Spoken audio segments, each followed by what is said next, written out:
Emma. Jane Austen. Volume 2. Chapter 1. Emma and Harriet had been walking together one morning, and, in Emma's opinion, had been talking enough of Mr. Elton for that day. She could not think that Harriet's solace or her own sins required more, and she was therefore industriously getting rid of the subject as they returned. But it burst out again when she thought she had succeeded, and after speaking some time of what the poor must suffer in winter, and receiving no other answer than a very plaintive, "Mr. Elton is so good to the poor," she found something else must be done. They were just approaching the house where lived Mrs. and Miss Bates. She determined to call upon them and seek safety in numbers. There was always sufficient reason for such an attention. Mrs. and Miss Bates loved to be called on, and she knew she was considered by the very few who presumed ever to see imperfection in her, as rather negligent in that respect, and as not contributing what she ought to the stock of their scanty comforts. She had had many a hint from Mr. Knightley and some from her own heart, as to her deficiency, but none were equal to counteract the persuasion of its being very disagreeable, a waste of time or tiresome women, and all the horror of being in danger of falling in with the second-rate and third-rate of Highbury, who were calling on them for ever, and therefore she seldom went near them. But now she made the sudden resolution of not passing their door without going in observing, as she proposed it to Harriet, that, as well as she could calculate, they were just now quite safe from any letter from Jane Fairfax. The house belonged to people in business. Mrs. and Miss Bates occupied the drawing-room floor, and there, in the very moderate-sized apartment, which was everything to them, the visitors were most cordially and even gratefully welcomed. The quiet, neat old lady, who with her knitting was seated in the warmest corner, wanting even to give up her place to Miss Woodhouse, and her more active, talking daughter, almost ready to overpower them with care and kindness, thanks for their visit, solicitude for their shoes, anxious inquiries after Mr. Woodhouse's health, cheerful communications about her mother's, and sweet cake from the buffet. Mrs. Cole had just been there, just called in for 10 minutes, and had been so good as to sit an hour with them, and she had taken a piece of cake and been so kind as to say she liked it very much, and therefore she hoped Miss Woodhouse and Miss Smith would do them the favor to eat a piece too. The mention of the Coles was sure to be followed by that of Mr. Elton. There was intimacy between them, and Mr. Cole had heard from Mr. Elton since his going away. Emma knew what was coming. They must have the letter over again and settle how long he had been gone, and how much he was engaged in company, and what a favorite he was wherever he went, and how full the master of the ceremonies ball had been. And she went through it very well, with all the interest and all the commendation that could be requisite, and always putting forward to prevent Harriet's being obliged to say a word. This she had been prepared for when she entered the house, but meant, having once talked him handsomely over, to be no farther incommoded by any troublesome topic, and to wander at large amongst all the mistresses and misses of Highbury, and their card parties. She had not been prepared to have Jane Fairfax succeed Mr. Elton, but he was actually hurried off by Miss Bates. She jumped away from him at last abruptly to the Coles, to usher in a letter from her niece. "Oh, yes, Mr. Elton, I understand. Certainly as to dancing. Mrs. Cole was telling me that dancing at the rooms at Bath was—" Mrs. Cole was so kind as to sit some time with us, talking of Jane. For as soon as she came in, she began inquiring after her. Jane is so very great a favorite there. Whenever she is with us, Mrs. Cole does not know how to shew her kindness enough, and I must say that Jane deserves it as much as anybody can. And so she began inquiring after her directly, saying, "I know you cannot have heard from Jane lately, because it is not her time for writing." And when I immediately said, "But indeed we had a letter this very morning," I do not know that I ever saw anybody more surprised. "Have you, upon your honor?" said she. "Well, that is quite unexpected. Do let me hear what she says." Emma's politeness was at hand directly, to say, with smiling interest, "Have you heard from Miss Fairfax so lately? I am extremely happy. I hope she is well." "Thank you. You are so kind," replied the happily deceived aunt, while eagerly hunting for the letter.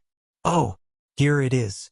I was sure it could not be far off, but I had put my huswife upon it, you see, without being aware, and so it was quite hid, but I had it in my hand so very lately that I was almost sure it must be on the table. I was reading it to Mrs. Cole, and since she went away, I was reading it again to my mother, for it is such a pleasure to her, a letter from Jane, that she can never hear it often enough. So I knew it could not be far off, and here it is, only just under my huswife, and since you are so kind as to wish to hear what she says, But first of all, I really must, in justice to Jane, apologize for her writing so short a letter. Only 2 pages, you see, hardly 2. And in general she fills the whole paper and crosses half. My mother often wonders that I can make it out so well. She often says, when the letter is first opened, "Well, Hetty, now I think you will be put to it to make out all that checker work. Don't you, ma'am?" And then I tell her, I am sure she would contrive to make it out herself, if she had nobody to do it for her, every word of it. I am sure she would pore over it till she had made out every word. And, indeed, though my mother's eyes are not so good as they were, she can see amazingly well still, thank God, with the help of spectacles. It is such a blessing. My mothers are really very good indeed. Jane often says, when she is here, "I am sure, grandmamma, you must have had very strong eyes to see as you do. And so much fine work as you have done too. I only wish my eyes may last me as well." All this spoken extremely fast obliged Miss Bates to stop for breath, and Emma said something very civil about the excellence of Miss Fairfax's handwriting. "You are extremely kind," replied Miss Bates, highly gratified. "You who are such a judge and write so beautifully yourself. I am sure there is nobody's praise that could give us so much pleasure as Miss Woodhouse's. My mother does not hear. She is a little deaf, you know, ma'am," addressing her. "Do you hear what Miss Woodhouse is so obliging to say about Jane's handwriting?"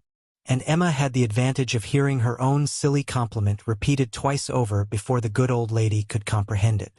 She was pondering, in the meanwhile, upon the possibility, without seeming very rude, of making her escape from Jane Fairfax's letter, and had almost resolved on hurrying away directly under some slight excuse, when Miss Bates turned to her again and seized her attention. "My mother's deafness is very trifling, you see. Just nothing at all. By only raising my voice and saying anything 2 or 3 times over, she is sure to hear. But then she is used to my voice. But it is very remarkable that she should always hear Jane better than she does me. Jane speaks so distinct. However, she will not find her grandmamma at all deafer than she was 2 years ago, which is saying a great deal at my mother's time of life. And it really is full 2 years, you know, since she was here. We never were so long without seeing her before. And as I was telling Mrs. Cole, we shall hardly know how to make enough of her now. Are you expecting Miss Fairfax here soon?" "Oh yes, next week." "Indeed, that must be a very great pleasure." "Thank you. You are very kind. Yes, next week. Everybody is so surprised. And everybody says the same obliging things. I am sure she will be as happy to see her friends at Highbury as they can be to see her. Yes, Friday or Saturday. She cannot say which, because Colonel Campbell will be wanting the carriage himself one of those days. So very good of them to send her the whole way. But they always do, you know. Oh yes, Friday or Saturday next. That is what she writes about. That is the reason of her writing out of rule, as we call it. For, in the common course, we should not have heard from her before next Tuesday or Wednesday. Yes, so I imagined. I was afraid there could be little chance of my hearing anything of Miss Fairfax today. So obliging of you. No, we should not have heard, if it had not been for this particular circumstance, of her being to come here so soon. My mother is so delighted, for she is to be 3 months with us at least. 3 months, she says so positively, as I am going to have the pleasure of reading to you. The case is, you see, that the Campbells are going to Ireland. Mrs. Dixon has persuaded her father and mother to come over and see her directly.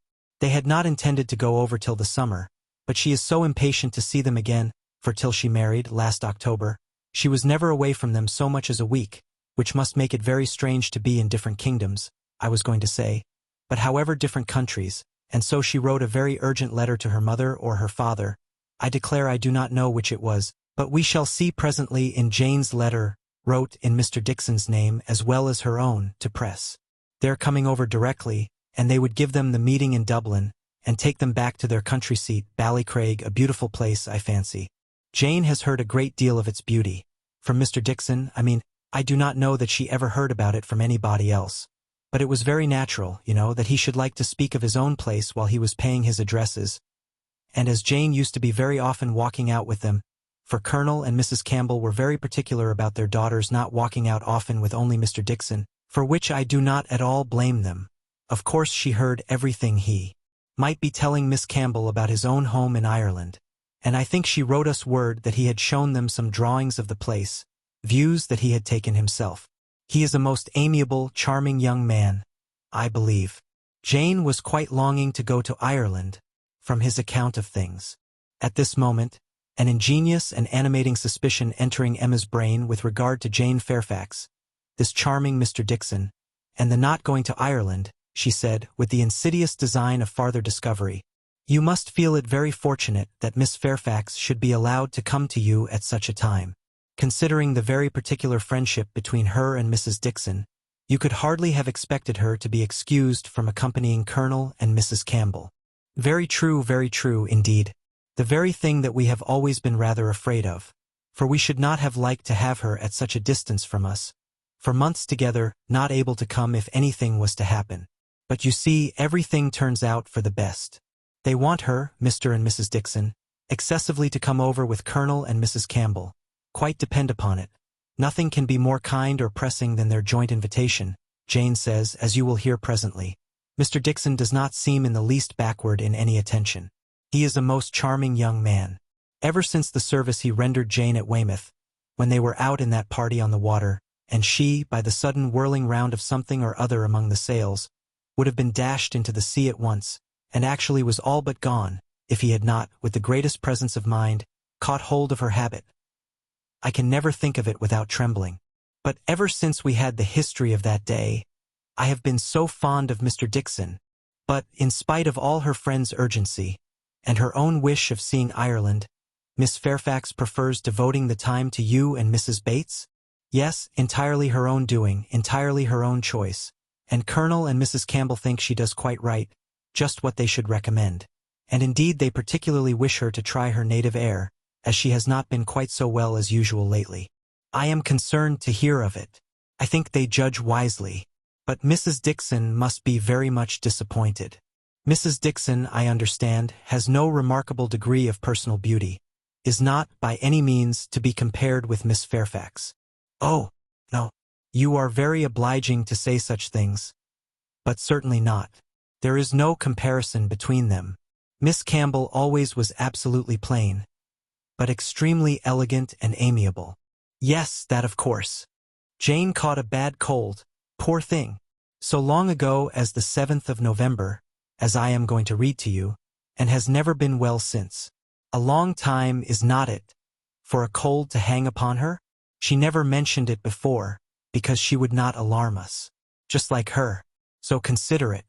But however, she is so far from well, that her kind friends the Campbells think she had better come home, and try an air that always agrees with her, and they have no doubt that 3 or 4 months at Highbury will entirely cure her, and it is certainly a great deal better that she should come here, than go to Ireland if she is unwell. Nobody could nurse her as we should do. It appears to me the most desirable arrangement in the world.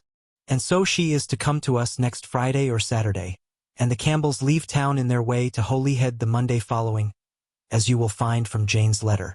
So sudden. You may guess, dear Miss Woodhouse, what a flurry it has thrown me in, if it was not for the drawback of her illness. But I am afraid we must expect to see her grown thin, and looking very poorly. I must tell you what an unlucky thing happened to me as to that. I always make a point of reading Jane's letters through to myself first, before I read them aloud to my mother, for fear of there being anything in them to distress her.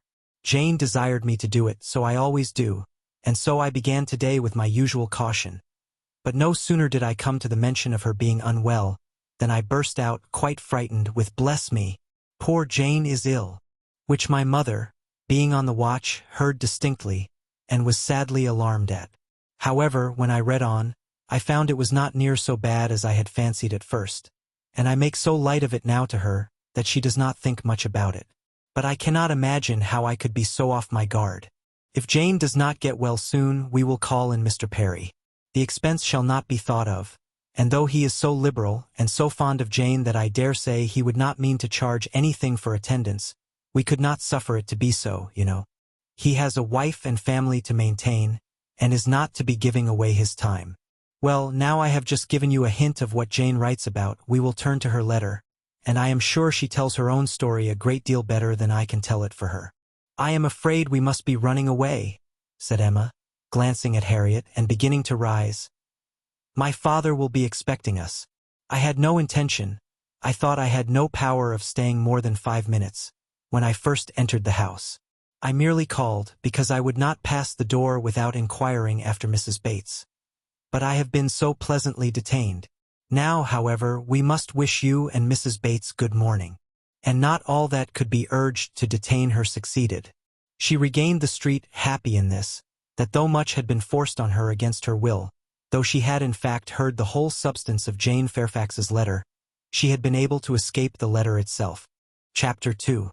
Jane Fairfax was an orphan, the only child of Mrs. Bates's youngest daughter.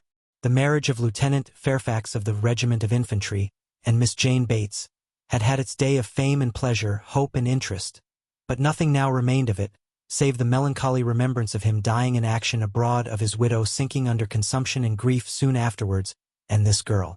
By birth she belonged to Highbury, and when at 3 years old, on losing her mother, she became the property, the charge, the consolation, the foundling of her grandmother and aunt, there had seemed every probability of her being permanently fixed there, of her being taught only what very limited means could command, and growing up with no advantages of connection or improvement, to be engrafted on what nature had given her in a pleasing person, good understanding, and warm-hearted, well-meaning relations.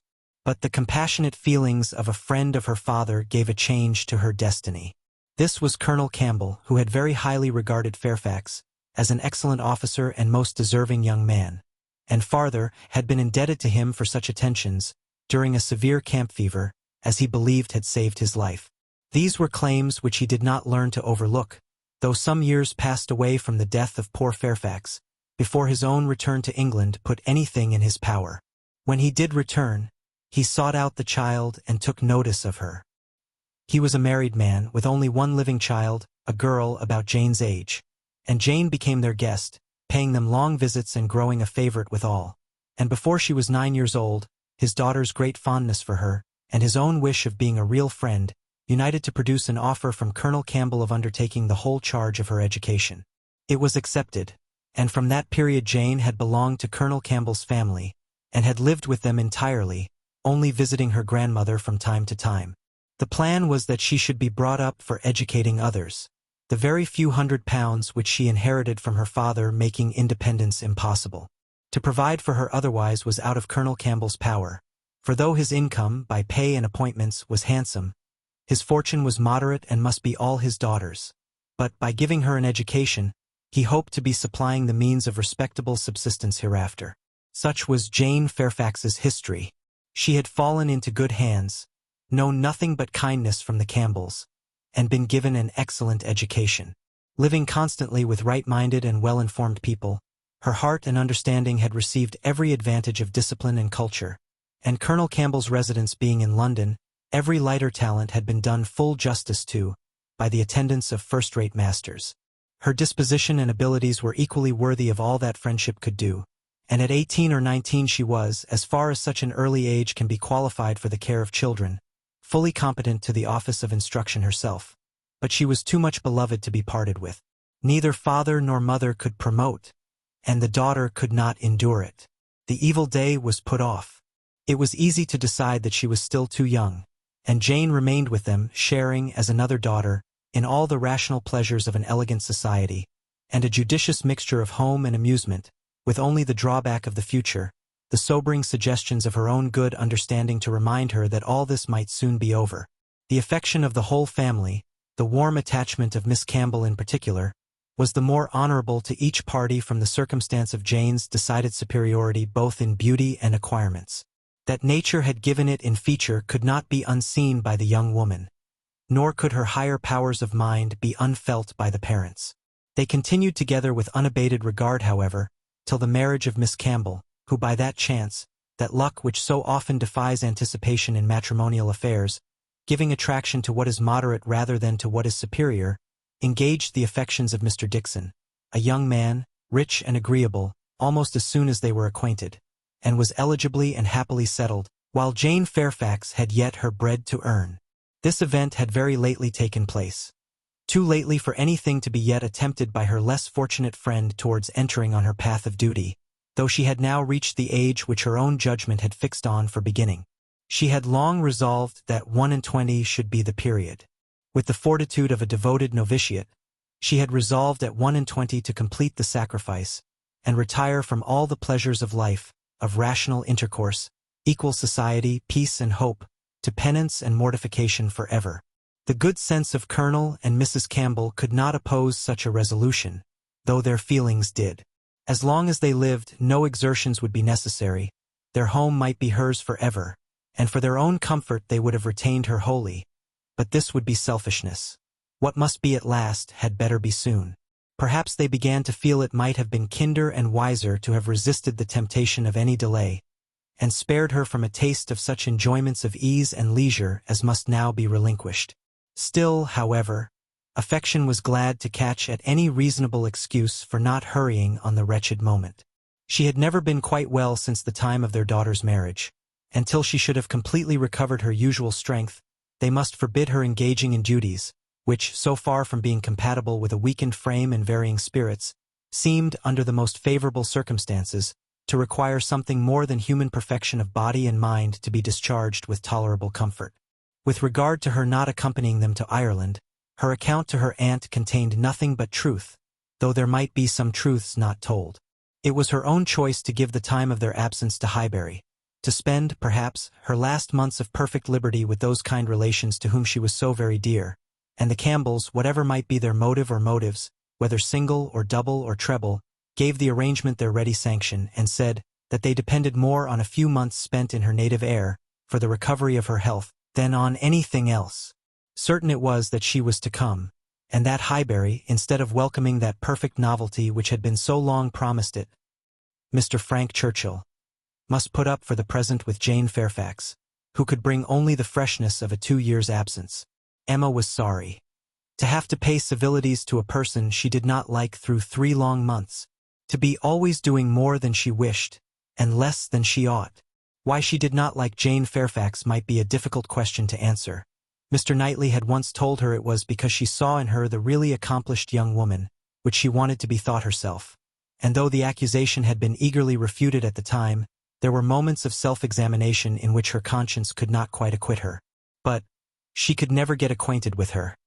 She did not know how it was, but there was such coldness and reserve, such apparent indifference whether she pleased or not.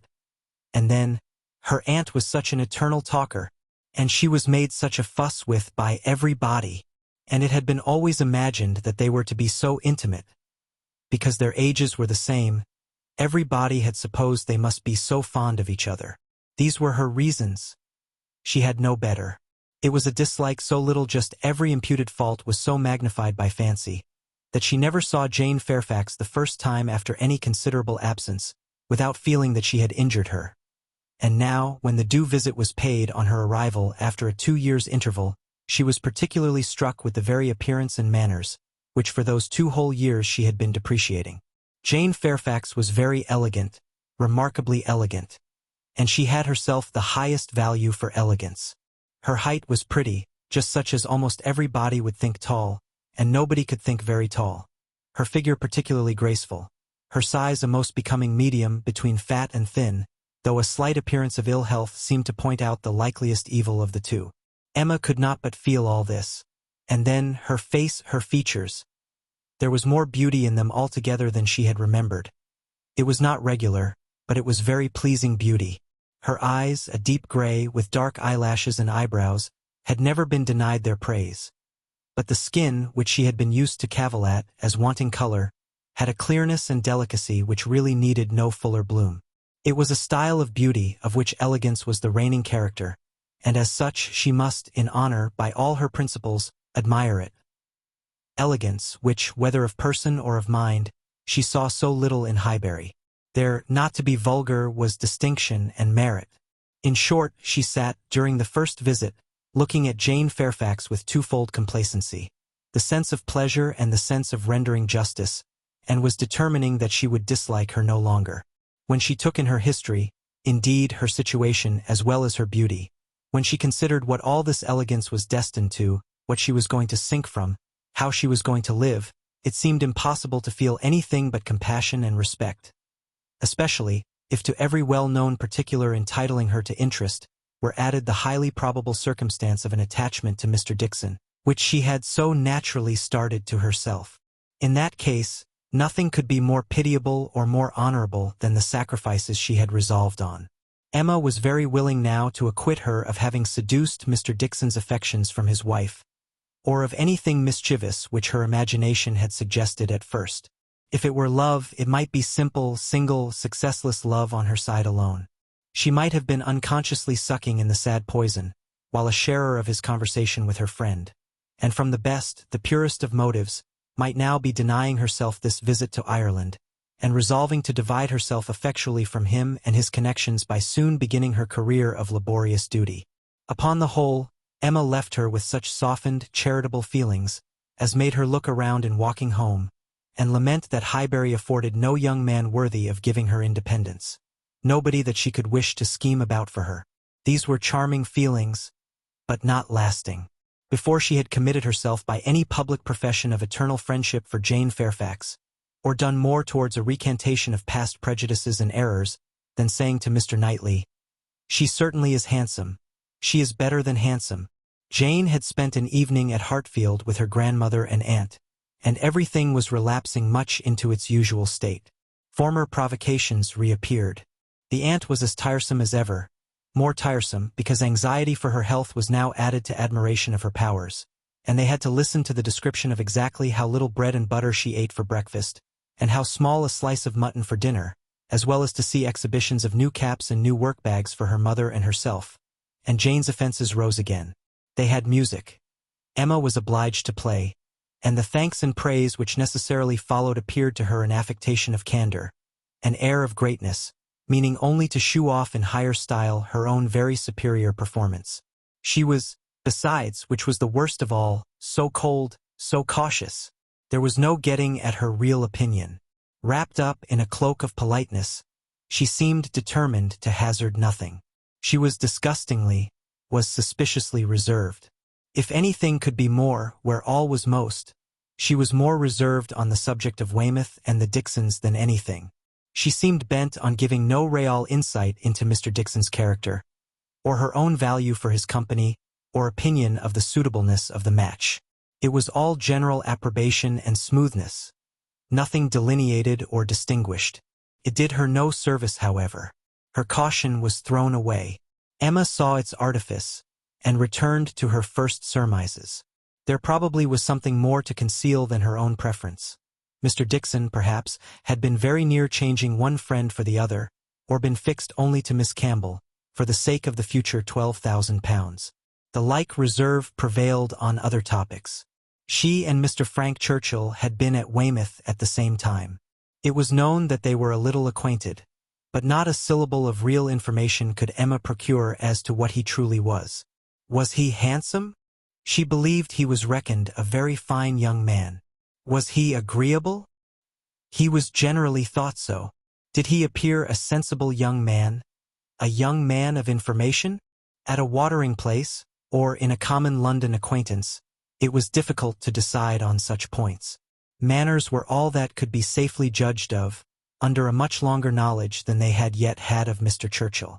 She believed everybody found his manners pleasing. Emma could not forgive her. Chapter 3. Emma could not forgive her. But as neither provocation nor resentment were discerned by Mr. Knightley, who had been of the party, and had seen only proper attention and pleasing behavior on each side, he was expressing the next morning, being at Hartfield again on business with Mr. Woodhouse, his approbation of the whole, not so openly as he might have done had her father been out of the room, but speaking plain enough to be very intelligible to Emma. He had been used to think her unjust to Jane, and had now great pleasure in marking an improvement. "A very pleasant evening," he began, as soon as Mr. Woodhouse had been talked into what was necessary, told that he understood, and the papers swept away. "Particularly pleasant. You and Miss Fairfax gave us some very good music. I do not know a more luxurious state, sir, than sitting at one's ease to be entertained a whole evening by two such young women, sometimes with music and sometimes with conversation. I am sure Miss Fairfax must have found the evening pleasant." Emma, you left nothing undone. I was glad you made her play so much, for having no instrument at her grandmother's, it must have been a real indulgence. I am happy you approved, said Emma, smiling. But I hope I am not often deficient in what is due to guests at Hartfield. No, my dear, said her father instantly. That I am sure you are not. There is nobody half so attentive and civil as you are. If anything, you are too attentive. The muffin last night, if it had been handed round once, I think it would have been enough. No, said Mr. Knightley, nearly at the same time. You are not often deficient either in manner or comprehension. I think you understand me, therefore. An arch look expressed, I understand you well enough. But she said only, Miss Fairfax is reserved. I always told you she was a little. But you will soon overcome all that part of her reserve which ought to be overcome, all that has its foundation in diffidence. What arises from discretion must be honored. You think her diffident. I do not see it. My dear Emma, said he, moving from his chair into one close by her. You are not going to tell me, I hope, that you had not a pleasant evening. Oh, no. I was pleased with my own perseverance in asking questions, and amused to think how little information I obtained. I am disappointed, was his only answer. I hope everybody had a pleasant evening, said Mr. Woodhouse in his quiet way. I had. Once I felt the fire rather too much. But then I moved back my chair a very little, and it did not disturb me. Miss Bates was very chatty and good-humored, as she always is, though she speaks rather too quick. However, she is very agreeable, and Mrs. Bates too, in a different way. I like old friends, and Miss Jane Fairfax is a very pretty sort of young lady, a very pretty and a very well-behaved young lady indeed. She must have found the evening agreeable, Mr. Knightley, because she had Emma. True, sir. And Emma because she had Miss Fairfax. Emma saw his anxiety, and wishing to appease it, at least for the present, said, and with a sincerity which no one could question, she is a sort of elegant creature that one cannot keep one's eyes from. I am always watching her to admire, and I do pity her from my heart. Mr. Knightley looked as if he were more gratified than he cared to express, and before he could make any reply, Mr. Woodhouse, whose thoughts were on the Bateses, said, It is a great pity that their circumstances should be so confined. A great pity indeed, and I have often wished, but it is so little one can venture to do small, trifling presents of anything uncommon now we have killed a porker, and Emma thinks of sending them a loin or a leg. It is very small and delicate. Hartfield pork is not like any other pork. But still it is pork. And, my dear Emma, unless one could be sure of their making it into steaks, nicely fried, as ours are fried, without the smallest grease, and not roast it, for no stomach can bear roast pork, I think. We had better send the leg. Do not you think so, my dear? My dear papa, I sent the whole hind quarter. I knew you would wish it. There will be the leg to be salted, you know, which is so very nice, and the loin to be dressed directly in any manner they like. That's right, my dear, very right. I had not thought of it before, but that is the best way. They must not oversalt the leg, and then, if it is not oversalted, and if it is very thoroughly boiled, just as sorrel boils ours, and eaten very moderately of, with a boiled turnip and a little carrot or parsnip, I do not consider it unwholesome. Emma, said Mr. Knightley presently, I have a piece of news for you. You like news? And I heard an article in my way hither that I think will interest you. News? Oh, yes, I always like news. What is it? Why do you smile so? Where did you hear it? At Randall's. He had time only to say, No, not at Randall's. I have not been near Randall's.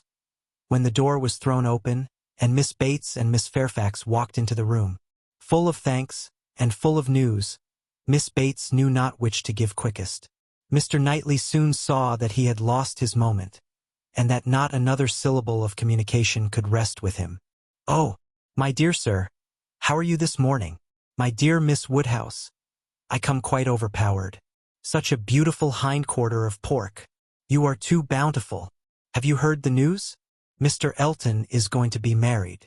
Emma had not had time even to think of Mr. Elton, and she was so completely surprised that she could not avoid a little start, and a little blush at the sound. There is my news. I thought it would interest you, said Mr. Knightley, with a smile which implied a conviction of some part of what had passed between them. "But where could you hear it?" cried Miss Bates. "Where could you possibly hear it, Mr. Knightley? For it is not 5 minutes since I received Mrs. Cole's note. No, it cannot be more than 5, or at least 10, for I had got my bonnet and spencer on, just ready to come out. I was only gone down to speak to Patty again about the pork. Jane was standing in the passage. Were not you, Jane? For my mother was so afraid that we had not any salting pan large enough. So I said I would go down and see, and Jane said, 'Shall I go down instead? For I think you have a little cold, and Patty has been washing the kitchen.' 'Oh, my dear,' said I. Well, and just then came the note. A Miss Hawkins. That's all I know. A Miss Hawkins of Bath. But, Mr. Knightley, how could you possibly have heard it? For the very moment Mr. Cole told Mrs. Cole of it, she sat down and wrote to me. A Miss Hawkins. I was with Mr. Cole on business an hour and a half ago. He had just read Elton's letter as I was shown in, and handed it to me directly. Well, that is quite... I suppose there never was a piece of news more generally interesting. My dear sir, you really are too bountiful. My mother desires her very best compliments and regards, and 1,000 thanks, and says you really quite oppress her. We consider our Hartfield pork, replied Mr. Woodhouse. Indeed it certainly is, so very superior to all other pork, that Emma and I cannot have a greater pleasure than... Oh, my dear sir, as my mother says, our friends are only too good to us. If ever there were people who, without having great wealth themselves, had everything they could wish for, I am sure it is us. We may well say that our lot is cast in a goodly heritage. Well, Mr. Knightley, and so you actually saw the letter.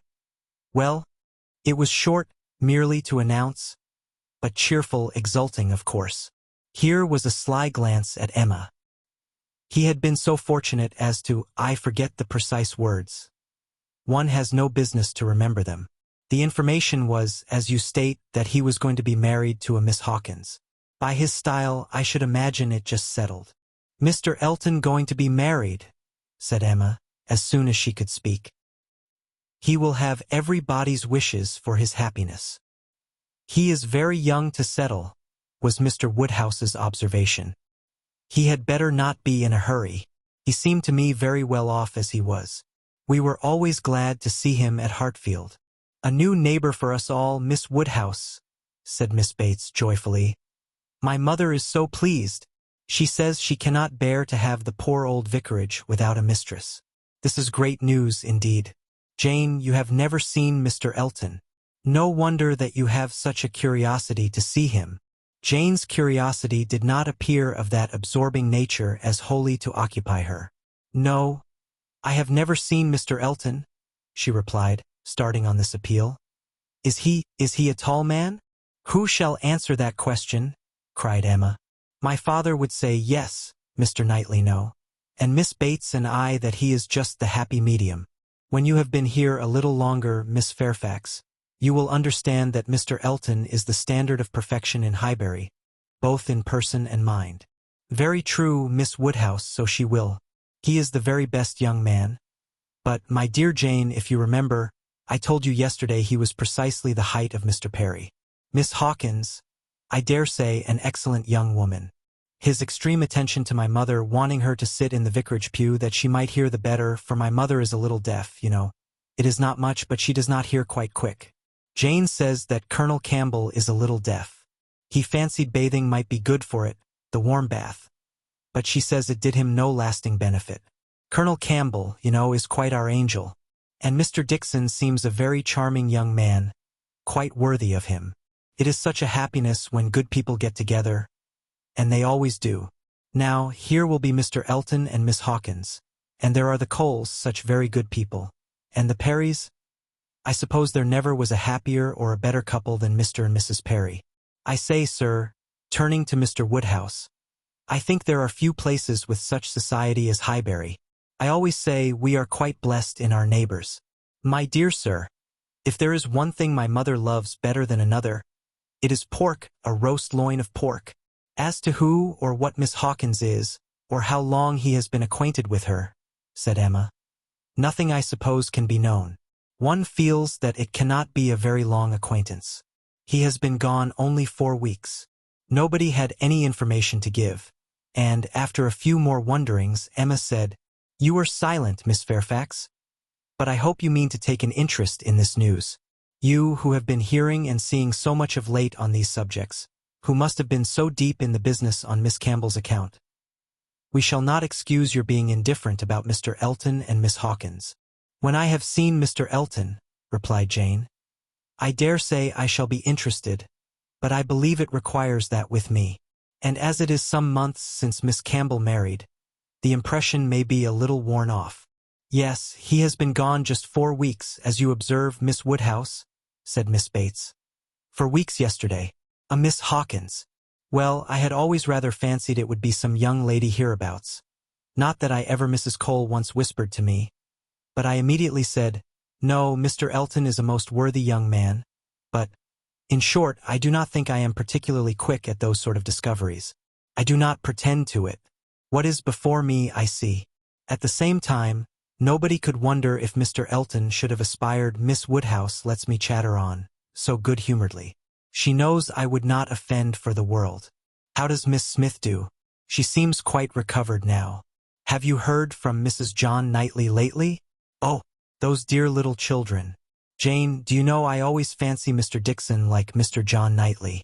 I mean in person tall and with that sort of look, and not very talkative." "Quite wrong, my dear aunt. There is no likeness at all. Very odd. But one never does form a just idea of anybody beforehand. One takes up a notion and runs away with it. Mr. Dixon, you say, is not, strictly speaking, handsome?" "Handsome? Oh, no, far from it, certainly plain." "I told you he was plain." "My dear, you said that Miss Campbell would not allow him to be plain, and that you yourself—" "Oh, as for me, my judgment is worth nothing. Where I have a regard, I always think a person well-looking. But I gave what I believed the general opinion when I called him plain. Well, my dear Jane, I believe we must be running away. The weather does not look well, and Grandmamma will be uneasy. You are too obliging, my dear Miss Woodhouse, but we really must take leave. This has been a most agreeable piece of news indeed. I shall just go round by Mrs. Cole's, but I shall not stop 3 minutes. And Jane, you had better go home directly. I would not have you out in a shower. We think she is the better for Highbury already." "Thank you, we do indeed. I shall not attempt calling on Mrs. Goddard, for I really do not think she cares for anything but boiled pork. When we dress the leg it will be another thing. Good morning to you, my dear sir. Oh, Mr. Knightley is coming too. Well, that is so very. I am sure if Jane is tired, you will be so kind as to give her your arm. Mr. Elton and Miss Hawkins. Good morning to you." Emma, alone with her father, had half her attention wanted by him while he lamented that young people would be in such a hurry to marry, and to marry strangers too, and the other half she could give to her own view of the subject. It was to herself an amusing and a very welcome piece of news, as proving that Mr. Elton could not have suffered long. But she was sorry for Harriet. Harriet must feel it, and all that she could hope was, by giving the first information herself, to save her from hearing it abruptly from others. It was now about the time that she was likely to call. If she were to meet Miss Bates in her way, and upon its beginning to rain, Emma was obliged to expect that the weather would be detaining her at Mrs. Goddard's, and that the intelligence would undoubtedly rush upon her without preparation. The shower was heavy but short, and it had not been over 5 minutes, when in came Harriet, with just the heated, agitated look which hurrying thither with a full heart was likely to give, and the "Oh, Miss Woodhouse, what do you think has happened?" which instantly burst forth, had all the evidence of corresponding perturbation. As the blow was given, Emma felt that she could not now shew greater kindness than in listening, and Harriet, unchecked, ran eagerly through what she had to tell. She had set out from Mrs. Goddard's half an hour ago. She had been afraid it would rain. She had been afraid it would pour down every moment, but she thought she might get to Hartfield first. She had hurried on as fast as possible. But then, as she was passing by the house where a young woman was making up a gown for her, she thought she would just step in and see how it went on, and though she did not seem to stay half a moment there, soon after she came out it began to rain, and she did not know what to do. so she ran on directly as fast as she could and took shelter at Ford's. Ford's was the principal woolen draper, linen draper, and haberdasher's shop united, the shop first in size and fashion in the place. And so, there she had sat, without an idea of anything in the world, full 10 minutes, perhaps, when, all of a sudden, who should come in? To be sure, it was so very odd. But they always dealt at Ford's. Who should come in? But Elizabeth Martin and her brother. Dear Miss Woodhouse, only think. I thought I should have fainted. I did not know what to do. I was sitting near the door. Elizabeth saw me directly. But he did not. He was busy with the umbrella. I am sure she saw me, but she looked away directly and took no notice, and they both went to quite the farther end of the shop, and I kept sitting near the door. Oh, dear. I was so miserable. I am sure I must have been as white as my gown. I could not go away, because of the rain. But I did so wish myself anywhere in the world but there. Oh, dear Miss Woodhouse. Well, at last, I fancy, he looked round and saw me. For instead of going on with her buyings, they began whispering to one another. I am sure they were talking of me, and I could not help thinking that he was persuading her to speak to me. Do you think he was, Miss Woodhouse? For presently she came forward, came quite up to me, and asked me how I did, and seemed ready to shake hands if I would. She did not do any of it in the same way that she used. I could see she was altered, but however, she seemed to try to be very friendly, and we shook hands and stood talking some time. But I know no more what I said. I was in such a tremble. I remember she said she was sorry we never met now, which I thought almost too kind. Dear Miss Woodhouse, I was absolutely miserable. By that time, it was beginning to hold up, and I was determined that nothing should stop me from getting away. And then only think, I found he was coming up towards me too, slowly, and as if he did not quite know what to do. And so he came and spoke, and I answered, and I stood for a minute, feeling dreadfully, one can't tell how, and then I took courage and said it did not rain and I must go, and so off I set. And I had not got 3 yards from the door when he came after me, only to say if I was going to Hartfield, he thought I had much better go round by Mr. Cole's stables, for I should find the near way quite floated by this rain. Oh, dear! I thought it would have been the death of me. So I said I was very much obliged to him. I could not do less. And then he went back to Elizabeth, and I came round by the stables. I believe I did. But I hardly knew where I was or anything about it.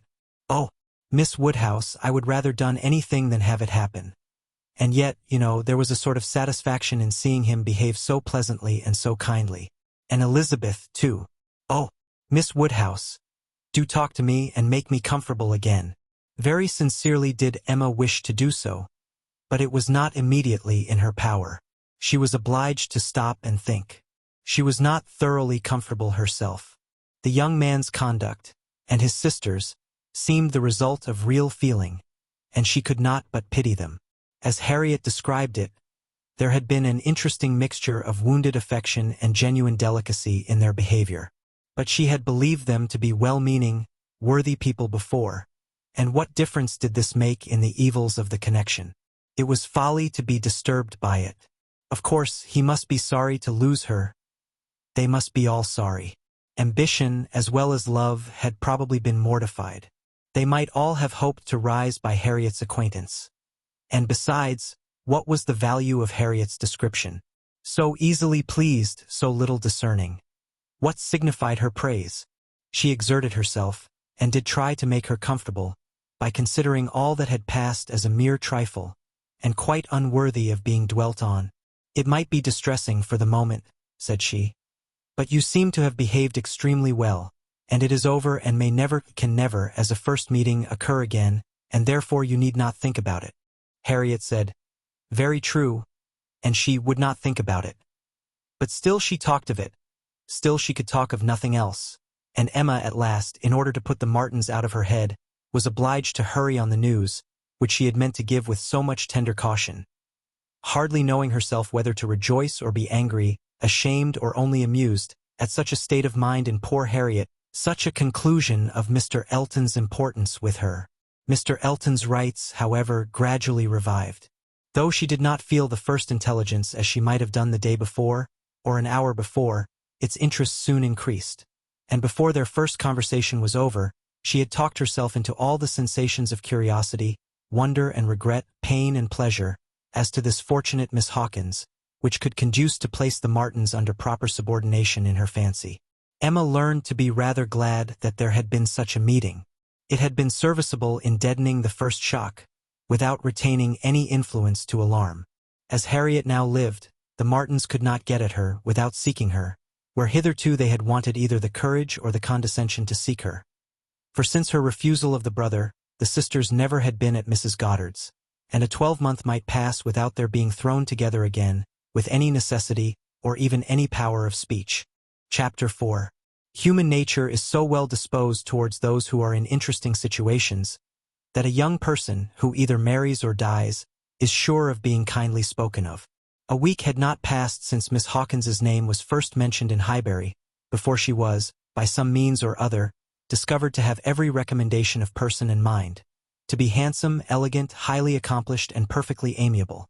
And when Mr. Elton himself arrived to triumph in his happy prospects, and circulate the fame of her merits, there was very little more for him to do than to tell her Christian name, and say whose music she principally played.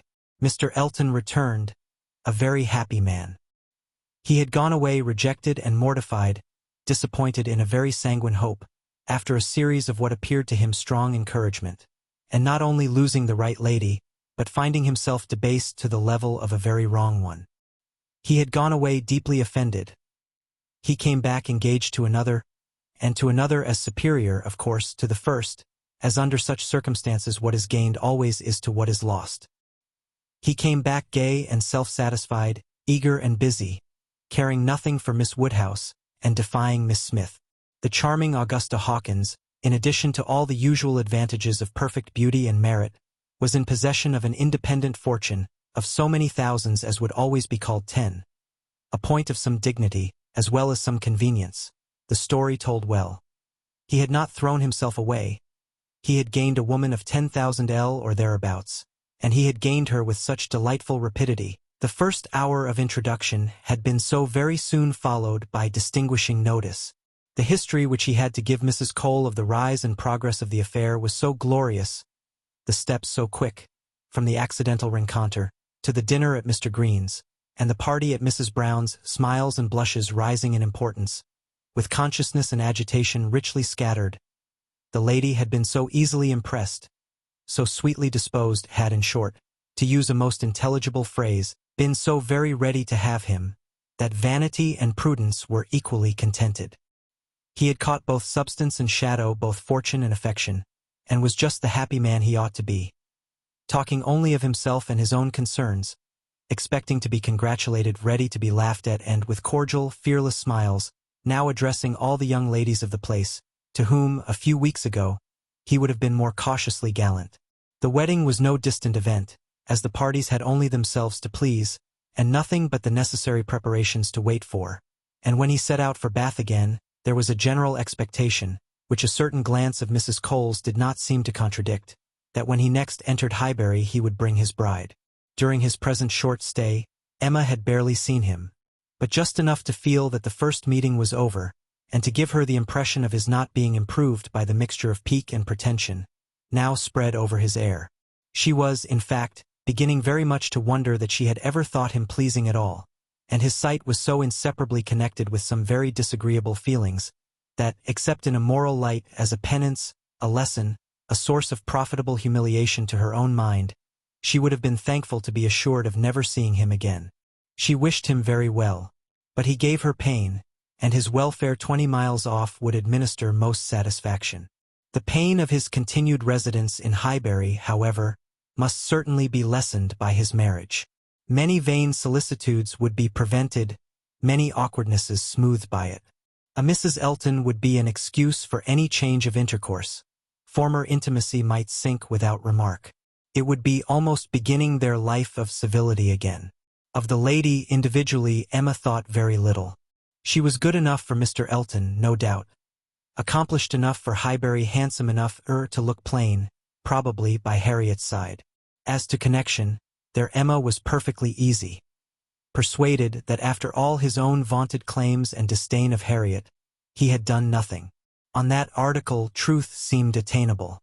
What she was must be uncertain, but who she was might be found out, and setting aside the 10,000L, it did not appear that she was at all Harriet's superior. She brought no name, no blood, no alliance. Miss Hawkins was the youngest of the 2 daughters of a Bristol merchant, of course, he must be called.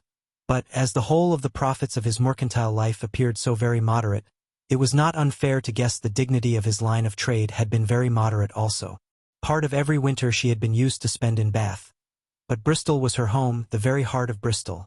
For though the father and mother had died some years ago, and uncle remained in the law line, nothing more distinctly honorable was hazarded of him than that he was in the law line, and with him the daughter had lived. Emma guessed him to be the drudge of some attorney, and too stupid to rise. And all the grandeur of the connection seemed dependent on the elder sister, who was very well married, to a gentleman in a great way, near Bristol, who kept 2 carriages. That was the wind-up of the history. That was the glory of Miss Hawkins. Could she but have given Harriet her feelings about it all? She had talked her into love. But, alas! She was not so easily to be talked out of it.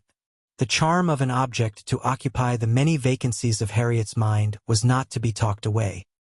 He might be superseded by another. He certainly would indeed. Nothing could be clearer. Even a Robert Martin would have been sufficient. But nothing else, she feared, would cure her. Harriet was one of those who, having once begun, would be always in love. And now, poor girl, she was considerably worse from this reappearance of Mr. Elton. She was always having a glimpse of him somewhere or other. Emma saw him only once. But 2 or 3 times every day Harriet was sure just to meet with him or just to miss him, just to hear his voice or see his shoulder, just to have something occur to preserve him in her fancy, in all the favoring warmth of surprise and conjecture. She was, moreover, perpetually hearing about him. For, excepting when at Hartfield, she was always among those who saw no fault in Mr. Elton, and found nothing so interesting as the discussion of his concerns. And every report, therefore, every guess, all that had already occurred, all that might occur in the arrangement of his affairs, comprehending income, servants, and furniture, was continually in agitation around her. Her regard was receiving strength by invariable praise of him, and her regrets kept alive, and feelings irritated by ceaseless repetitions of Miss Hawkins's happiness, and continual observation of how much he seemed attached. His air as he walked by the house, the very sitting of his hat, being all in proof of how much he was in love. Had it been allowable entertainment, had there been no pain to her friend, or reproach to herself, in the waverings of Harriet's mind, Emma would have been amused by its variations. Sometimes Mr. Elton predominated, sometimes the Martins, and each was occasionally useful as a check to the other. Mr. Elton's engagement had been the cure of the agitation of meeting Mr. Martin. The unhappiness produced by the knowledge of that engagement had been a little put aside by Elizabeth Martin's calling at Mrs. Goddard's a few days afterwards. Harriet had not been at home, but a note had been prepared and left for her, written in the very style to touch.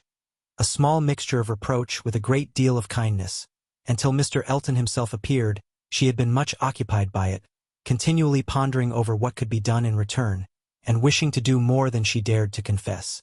But Mr. Elton, in person, had driven away all such cares. While he stayed, the Martins were forgotten, and on the very morning of his setting off for Bath again, Emma, to dissipate some of the distress it occasioned, judged it best for her to return Elizabeth Martin's visit. How that visit was to be acknowledged, what would be necessary, and what might be safest, had been a point of some doubtful consideration. Absolute neglect of the mother and sisters, when invited to come, would be ingratitude. It must not be, and yet the danger of a renewal of the acquaintance. After much thinking, she could determine on nothing better than Harriet's returning the visit, but in a way that, if they had understanding, should convince them that it was to be only a formal acquaintance.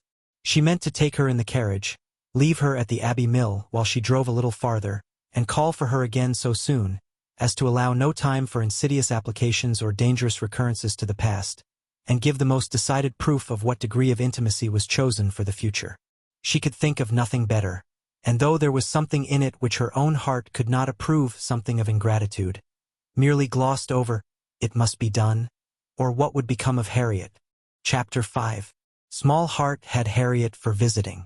Only half an hour before her friend called for her at Mrs. Goddard's, her evil stars had led her to the very spot where, at that moment, a trunk, directed to the Reverend Philip Elton, White Hart, Bath, was to be seen under the operation of being lifted into the butcher's cart, which was to convey it to where the coaches passed.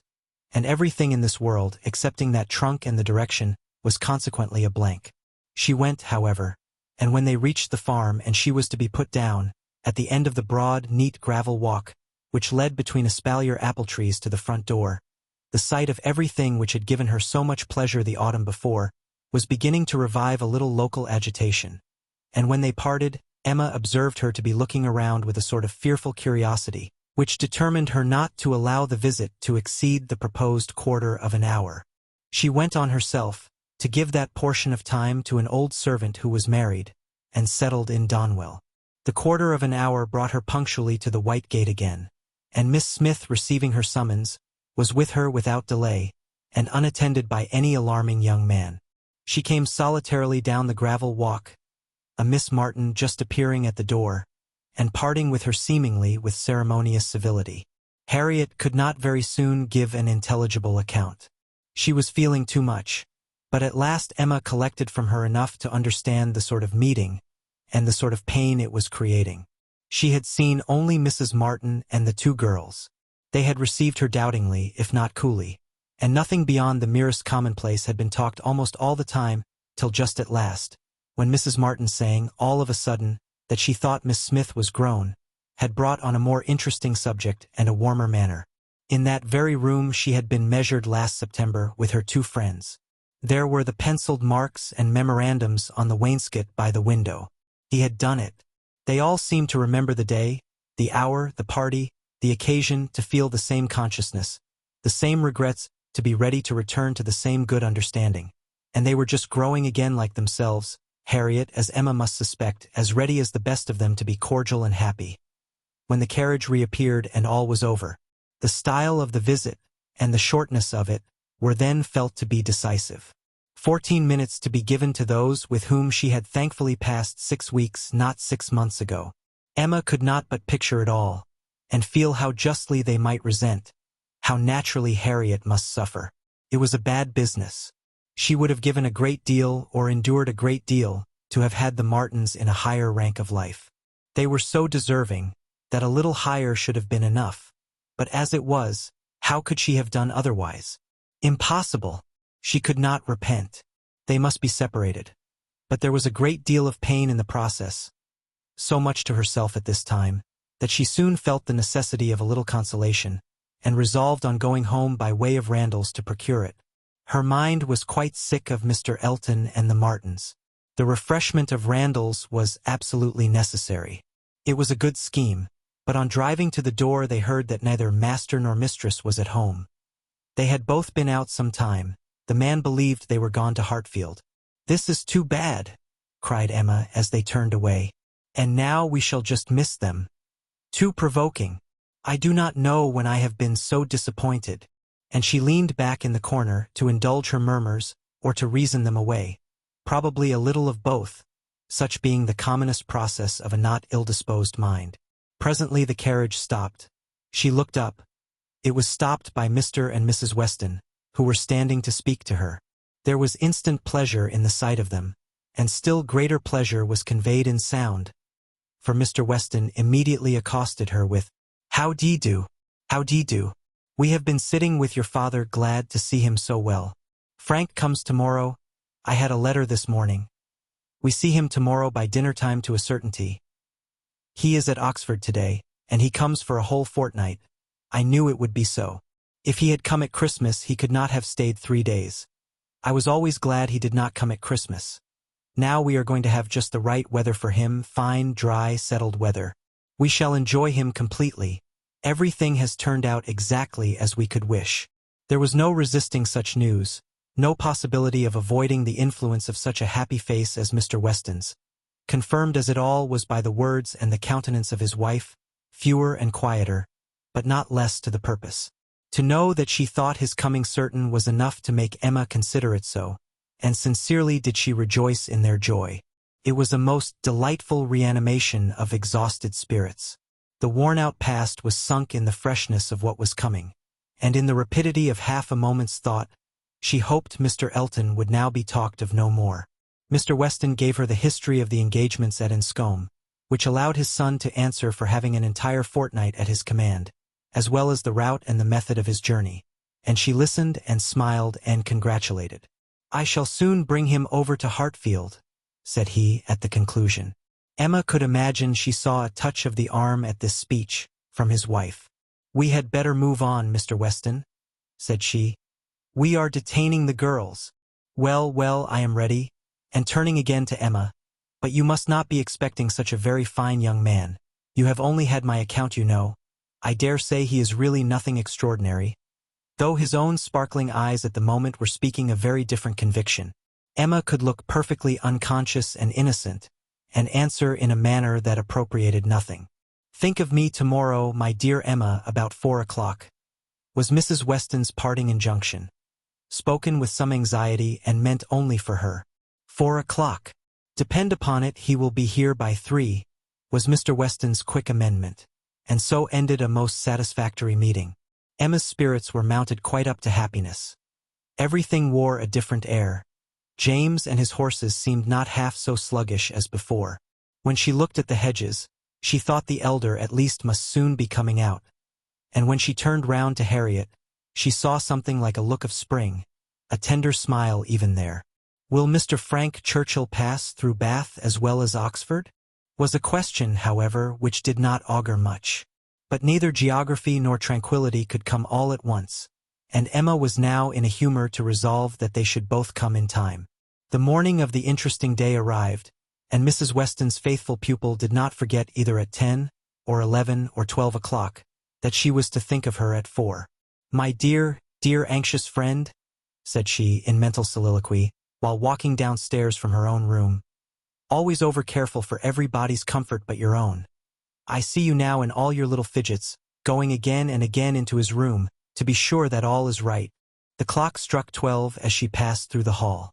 "'Tis 12.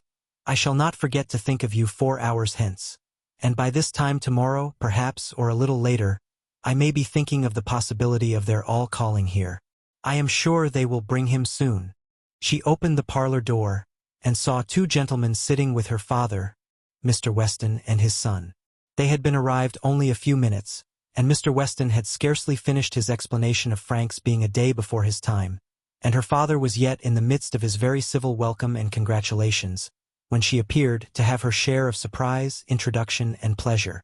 The Frank Churchill so long talked of, so high in interest, was actually before her. He was presented to her, and she did not think too much had been said in his praise. He was a very good-looking young man.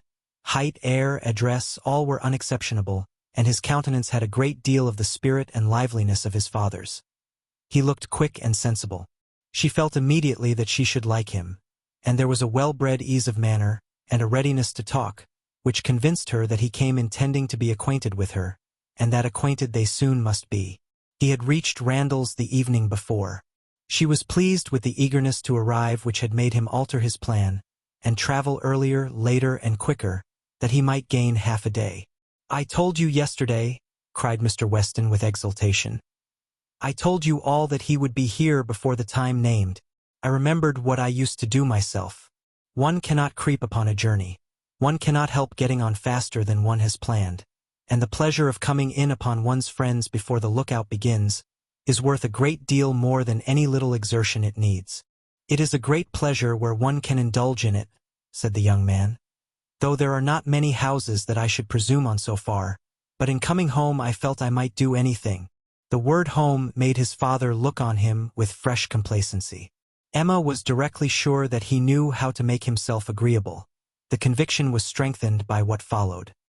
He was very much pleased with Randalls, thought it a most admirably arranged house, would hardly allow it even to be very small, admired the situation, the walk to Highbury, Highbury itself, Hartfield still more, and professed himself to have always felt the sort of interest in the country which none but one's own country gives, and the greatest curiosity to visit it. That he should never have been able to indulge so amiable a feeling before, passed suspiciously through Emma's brain. But still, if it were a falsehood, it was a pleasant one and pleasantly handled. His manner had no air of study or exaggeration. He did really look and speak as if in a state of no common enjoyment. Their subjects in general were such as belonged to an opening acquaintance. On his side were the inquiries. Was she a horsewoman? Pleasant rides? Pleasant walks? Had they a large neighborhood? Highbury, perhaps, afforded society enough? There were several very pretty houses in and about it. Balls? Had they balls? Was it a musical society?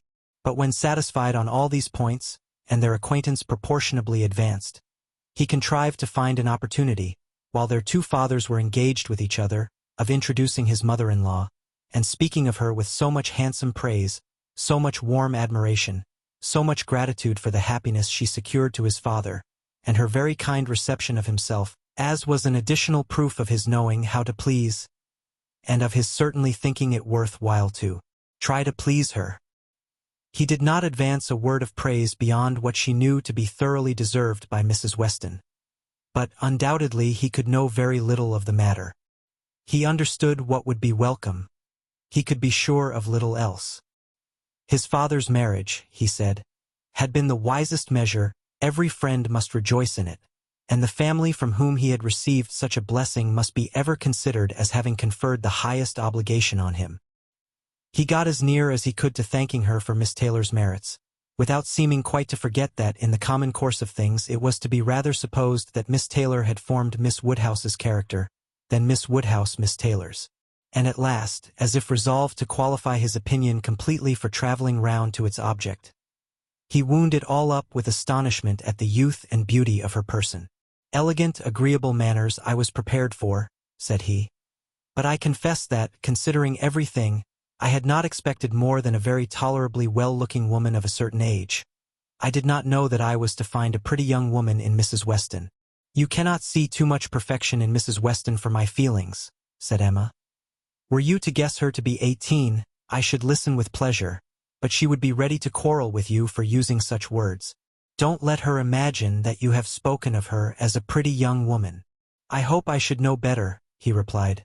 "No, depend upon it," with a gallant bow, "that in addressing Mrs. Weston I should understand whom I might praise without any danger of being thought extravagant in my terms." Emma wondered whether the same suspicion of what might be expected from their knowing each other, which had taken strong possession of her mind, had ever crossed his, and whether his compliments were to be considered as marks of acquiescence or proofs of defiance. She must see more of him to understand his ways. At present she only felt they were agreeable. She had no doubt of what Mr. Weston was often thinking about. His quick eye she detected again and again glancing towards them with a happy expression. And even when he might have determined not to look, she was confident that he was often listening. Her own father's perfect exemption from any thought of the kind, the entire deficiency in him of all such sort of penetration or suspicion, was a most comfortable circumstance. Happily he was not farther from approving matrimony than from foreseeing it. Though always objecting to every marriage that was arranged, he never suffered beforehand from the apprehension of any. It seemed as if he could not think so ill of any two persons' understanding as to suppose they meant to marry till it were proved against them. She blessed the favoring blindness. He could now, without the drawback of a single unpleasant surmise, without a glance forward at any possible treachery in his guest, give way to all his natural kind-hearted civility in solicitous inquiries after Mr. Frank Churchill's accommodation on his journey, through the sad evils of sleeping 2 nights on the road, and express very genuine unmixed anxiety to know that he had certainly escaped catching cold, which, however, he could not allow him to feel quite assured of himself till after. Another night, a reasonable visit paid, Mr. Weston began to move. He must be going. He had business at the Crown about his hay, and a great many errands for Mrs. Weston at Ford's, but he need not hurry anybody else. His son, too well bred to hear the hint, rose immediately also, saying, "As you are going farther on business, sir, I will take the opportunity of paying a visit, which must be paid some day or other, and therefore may as well be paid now. I have the honor of being acquainted with a neighbor of yours," turning to Emma, "a lady residing in or near Highbury, a family of the name of Fairfax. I shall have no difficulty, I suppose, in finding the house, though Fairfax, I believe, is not the proper name. I should rather say Barnes or Bates." "Do you know any family of that name?" "To be sure we do," cried his father. "Mrs. Bates? We passed her house. I saw Miss Bates at the window." "True, true, you are acquainted with Miss Fairfax. I remember you knew her at Weymouth, and a fine girl she is. Call upon her, by all means." "There is no necessity for my calling this morning," said the young man. "Another day would do as well, but there was that degree of acquaintance at Weymouth which— Oh, go today, go today. Do not defer it. What is right to be done cannot be done too soon. And, besides, I must give you a hint, Frank. Any want of attention to her here should be carefully avoided. You saw her with the Campbells, when she was the equal of everybody she mixed with, but here she is with a poor old grandmother, who has barely enough to live on. If you do not call early, it will be a slight." The son looked convinced. "I have heard her speak of the acquaintance," said Emma. "She is a very elegant young woman." He agreed to it, but with so quiet a yes, as inclined her almost to doubt his real concurrence. And yet there must be a very distinct sort of elegance for the fashionable world, if Jane Fairfax could be thought only ordinarily gifted with it. "If you were never particularly struck by her manners before," said she, "I think you will today. You will see her to advantage. See her and hear her. No, I am afraid you will not hear her at all, for she has an aunt who never holds her tongue." "You are acquainted with Miss Jane Fairfax, sir, are you?" said Mr. Woodhouse, always the last to make his way in conversation. "Then give me leave to assure you that you will find her a very agreeable young lady. She is staying here on a visit to her grandmamma and aunt, very worthy people. I have known them all my life. They will be extremely glad to see you, I am sure, and one of my servants shall go with you to shew you the way." "My dear sir, upon no account in the world. My father can direct me." "But your father is not going so far. He is only going to the Crown, quite on the other side of the street, and there are a great many houses. You might be very much at a loss, and it is a very dirty walk unless you keep on the footpath. But my coachman can tell you where you had best cross the street." Mr. Frank Churchill still declined it, looking as serious as he could, and his father gave his hearty support by calling out, "My good friend, this is quite unnecessary. Frank knows a puddle of water when he sees it, and as to Mrs. Bates's, he may get there from the Crown in a hop, step, and jump." They were permitted to go alone, and with a cordial nod from one, and a graceful bow from the other, the two gentlemen took leave. Emma remained very well pleased with this beginning of the acquaintance, and could now engage to think of them all at Randalls any hour of the day, with full confidence in their comfort. Chapter 6. The next morning brought Mr. Frank Churchill again. He came with Mrs. Weston, to whom and to Highbury he seemed to take very cordially. He had been sitting with her, it appeared, most companionably at home, till her usual hour of exercise, and on being desired to choose their walk, immediately fixed on Highbury. He did not doubt there being very pleasant walks in every direction, but if left to him, he should always choose the same. Highbury, that airy, cheerful, happy-looking Highbury, would be his constant attraction. Highbury, with Mrs. Weston, stood for Hartfield, and she trusted to its bearing the same construction with him. They walked thither directly. Emma had hardly expected them, for Mr. Weston, who had called in for half a minute, in order to hear that his son was very handsome, knew nothing of their plans, and it was an agreeable surprise to her, therefore, to perceive them walking up to the house together, arm in arm. She was wanting to see him again, and especially to see him in company with Mrs. Weston, upon his behavior to whom her opinion of him was to depend. If he were deficient there, nothing should make amends for it. But on seeing them together, she became perfectly satisfied. It was not merely in fine words or hyperbolical compliment that he paid his duty. Nothing could be more proper or pleasing than his whole manner to her. Nothing could more agreeably denote his wish of considering her as a friend and securing her affection. And there was time enough for Emma to form a reasonable judgment, as their visit included all the rest of the morning. They were all three walking about together for an hour or two, first round the shrubberies of Hartfield, and afterwards in Highbury. He was delighted with everything, admired Hartfield sufficiently for Mr. Woodhouse's ear, and when their going farther was resolved on, confessed his wish to be made acquainted with the whole village, and found matter of commendation and interest much oftener than Emma could have supposed. Some of the objects of his curiosity spoke very amiable feelings. He begged to be shown the house which his father had lived in so long, and which had been the home of his father's father, and on recollecting that an old woman who had nursed him was still living, walked in quest of her cottage from one end of the street to the other, and though in some points of pursuit or observation there was no positive merit, they shewed, altogether, a good-will towards Highbury in general, which must be very like a merit to those he was with.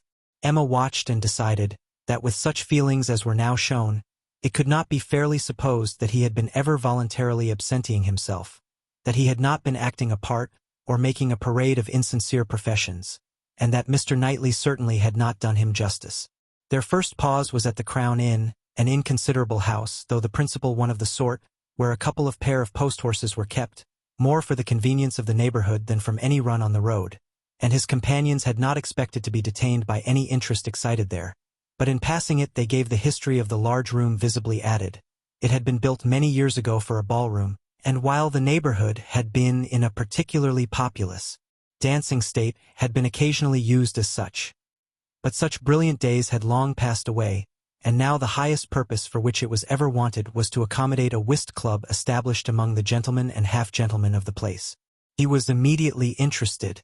Its character as a ballroom caught him, and instead of passing on, he stopped for several minutes at the two superior sashed windows which were open, to look in and contemplate its capabilities, and lament that its original purpose should have ceased. He saw no fault in the room, he would acknowledge none which they suggested. No, it was long enough, broad enough, handsome enough. It would hold the very number for comfort. They ought to have balls there at least every fortnight through the winter. Why had not Miss Woodhouse revived the former good old days of the room? She who could do anything in Highbury.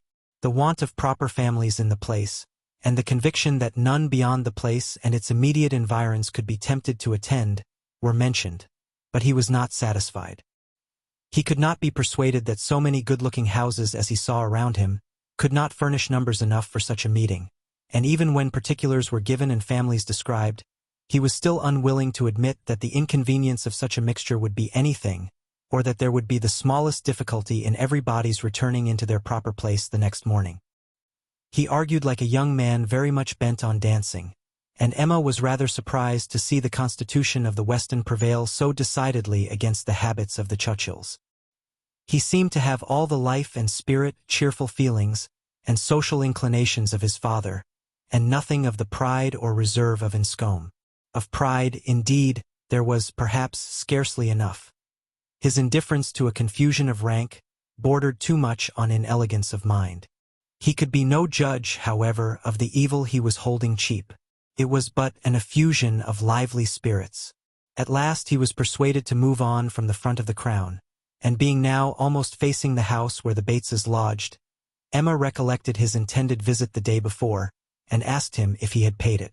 "Yes, oh, yes," he replied. "I was just going to mention it. A very successful visit. I saw all the three ladies, and felt very much obliged to you for your preparatory hint. If the talking aunt had taken me quite by surprise, it must have been the death of me. As it was, I was only betrayed into paying a most unreasonable visit. 10 minutes would have been all that was necessary, perhaps all that was proper, and I had told my father I should certainly be at home before him. But there was no getting away, no pause, and to my utter astonishment I found, when he, finding me nowhere else, joined me there at last, that I had been actually sitting with them very nearly 3/4 of an hour. The good lady had not given me the possibility of escape before. And how did you think Miss Fairfax looking? Ill, very ill, that is, if a young lady can ever be allowed to look ill. But the expression is hardly admissible, Mrs. Weston. Is it? Ladies can never look ill. And, seriously, Miss Fairfax is naturally so pale, as almost always to give the appearance of ill health. A most deplorable want of complexion. Emma would not agree to this, and began a warm defense of Miss Fairfax's complexion. It was certainly never brilliant, but she would not allow it to have a sickly hue in general, and there was a softness and delicacy in her skin which gave peculiar elegance to the character of her face. He listened with all due deference, acknowledged that he had heard many people say the same, but yet he must confess that to him nothing could make amends for the want of the fine glow of health. Where features were indifferent, a fine complexion gave beauty to them all, and where they were good, the effect was Fortunately, he need not attempt to describe what the effect was.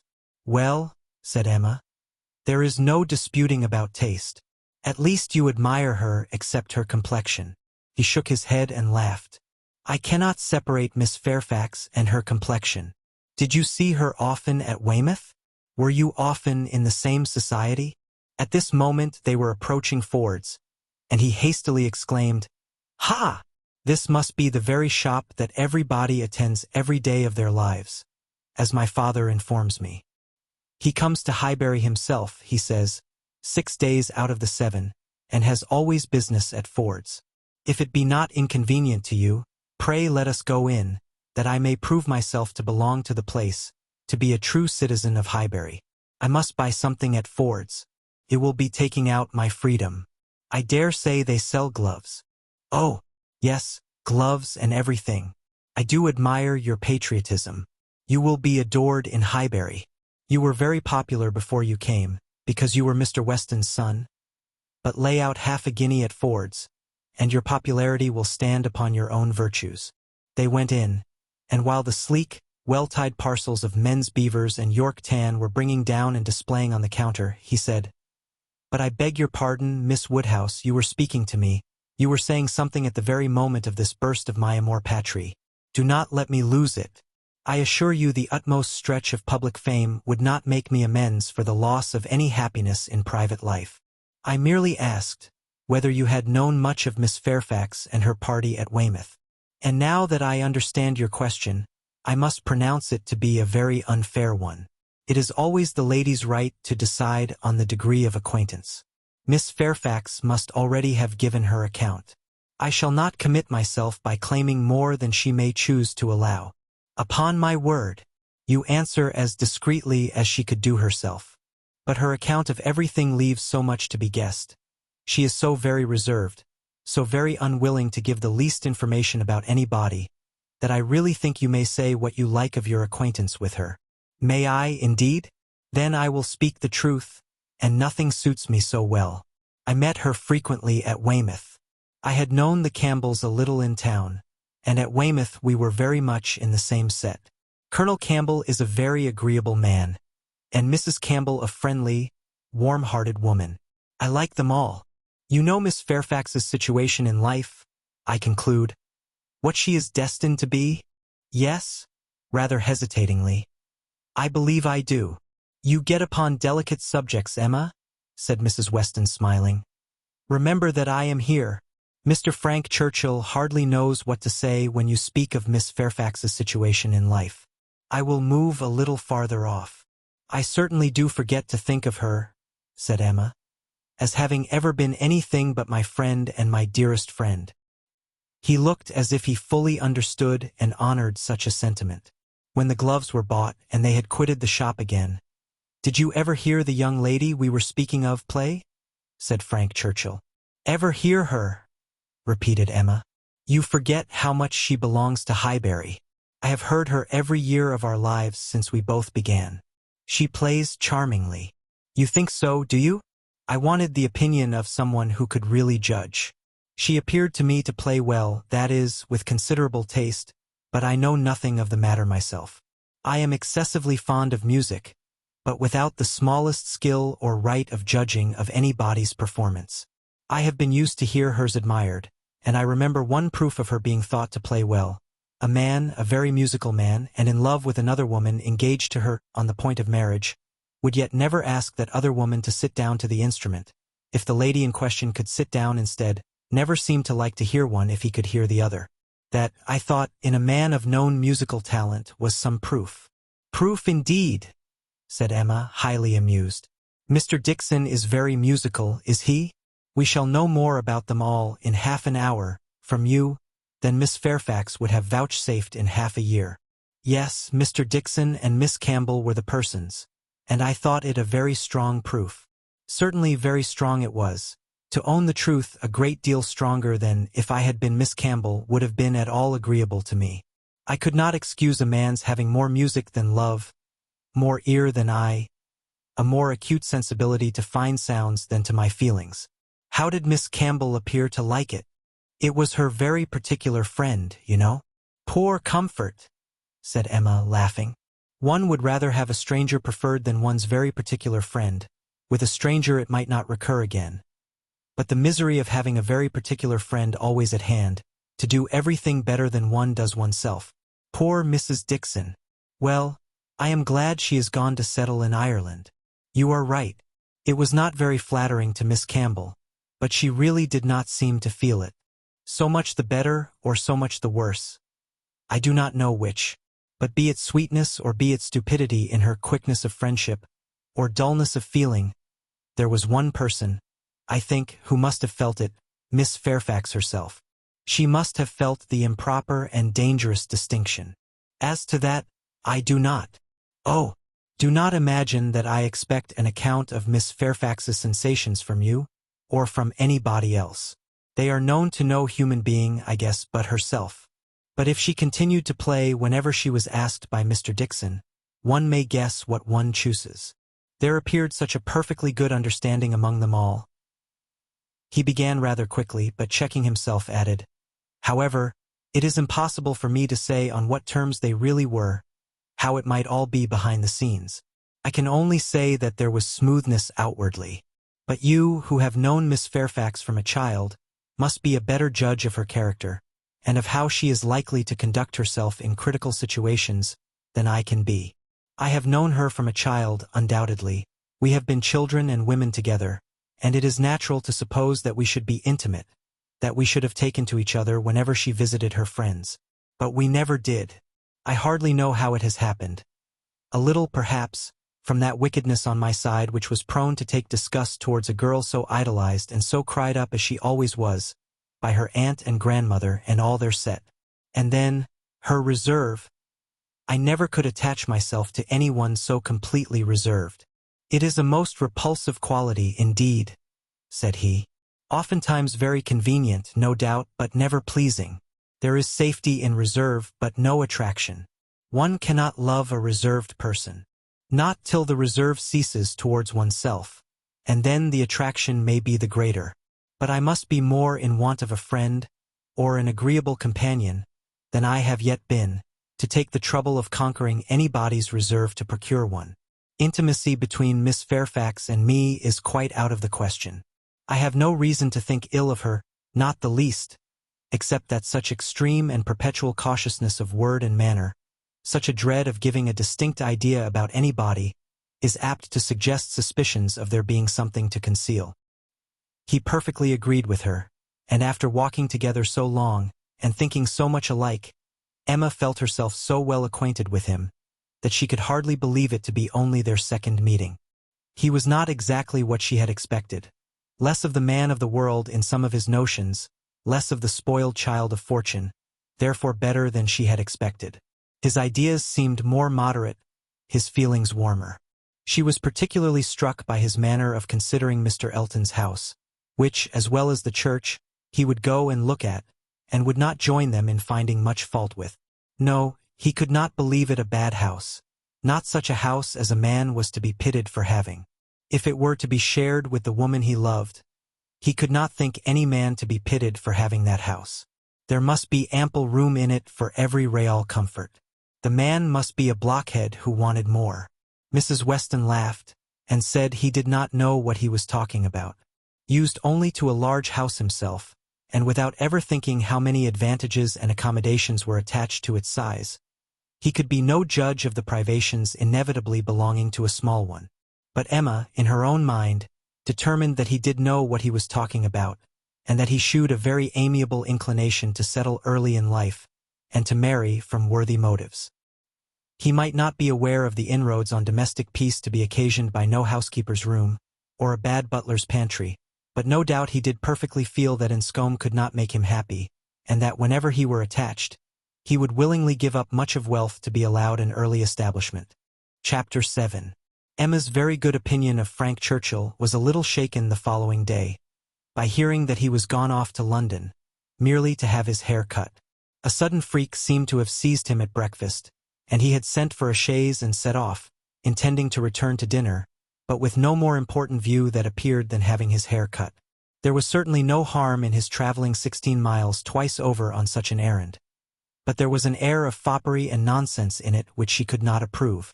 It did not accord with the rationality of plan, the moderation in expense, or even the unselfish warmth of heart, which she had believed herself to discern in him yesterday. Vanity, extravagance, love of change, restlessness of temper, which must be doing something good or bad.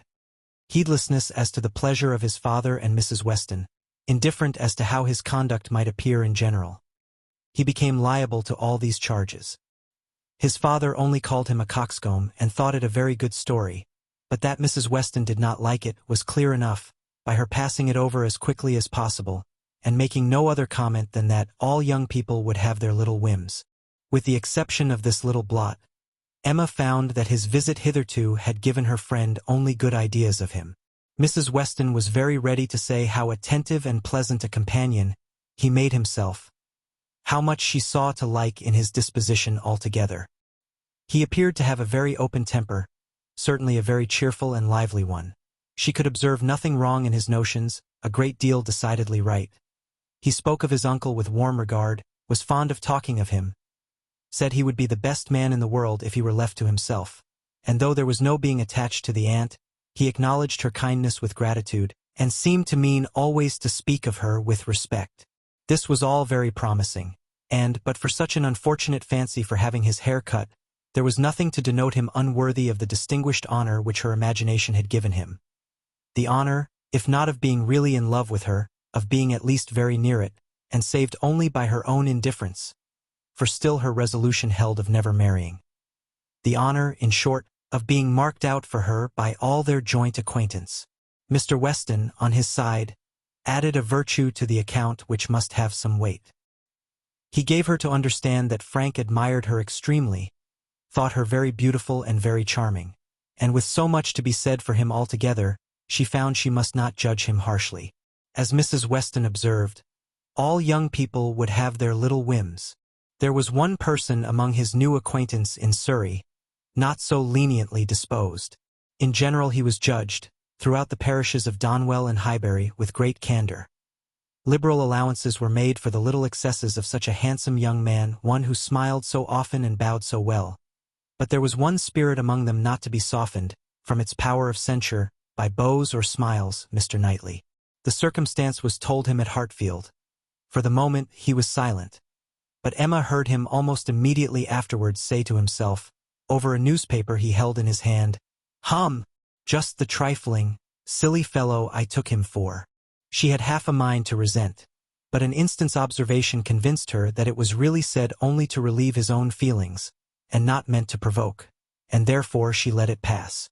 Although in one instance the bearers of not good tidings, Mr. and Mrs. Weston's visit this morning was in another respect particularly opportune. Something occurred while they were at Hartfield to make Emma want their advice, and, which was still more lucky, she wanted exactly the advice they gave. This was the occurrence. The Coles had been settled some years in Highbury, and were very good sort of people, friendly, liberal, and unpretending. But, on the other hand, they were of low origin in trade and only moderately genteel. On their first coming into the country, they had lived in proportion to their income, quietly, keeping little company, and that little unexpensively. But the last year or two had brought them a considerable increase of means. The house in town had yielded greater profits, and fortune in general had smiled on them. With their wealth, their views increased. Their want of a larger house, their inclination for more company. They added to their house, to their number of servants, to their expenses of every sort, and by this time were, in fortune and style of living, second only to the family at Hartfield. Their love of society and their new dining-room prepared everybody for their keeping dinner company, and a few parties, chiefly among the single men, had already taken place. The regular and best families Emma could hardly suppose they would presume to invite neither Donwell, nor Hartfield, nor Randalls. Nothing should tempt her to go if they did, and she regretted that her father's known habits would be giving her refusal less meaning than she could wish. The Coles were very respectable in their way, but they ought to be taught that it was not for them to arrange the terms on which the superior families would visit them. This lesson, she very much feared, they would receive only from herself. She had little hope of Mr. Knightley, none of Mr. Weston. But she had made up her mind how to meet this presumption so many weeks before it appeared. that when the insult came at last, it found her very differently affected. Donwell and Randalls had received their invitation, and none had come for her father and herself, and Mrs. Weston's accounting for it with, "I suppose they will not take the liberty with you. They know you do not dine out," was not quite sufficient. She felt that she should like to have had the power of refusal, and afterwards, as the idea of the party to be assembled there, consisting precisely of those whose society was dearest to her, occurred again and again, she did not know that she might not have been tempted to accept. Harriet was to be there in the evening, and the Bateses. They had been speaking of it as they walked about Highbury the day before, and Frank Churchill had most earnestly lamented her absence. Might not the evening end in a dance? Had been a question of his. The bare possibility of it acted as a farther irritation on her spirits, and her being left in solitary grandeur, even supposing the omission to be intended as a compliment, was but poor comfort. It was the arrival of this very invitation while the Westons were at Hartfield, which made their presence so acceptable. For though her first remark on reading it was that, of course, it must be declined, she so very soon proceeded to ask them what they advised her to do, that their advice for her going was most prompt and successful. She owned that, considering everything, she was not absolutely without inclination for the party. The Coles expressed themselves so properly. There was so much real attention in the manner of it, so much consideration for her father. They would have solicited the honor earlier, but had been waiting the arrival of a folding screen from London, which they hoped might keep Mr. Woodhouse from any draught of air, and therefore induce him the more readily to give them the honor of his company. Upon the whole, she was very persuadable, and it being briefly settled among themselves how it might be done without neglecting his comfort, how certainly Mrs. Goddard, if not Mrs. Bates, might be depended on for bearing him company, Mr. Woodhouse was to be talked into an acquiescence of his daughter's going out to dinner on a day now near at hand, and spending the whole evening away from him. As for his going, Emma did not wish him to think it possible. The hours would be too late, and the party too numerous. He was soon pretty well resigned. "I am not fond of dinner visiting," said he. "I never was. No more is Emma. Late hours do not agree with us. I am sorry Mr. and Mrs. Cole should have done it. I think it would be much better if they would come in one afternoon next summer, and take their tea with us, take us in their afternoon walk, which they might do, as our hours are so reasonable, and yet get home without being out in the damp of the evening. The dews of a summer evening are what I would not expose anybody to. However, as they are so very desirous to have dear Emma dine with them, and as you will both be there, and Mr. Knightley too, to take care of her, I cannot wish to prevent it, provided the weather be what it ought, neither damp, nor cold, nor windy." Then turning to Mrs. Weston, with a look of gentle reproach, "Ah, Miss Taylor, if you had not married, you would have stayed at home with me." "Well, sir," cried Mr. Weston, "as I took Miss Taylor away, it is incumbent on me to supply her place if I can, and I will step to Mrs. Goddard in a moment if you wish it." But the idea of anything to be done in a moment was increasing, not lessening, Mr. Woodhouse's agitation. The ladies knew better how to allay it. Mr. Weston must be quiet, and everything deliberately arranged. With this treatment, Mr. Woodhouse was soon composed enough for talking as usual. He should be happy to see Mrs. Goddard. He had a great regard for Mrs. Goddard, and Emma should write a line and invite her. James could take the note. But first of all, there must be an answer written to Mrs. Cole. "You will make my excuses, my dear, as civilly as possible. You will say that I am quite an invalid, and go nowhere, and therefore must decline their obliging invitation, beginning with my compliments, of course. But you will do everything right. I need not tell you what is to be done. We must remember to let James know that the carriage will be wanted on Tuesday. I shall have no fears for you with him. We have never been there above once since the new approach was made. But still I have no doubt that James will take you very safely. And when you get there, you must tell him at what time you would have him come for you again, and you had better name an early hour. You will not like staying late. You will get very tired when tea is over." "But you would not wish me to come away before I am tired, Papa?" "Oh, no, my love. But you will soon be tired. There will be a great many people talking at once. You will not like the noise." "But, my dear sir," cried Mr. Weston, "if Emma comes away early, it will be breaking up the party. "And no great harm if it does," said Mr. Woodhouse. "The sooner every party breaks up, the better. But you do not consider how it may appear to the Coles. Emma's going away directly after tea might be giving offense. They are good-natured people and think little of their own claims, but still they must feel that anybody's hurrying away is no great compliment, and Miss Woodhouse's doing it would be more thought of than any other person's in the room. You would not wish to disappoint and mortify the Coles, I am sure, sir. Friendly, good sort of people as ever lived, and who have been your neighbors these 10 years. No, upon no account in the world, Mr. Weston. I am much obliged to you for reminding me. I should be extremely sorry to be giving them any pain. I know what worthy people they are. Perry tells me that Mr. Cole never touches malt liquor. You would not think it to look at him, but he is bilious. Mr. Cole is very bilious. No, I would not be the means of giving them any pain. My dear Emma, we must consider this. I am sure, rather than run the risk of hurting Mr. and Mrs. Cole, you would stay a little longer than you might wish. You will not regard being tired. You will be perfectly safe, you know, among your friends. Oh yes, Papa. I have no fears at all for myself, and I should have no scruples of staying as late as Mrs. Weston, but on your account. I am only afraid of your sitting up for me. I am not afraid of your not being exceedingly comfortable with Mrs. Goddard. She loves piquet, you know, but when she has gone home, I am afraid you will be sitting up by yourself, instead of going to bed at your usual time, and the idea of that would entirely destroy my comfort. You must promise me not to sit up. He did, on the condition of some promises on her side, such as that, if she came home cold, she would be sure to warm herself thoroughly. If hungry, that she would take something to eat, that her own maid should sit up for her, and that Sorrel and the butler should see that everything were safe in the house as usual. Chapter 8. Frank Churchill came back again, and if he kept his father's dinner waiting, it was not known at Hartfield, for Mrs. Weston was too anxious for his being a favorite with Mr. Woodhouse to betray any imperfection which could be concealed. He came back, had had his hair cut, and laughed at himself with a very good grace, but without seeming really at all ashamed of what he had done. He had no reason to wish his hair longer, to conceal any confusion of face, no reason to wish the money unspent, to improve his spirits.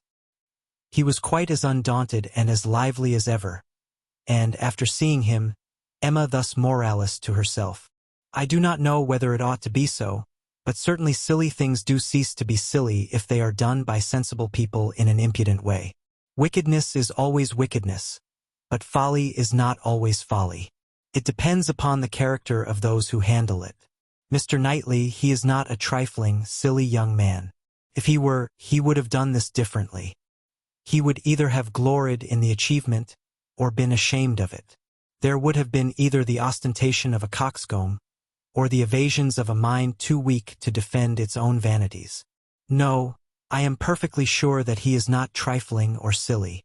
With Tuesday came the agreeable prospect of seeing him again, and for a longer time than hitherto, of judging of his general manners and by inference of the meaning of his manners towards herself, of guessing how soon it might be necessary for her to throw coldness into her air, and of fancying what the observations of all those might be, who were now seeing them together for the first time. She meant to be very happy, in spite of the scene being laid at Mr. Cole's, and without being able to forget that among the failings of Mr. Elton, even in the days of his favor, none had disturbed her more than his propensity to dine with Mr. Cole. Her father's comfort was amply secured, Mrs. Bates as well as Mrs. Goddard being able to come, and her last pleasing duty before she left the house was to pay her respects to them as they sat together after dinner, and while her father was fondly noticing the beauty of her dress, to make the two ladies all the amends in her power, by helping them to large slices of cake and full glasses of wine, for whatever unwilling self-denial his care of their constitution might have obliged them to practice during the meal.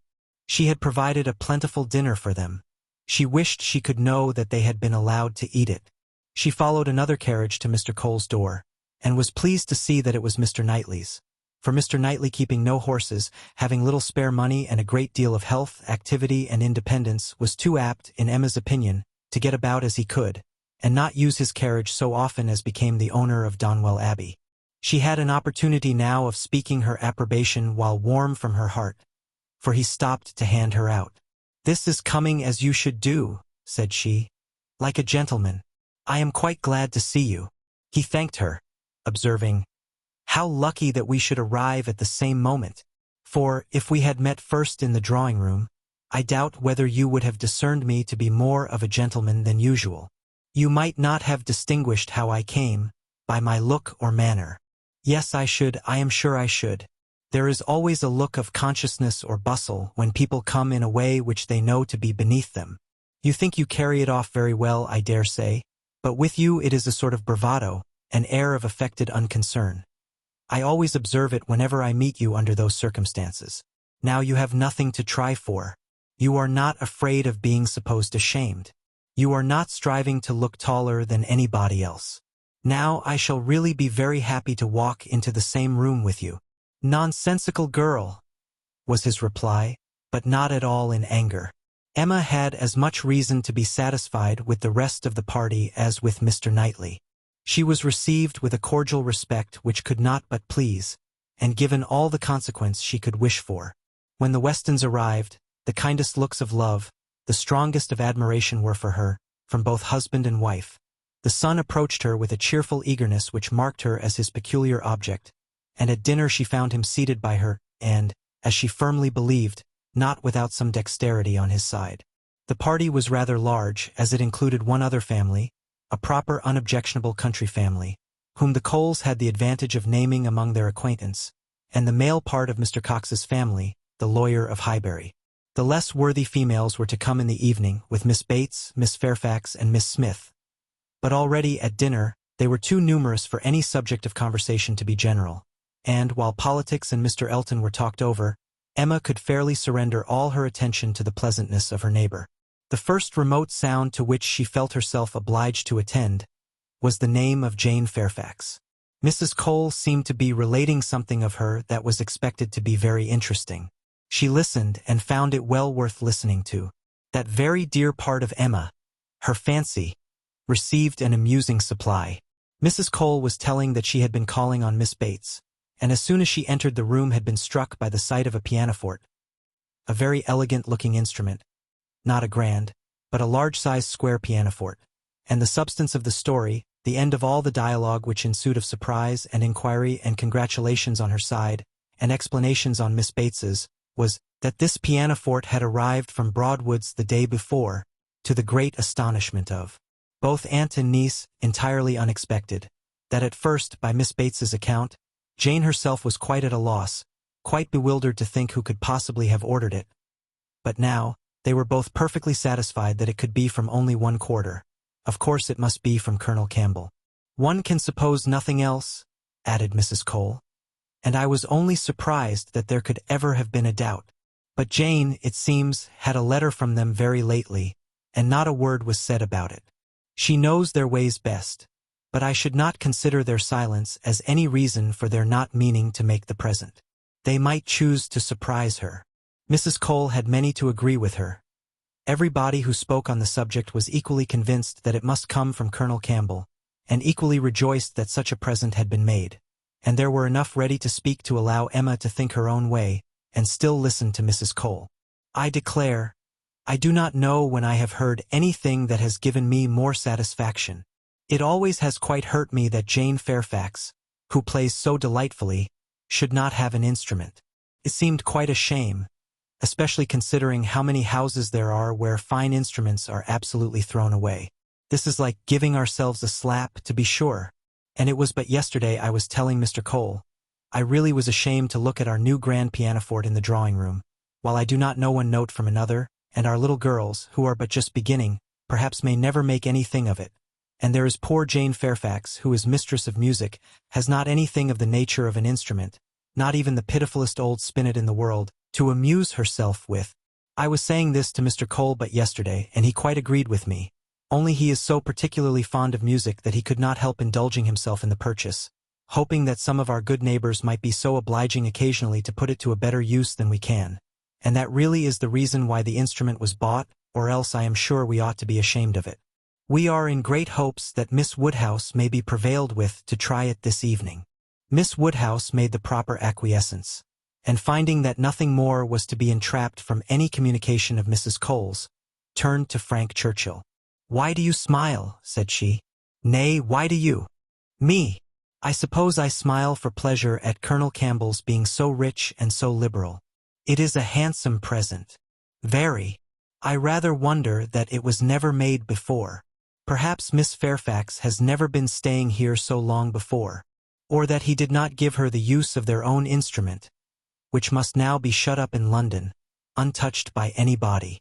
That is a grand pianoforte, and he might think it too large for Mrs. Bates's house.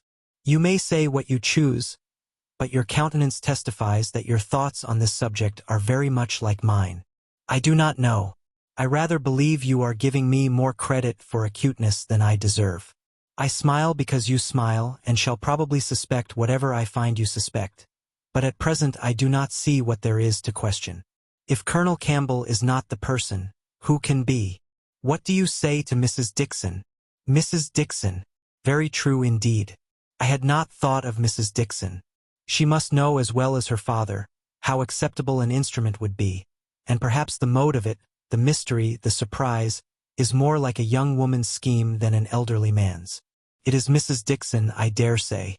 I told you that your suspicions would guide mine.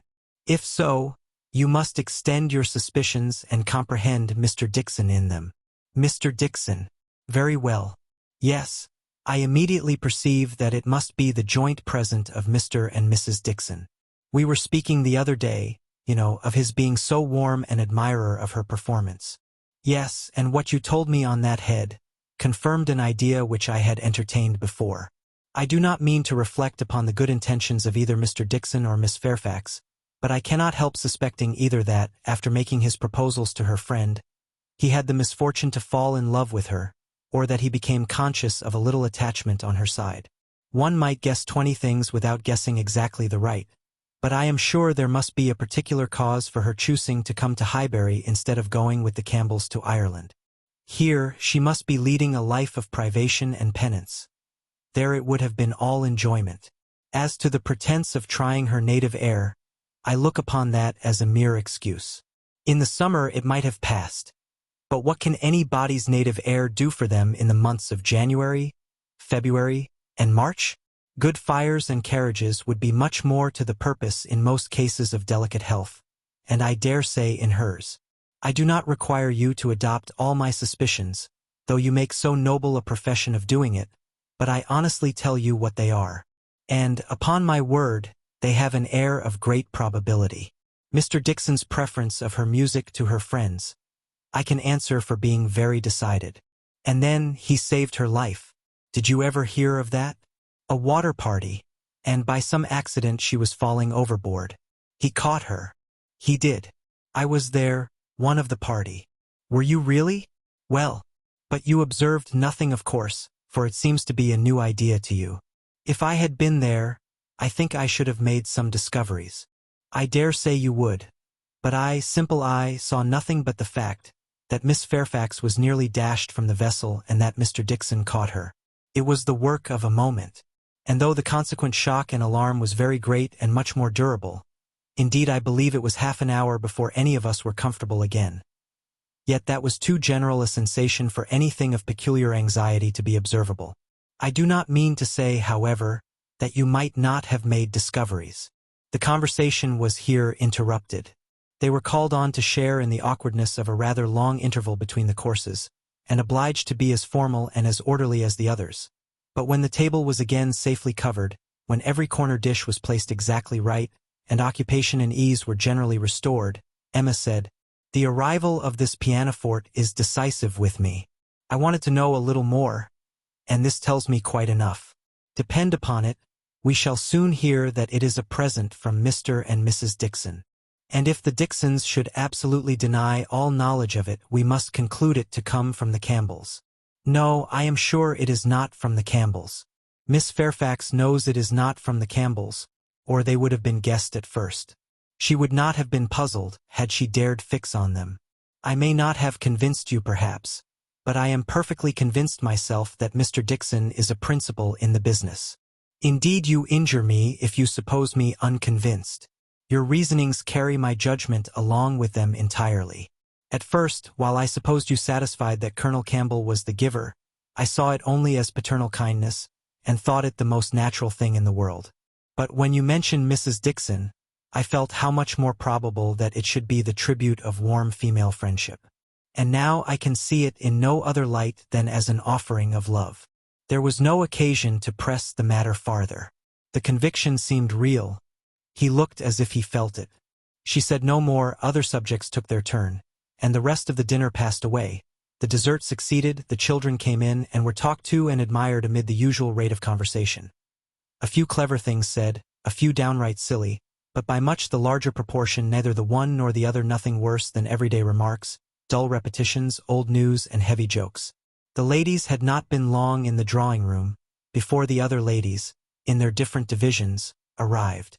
Emma watched the entree of her own particular little friend, and if she could not exult in her dignity and grace, she could not only love the blooming sweetness and the artless manner, but could most heartily rejoice in that light, cheerful, unsentimental disposition which allowed her so many alleviations of pleasure in the midst of the pangs of disappointed affection.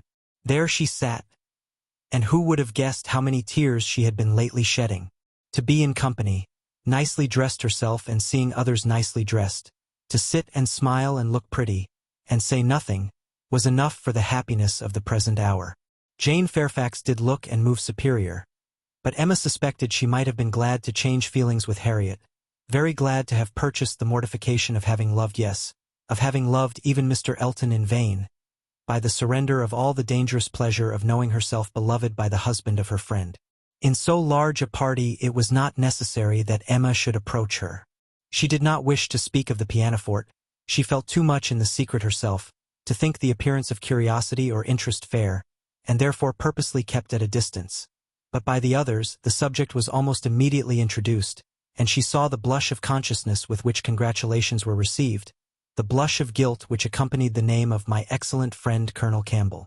Mrs. Weston, kind-hearted and musical, was particularly interested by the circumstance, and Emma could not help being amused at her perseverance in dwelling on the subject, and having so much to ask and to say as to tone, touch, and pedal, totally unsuspicious of that wish of saying as little about it as possible, which she plainly read in the fair heroine's countenance. They were soon joined by some of the gentlemen, and the very first of the early was Frank Churchill. In he walked, the first and the handsomest, and after paying his compliments en passant to Miss Bates and her niece, made his way directly to the opposite side of the circle, where sat Miss Woodhouse, and till he could find a seat by her, would not sit at all. Emma divined what every body present must be thinking. She was his object, and every body must perceive it. She introduced him to her friend, Miss Smith, and, at convenient moments afterwards, heard what each thought of the other. He had never seen so lovely a face, and was delighted with her naivete. And she, only to be sure it was paying him too great a compliment, but she did think there were some looks a little like Mr. Elton. Emma restrained her indignation, and only turned from her in silence. Smiles of intelligence passed between her and the gentleman on first glancing towards Miss Fairfax, but it was most prudent to avoid speech.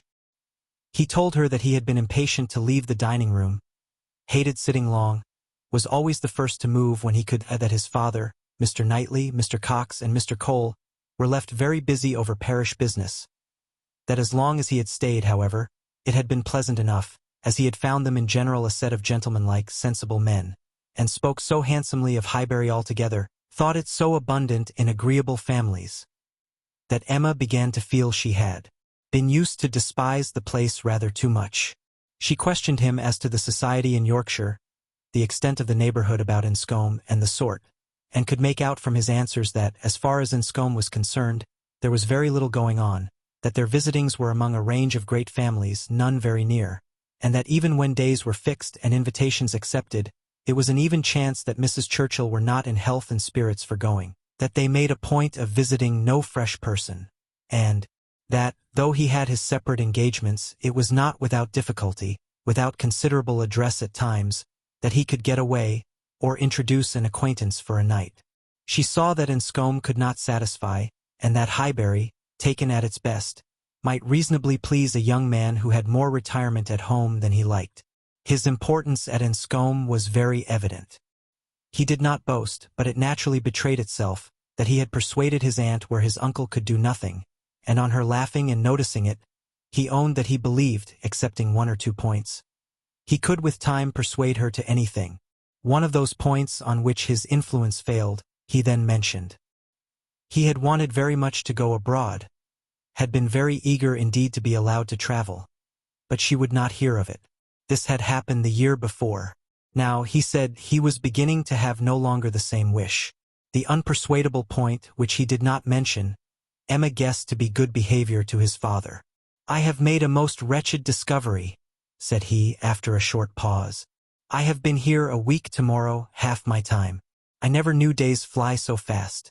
A week tomorrow, and I have hardly begun to enjoy myself, but just got acquainted with Mrs. Weston, and others. I hate the recollection. Perhaps you may now begin to regret that you spent 1 whole day, out of so few, in having your hair cut." "No," said he, smiling. "That is no subject of regret at all. I have no pleasure in seeing my friends, unless I can believe myself fit to be seen." The rest of the gentlemen being now in the room, Emma found herself obliged to turn from him for a few minutes, and listen to Mr. Cole. When Mr. Cole had moved away, and her attention could be restored as before, she saw Frank Churchill looking intently across the room at Miss Fairfax, who was sitting exactly opposite. "What is the matter?" said she. He started. "Thank you for rousing me," he replied.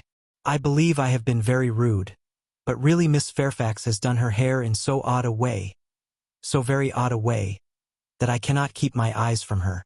I never saw anything so outré. Those curls. This must be a fancy of her own. I see nobody else looking like her. I must go and ask her whether it is an Irish fashion. Shall I? Yes, I will. I declare I will. And you shall see how she takes it, whether she colors." He was gone immediately, and Emma soon saw him standing before Miss Fairfax and talking to her, but as to its effect on the young lady, as he had improvidently placed himself exactly between them, exactly in front of Miss Fairfax, she could absolutely distinguish nothing. Before he could return to his chair, it was taken by Mrs. Weston. "This is the luxury of a large party," said she. "One can get near everybody and say everything. My dear Emma, I am longing to talk to you. I have been making discoveries and forming plans, just like yourself, and I must tell them while the idea is fresh. Do you know how Miss Bates and her niece came here? How? They were invited, were not they? Oh, yes, but how they were conveyed hither. The manner of their coming. They walked, I conclude. How else could they come? Very true. Well, a little while ago it occurred to me how very sad it would be to have Jane Fairfax walking home again, late at night and cold as the nights are now.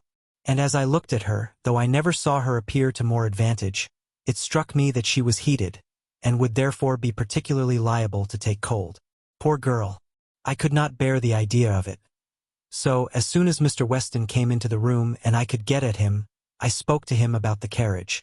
You may guess how readily he came into my wishes, and having his approbation, I made my way directly to Miss Bates, to assure her that the carriage would be at her service before it took us home, for I thought it would be making her comfortable at once.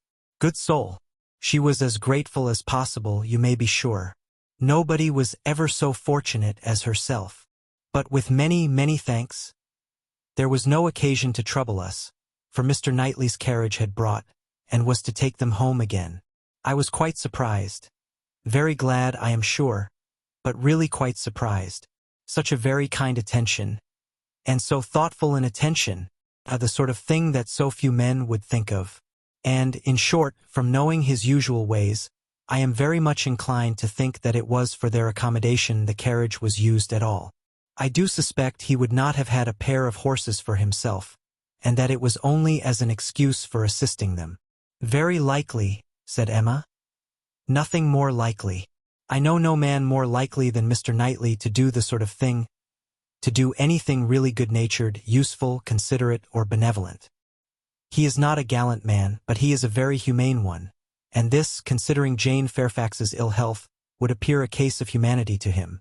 And for an act of unostentatious kindness, there is nobody whom I would fix on more than on Mr. Knightley. I know he had horses today, for we arrived together, and I laughed at him about it, but he said not a word that could betray. Well, said Mrs. Weston, smiling, You give him credit for more simple, disinterested benevolence in this instance than I do. For while Miss Bates was speaking, a suspicion darted into my head, and I have never been able to get it out again. The more I think of it, the more probable it appears. In short, I have made a match between Mr. Knightley and Jane Fairfax. See the consequence of keeping you company. What do you say to it? Mr. Knightley and Jane Fairfax, exclaimed Emma. Dear Mrs. Weston, how could you think of such a thing? Mr. Knightley must not marry. You would not have little Henry cut out from Donwell? Oh, no, Henry must have Donwell. I cannot at all consent to Mr. Knightley's marrying, and I am sure it is not at all likely. I am amazed that you should think of such a thing. My dear Emma, I have told you what led me to think of it. I do not want the match. I do not want to injure dear little Henry. But the idea has been given me by circumstances, and if Mr. Knightley really wished to marry, you would not have him refrain on Henry's account, a boy of 6 years old, who knows nothing of the matter. Yes, I would. I could not bear to have Henry supplanted. Mr. Knightley marry. No, I have never had such an idea, and I cannot adopt it now. And Jane Fairfax, too, of all women. Nay, she has always been a first favorite with him, as you very well know. But the imprudence of such a match. I am not speaking of its prudence, merely its probability. I see no probability in it, unless you have any better foundation than what you mention. His good nature, his humanity, as I tell you, would be quite enough to account for the horses. He has a great regard for the Bateses, independent of Jane Fairfax, and is always glad to shew them attention.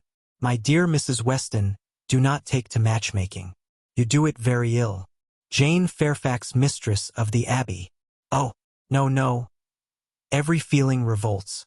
For his own sake, I would not have him do so mad a thing. Imprudent, if you please, but not mad. Excepting inequality of fortune, and perhaps a little disparity of age, I can see nothing unsuitable. But Mr. Knightley does not want to marry. I am sure he has not the least idea of it. Do not put it into his head. Why should he marry? He is as happy as possible by himself, with his farm and his sheep and his library and all the parish to manage, and he is extremely fond of his brother's children.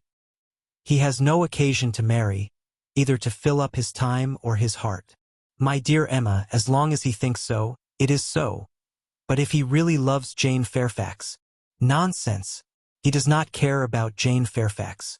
In the way of love, I am sure he does not. He would do any good to her or her family.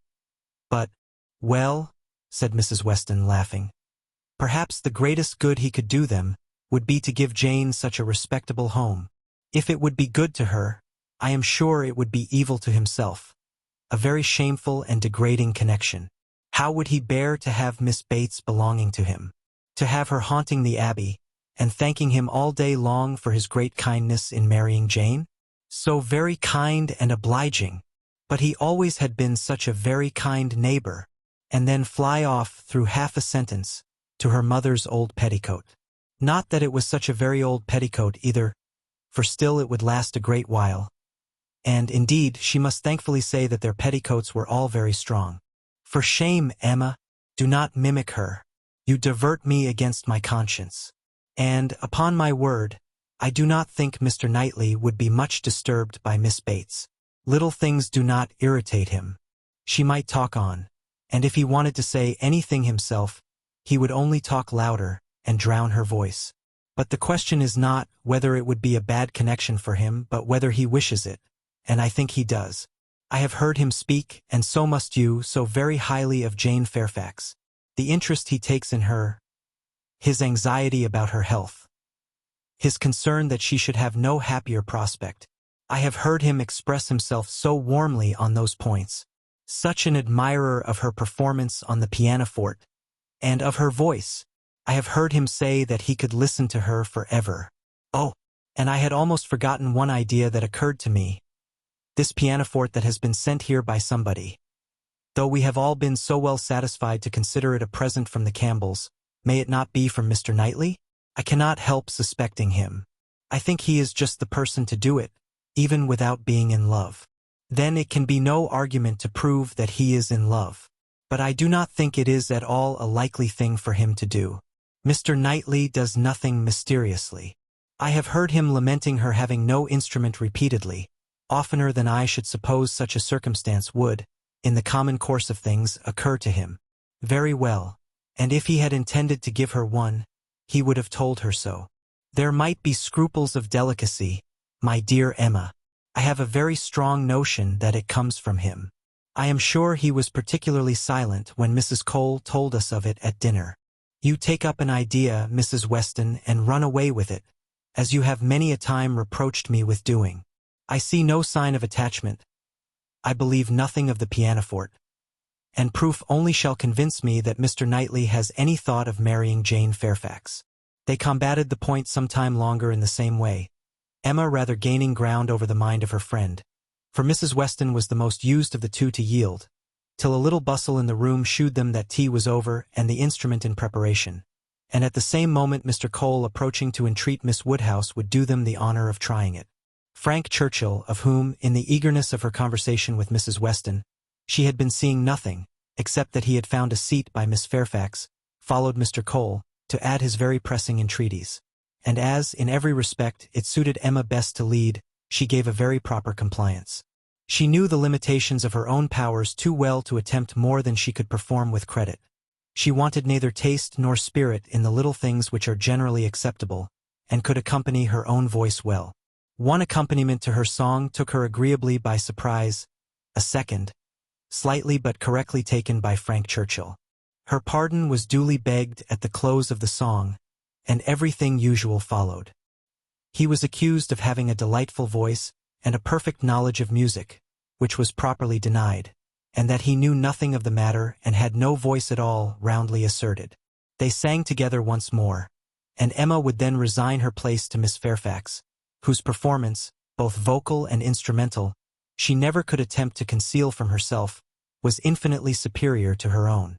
With mixed feelings, she seated herself at a little distance from the numbers round the instrument, to listen. Frank Churchill sang again. They had sung together once or twice, it appeared, at Weymouth. But the sight of Mr. Knightley among the most attentive soon drew away half Emma's mind, and she fell into a train of thinking on the subject of Mrs. Weston's suspicions, to which the sweet sounds of the united voices gave only momentary interruptions. Her objections to Mr. Knightley's marrying did not in the least subside. She could see nothing but evil in it. It would be a great disappointment to Mr. John Knightley, consequently to Isabella, a real injury to the children, a most mortifying change and material loss to them all, a very great deduction from her father's daily comfort, and, as to herself, she could not at all endure the idea of Jane Fairfax at Donwell Abbey, a Mrs. Knightley for them all to give way to. No, Mr. Knightley must never marry.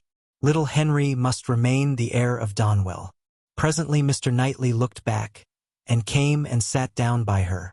They talked at first only of the performance. His admiration was certainly very warm, yet she thought, but for Mrs. Weston, it would not have struck her. As a sort of touchstone, however, she began to speak of his kindness in conveying the aunt and niece, and though his answer was in the spirit of cutting the matter short, she believed it to indicate only his disinclination to dwell on any kindness of his own. "I often feel concern," said she, "that I dare not make our carriage more useful on such occasions. It is not that I am without the wish, but you know how impossible my father would deem it that James should put to for such a purpose." "Quite out of the question, quite out of the question," he replied. "But you must often wish it, I am sure." And he smiled with such seeming pleasure at the conviction that she must proceed another step. "This present from the Campbells," said she. "This pianoforte is very kindly given." "Yes," he replied, and without the smallest apparent embarrassment. "But they would have done better had they given her notice of it. Surprises are foolish things. The pleasure is not enhanced, and the inconvenience is often considerable. I should have expected better judgment in Colonel Campbell." From that moment, Emma could have taken her oath that Mr. Knightley had had no concern in giving the instrument. But whether he were entirely free from peculiar attachment, whether there were no actual preference, remained a little longer doubtful. Towards the end of Jane's second song, Her voice grew thick. "That will do," said he when it was finished, thinking aloud. "You have sung quite enough for one evening, now be quiet." Another song, however, was soon begged for. One more. They would not fatigue Miss Fairfax on any account, and would only ask for one more.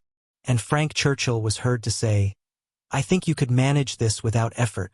The first part is so very trifling. The strength of the song falls on the second." Mr. Knightley grew angry. Chapter 9.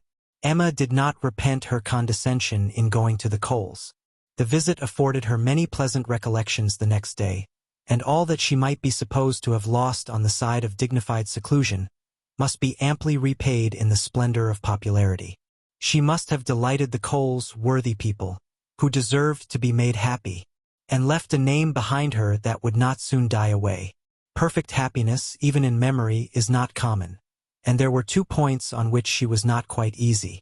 She doubted whether she had not transgressed the duty of woman by woman, in betraying her suspicions of Jane Fairfax's feelings to Frank Churchill. It was hardly right, but it had been so strong an idea that it would escape her, and his submission to all that she told was a compliment to her penetration, which made it difficult for her to be quite certain that she ought to have held her tongue. The other circumstance of regret related also to Jane Fairfax, and there she had no doubt. She did unfeignedly and unequivocally regret the inferiority of her own playing and singing. She did most heartily grieve over the idleness of her childhood, and sat down and practiced vigorously an hour and a half. She was then interrupted by Harriet's coming in, and if Harriet's praise could have satisfied her, she might soon have been comforted. "Oh, if I could but play as well as you and Miss Fairfax. Don't class us together, Harriet. My playing is no more like hers than a lamp is like sunshine." "Oh, dear, I think you play the best of the two. I think you play quite as well as she does. I am sure I had much rather hear you. Everybody last night said how well you played. Those who knew anything about it must have felt the difference. The truth is, Harriet, that my playing is just good enough to be praised, but Jane Fairfax's is much beyond it."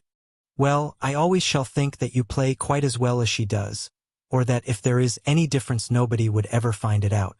Mr. Cole said how much taste you had, and Mr. Frank Churchill talked a great deal about your taste, and that he valued taste much more than execution." "Ah, but Jane Fairfax has them both, Harriet." "Are you sure? I saw she had execution, but I did not know she had any taste. Nobody talked about it, and I hate Italian singing. There is no understanding a word of it.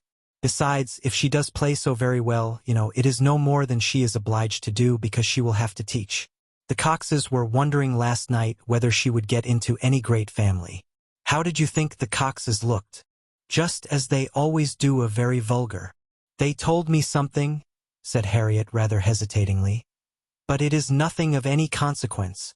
Emma was obliged to ask what they had told her, though fearful of its producing Mr. Elton. "They told me that Mr. Martin dined with them last Saturday." "Oh!" "He came to their father upon some business, and he asked him to stay to dinner." "Oh!" "They talked a great deal about him, especially in Cox. I do not know what she meant, but she asked me if I thought I should go and stay there again next summer. She meant to be impertinently curious, just as such an Cox should be. She said he was very agreeable the day he dined there. He sat by her at dinner. Miss Nash thinks either of the Coxes would be very glad to marry him." "Very likely. I think they are, without exception, the most vulgar girls in Highbury." Harriet had business at Ford's. Emma thought it most prudent to go with her. Another accidental meeting with the Martins was possible, and in her present state would be dangerous. Harriet, tempted by everything and swayed by half a word, was always very long at a purchase, and while she was still hanging over muslins and changing her mind, Emma went to the door for amusement. Much could not be hoped from the traffic of even the busiest part of Highbury.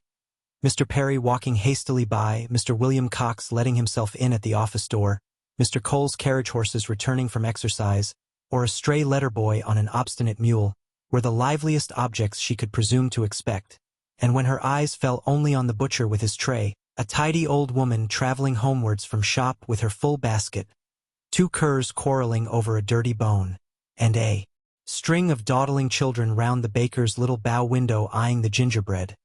She knew she had no reason to complain, and was amused enough, quite enough still to stand at the door. A mind lively and at ease can do with seeing nothing, and can see nothing that does not answer. She looked down the Randalls Road. The scene enlarged. 2 persons appeared, Mrs. Weston and her son-in-law. They were walking into Highbury, to Hartfield of course. They were stopping, however, in the first place at Mrs. Bates's, whose house was a little nearer Randalls than Ford's, and had all but knocked when Emma caught their eye. Immediately they crossed the road and came forward to her, and the agreeableness of yesterday's engagement seemed to give fresh pleasure to the present meeting. Mrs. Weston informed her that she was going to call on the Bateses, in order to hear the new instrument. "For my companion tells me," said she, "that I absolutely promised Miss Bates last night that I would come this morning. I was not aware of it myself.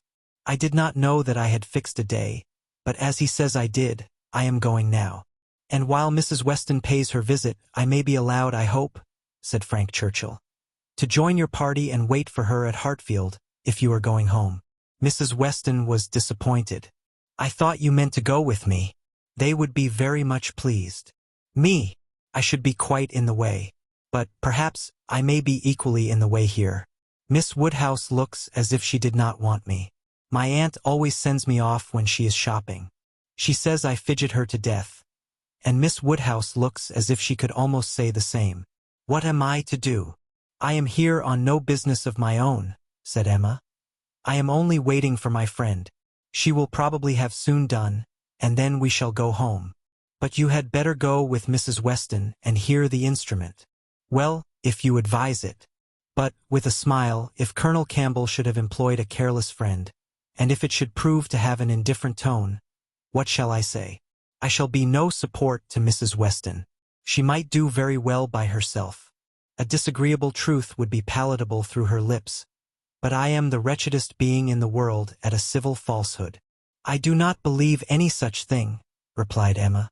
"I am persuaded that you can be as insincere as your neighbors, when it is necessary, but there is no reason to suppose the instrument is indifferent. Quite otherwise indeed, if I understood Miss Fairfax's opinion last night." "Do come with me," said Mrs. Weston. "If it be not very disagreeable to you, it need not detain us long. We will go to Hartfield afterwards. We will follow them to Hartfield. I really wish you to call with me. It will be felt so great an attention, and I always thought you meant it." He could say no more, and with the hope of Hartfield to reward him, returned with Mrs. Weston to Mrs. Bates's door. Emma watched them in, and then joined Harriet at the interesting counter, trying, with all the force of her own mind, to convince her that if she wanted plain muslin it was of no use to look at figured, and that a blue ribbon, be it ever so beautiful, would still never match her yellow pattern. At last it was all settled, even to the destination of the parcel.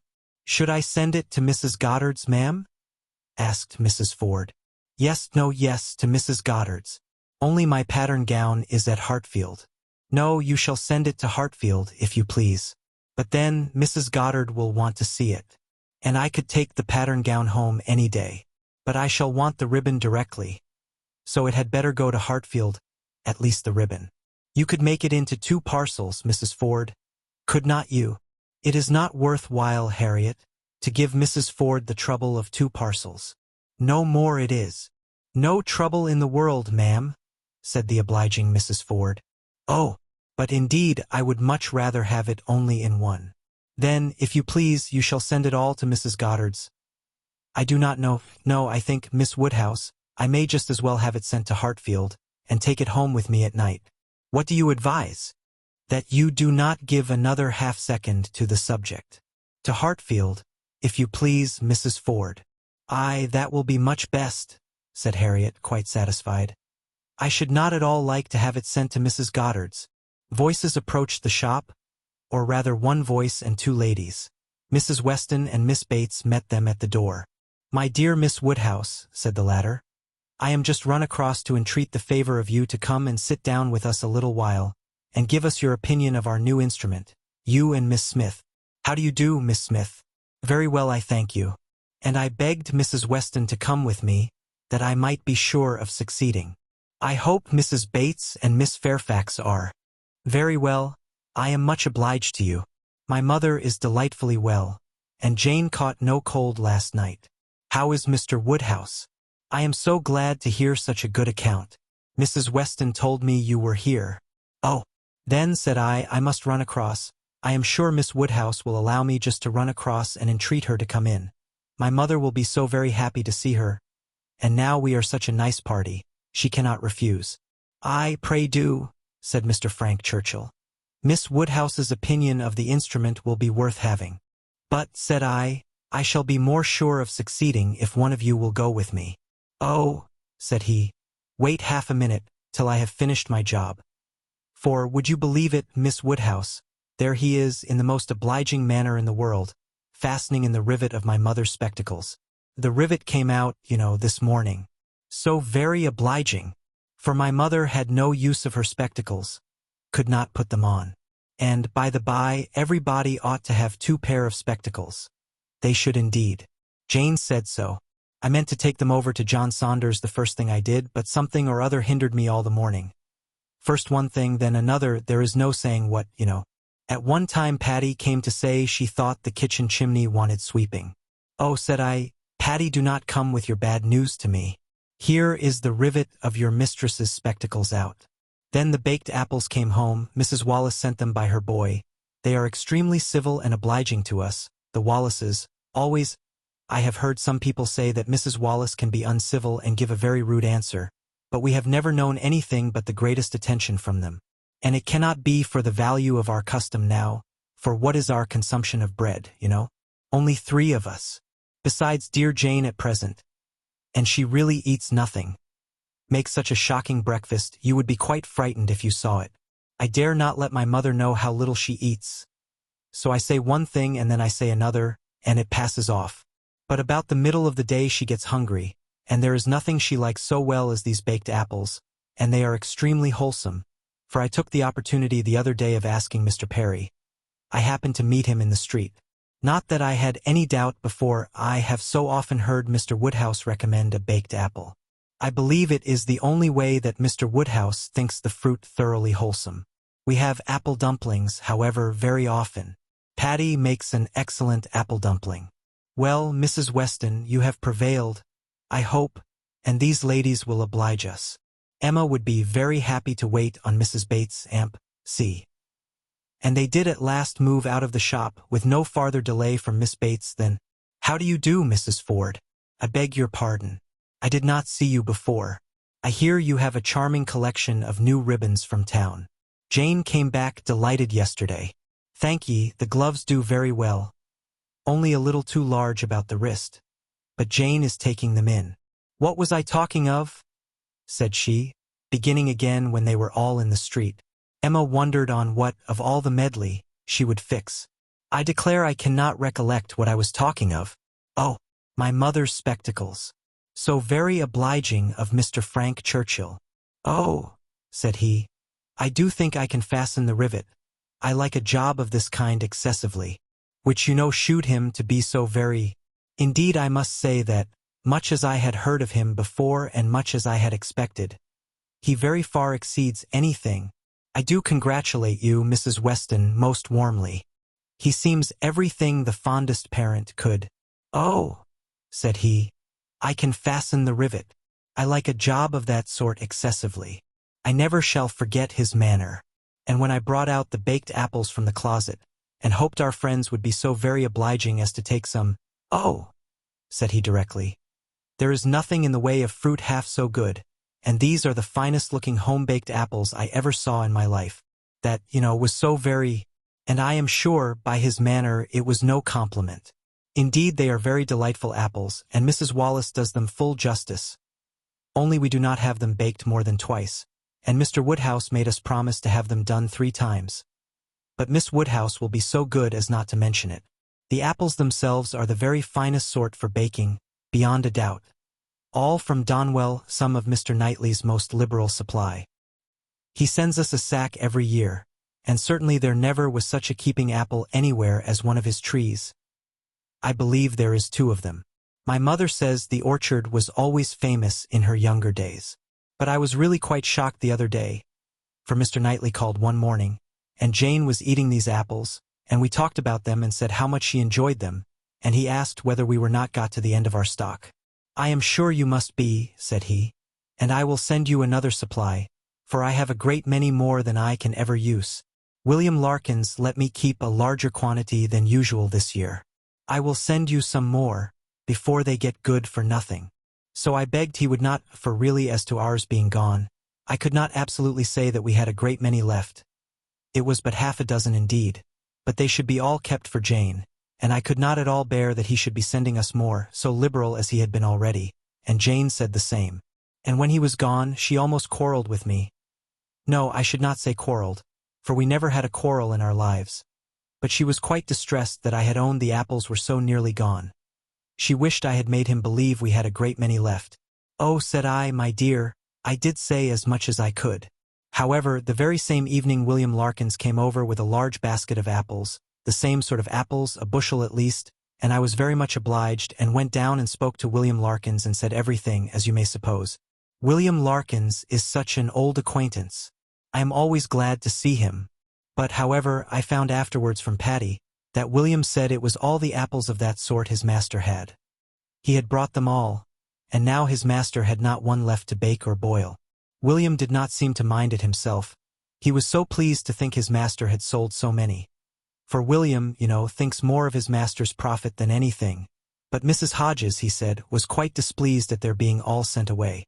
She could not bear that her master should not be able to have another apple tart this spring.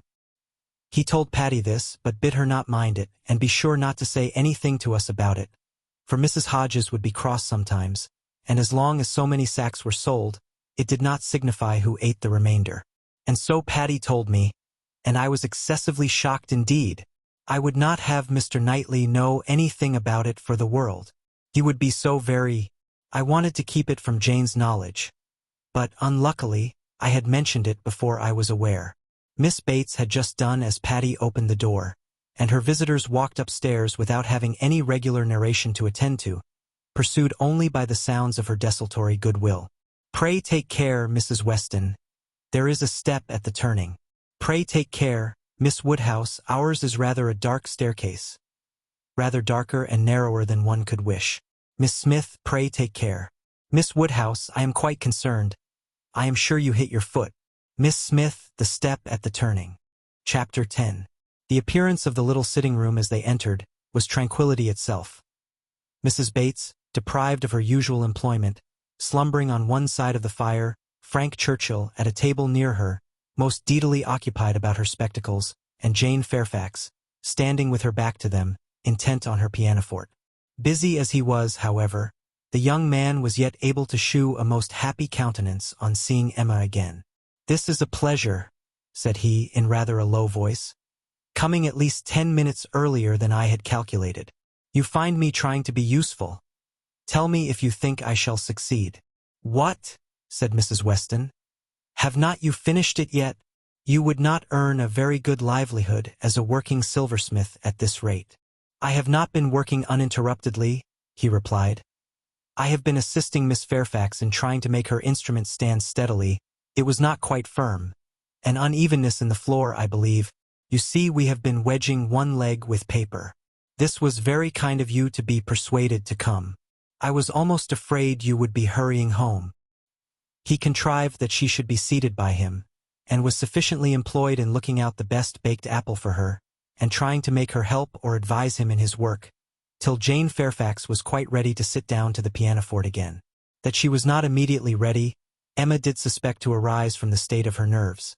She had not yet possessed the instrument long enough to touch it without emotion. She must reason herself into the power of performance, and Emma could not but pity such feelings, whatever their origin, and could not but resolve never to expose them to her neighbor again. At last Jane began, and though the first bars were feebly given, the powers of the instrument were gradually done full justice to. Mrs. Weston had been delighted before and was delighted again. Emma joined her in all her praise, and the pianoforte, with every proper discrimination, was pronounced to be altogether of the highest promise. "Whoever Colonel Campbell might employ," said Frank Churchill, with a smile at Emma, "the person has not chosen ill. I heard a good deal of Colonel Campbell's taste at Weymouth, and the softness of the upper notes I am sure is exactly what he and all that party would particularly prize. I dare say, Miss Fairfax, that he either gave his friend very minute directions, or wrote to Broadwood himself. Do not you think so? Jane did not look round. She was not obliged to hear. Mrs. Weston had been speaking to her at the same moment. "It is not fair," said Emma in a whisper. "Mine was a random guess. Do not distress her." He shook his head with a smile, and looked as if he had very little doubt and very little mercy. Soon afterwards he began again. "How much your friends in Ireland must be enjoying your pleasure on this occasion, Miss Fairfax. I dare say they often think of you, and wonder which will be the day, the precise day of the instruments coming to hand. Do you imagine Colonel Campbell knows the business to be going forward just at this time? Do you imagine it to be the consequence of an immediate commission from him, or that he may have sent only a general direction, an order indefinite as to time, to depend upon contingencies and conveniences?" He paused. She could not but hear. She could not avoid answering. "Till I have a letter from Colonel Campbell," said she in a voice of forced calmness, "I can imagine nothing with any confidence. It must be all conjecture. Conjecture. Sometimes one conjectures right and sometimes one conjectures wrong. I wish I could conjecture how soon I shall make this rivet quite firm. What nonsense one talks, Miss Woodhouse, when hard at work, if one talks at all. Your real workmen, I suppose, hold their tongues, but we gentlemen laborers, if we get hold of a word—" Miss Fairfax said something about conjecturing. "There, it is done. I have the pleasure, madam," to Mrs. Bates, "of restoring your spectacles, healed for the present." He was very warmly thanked both by mother and daughter. To escape a little from the latter, he went to the pianoforte and begged Miss Fairfax, who was still sitting at it, to play something more. "If you are very kind," said he, "it will be one of the waltzes we danced last night. Let me live them over again. You did not enjoy them as I did. You appeared tired the whole time. I believe you were glad we danced no longer. But I would have given worlds, all the worlds one ever has to give, for another half-hour." She played. "What felicity it is to hear a tune again which has made one happy. If I mistake not, that was danced at Weymouth." She looked up at him for a moment, colored deeply, and played something else. He took some music from a chair near the pianoforte, and turning to Emma, said, "Here is something quite new to me. Do you know it? Kramer. And here are a new set of Irish melodies, that, from such a quarter, one might expect." This was all sent with the instrument. Very thoughtful of Colonel Campbell, was not it? He knew Miss Fairfax could have no music here. I honor that part of the attention particularly. It shews it to have been so thoroughly from the heart. Nothing hastily done, nothing incomplete. True affection only could have prompted it. Emma wished he would be less pointed, yet could not help being amused, and when on glancing her eye towards Jane Fairfax she caught the remains of a smile, when she saw that, with all the deep blush of consciousness, there had been a smile of secret delight, she had less scruple in the amusement, and much less compunction with respect to her. This amiable, upright, perfect Jane Fairfax was apparently cherishing very reprehensible feelings. He brought all the music to her, and they looked it over together. Emma took the opportunity of whispering, "You speak too plain. She must understand you." "I hope she does. I would have her understand me. I am not in the least ashamed of my meaning. But really, I am half ashamed, and wish I had never taken up the idea. I am very glad you did, and that you communicated it to me. I have now a key to all her odd looks and ways. Leave shame to her. If she does wrong, she ought to feel it. She is not entirely without it, I think. I do not see much sign of it. She is playing Robin Adair at this moment, his favorite." Shortly afterwards Miss Bates, passing near the window, descried Mr. Knightley on horseback not far off. "Mr. Knightley, I declare. I must speak to him if possible, just to thank him. I will not open the window here. It would give you all cold. But I can go into my mother's room, you know. I dare say he will come in when he knows who is here. Quite delightful to have you all meet so. Our little room so honored." She was in the adjoining chamber while she still spoke, and opening the casement there, immediately called Mr. Knightley's attention. and every syllable of their conversation was as distinctly heard by the others, as if it had passed within the same apartment. "How do ye do? How d'ye do? Very well, I thank you. So obliged to you for the carriage last night. We were just in time. My mother just ready for us. Pray come in, do come in. You will find some friends here." So began Miss Bates, and Mr. Knightley seemed determined to be heard in his turn, for most resolutely and commandingly did he say, "How is your niece, Miss Bates? I want to inquire after you all, but particularly your niece. How is Miss Fairfax? I hope she caught no cold last night. How is she today? Tell me how Miss Fairfax is." And Miss Bates was obliged to give a direct answer before he would hear her in anything else. The listeners were amused, and Mrs. Weston gave Emma a look of particular meaning. But Emma still shook her head in steady skepticism. "So obliged to you. So very much obliged to you for the carriage," resumed Miss Bates. He cut her short with, "I am going to Kingston. Can I do anything for you?" "Oh, dear, Kingston, are you? Mrs. Cole was saying the other day she wanted something from Kingston. Mrs. Cole has servants to send. Can I do anything for you?" "No, I thank you. But do come in. Who do you think is here?" "Miss Woodhouse and Miss Smith. So kind as to call to hear the new pianoforte. Do put up your horse at the Crown and come in." "Well," said he in a deliberating manner, "for 5 minutes perhaps. And here is Mrs. Weston and Mr. Frank Churchill too. Quite delightful. So many friends. No, not now, I thank you. I could not stay 2 minutes. I must get on to Kingston as fast as I can." "Oh, do come in. They will be so very happy to see you." "No, no, your room is full enough. I will call another day and hear the pianoforte." "Well, I am so sorry. Oh, Mr. Knightley, what a delightful party last night. How extremely pleasant. Did you ever see such dancing? Was not it delightful? Miss Woodhouse and Mr. Frank Churchill. I never saw anything equal to it. Oh, very delightful indeed. I can say nothing less, for I suppose Miss Woodhouse and Mr. Frank Churchill are hearing everything that passes." And, raising his voice still more, "I do not see why Miss Fairfax should not be mentioned too. I think Miss Fairfax dances very well, and Mrs. Weston is the very best country dance player, without exception, in England. Now, if your friends have any gratitude, they will say something pretty loud about you and me in return, but I cannot stay to hear it. Oh, Mr. Knightley, one moment more. Something of consequence. So shocked. Jane and I are both so shocked about the apples. What is the matter now? To think of your sending us all your store apples. You said you had a great many, and now you have not one left. We really are so shocked. Mrs. Hodges may well be angry. William Larkins mentioned it here.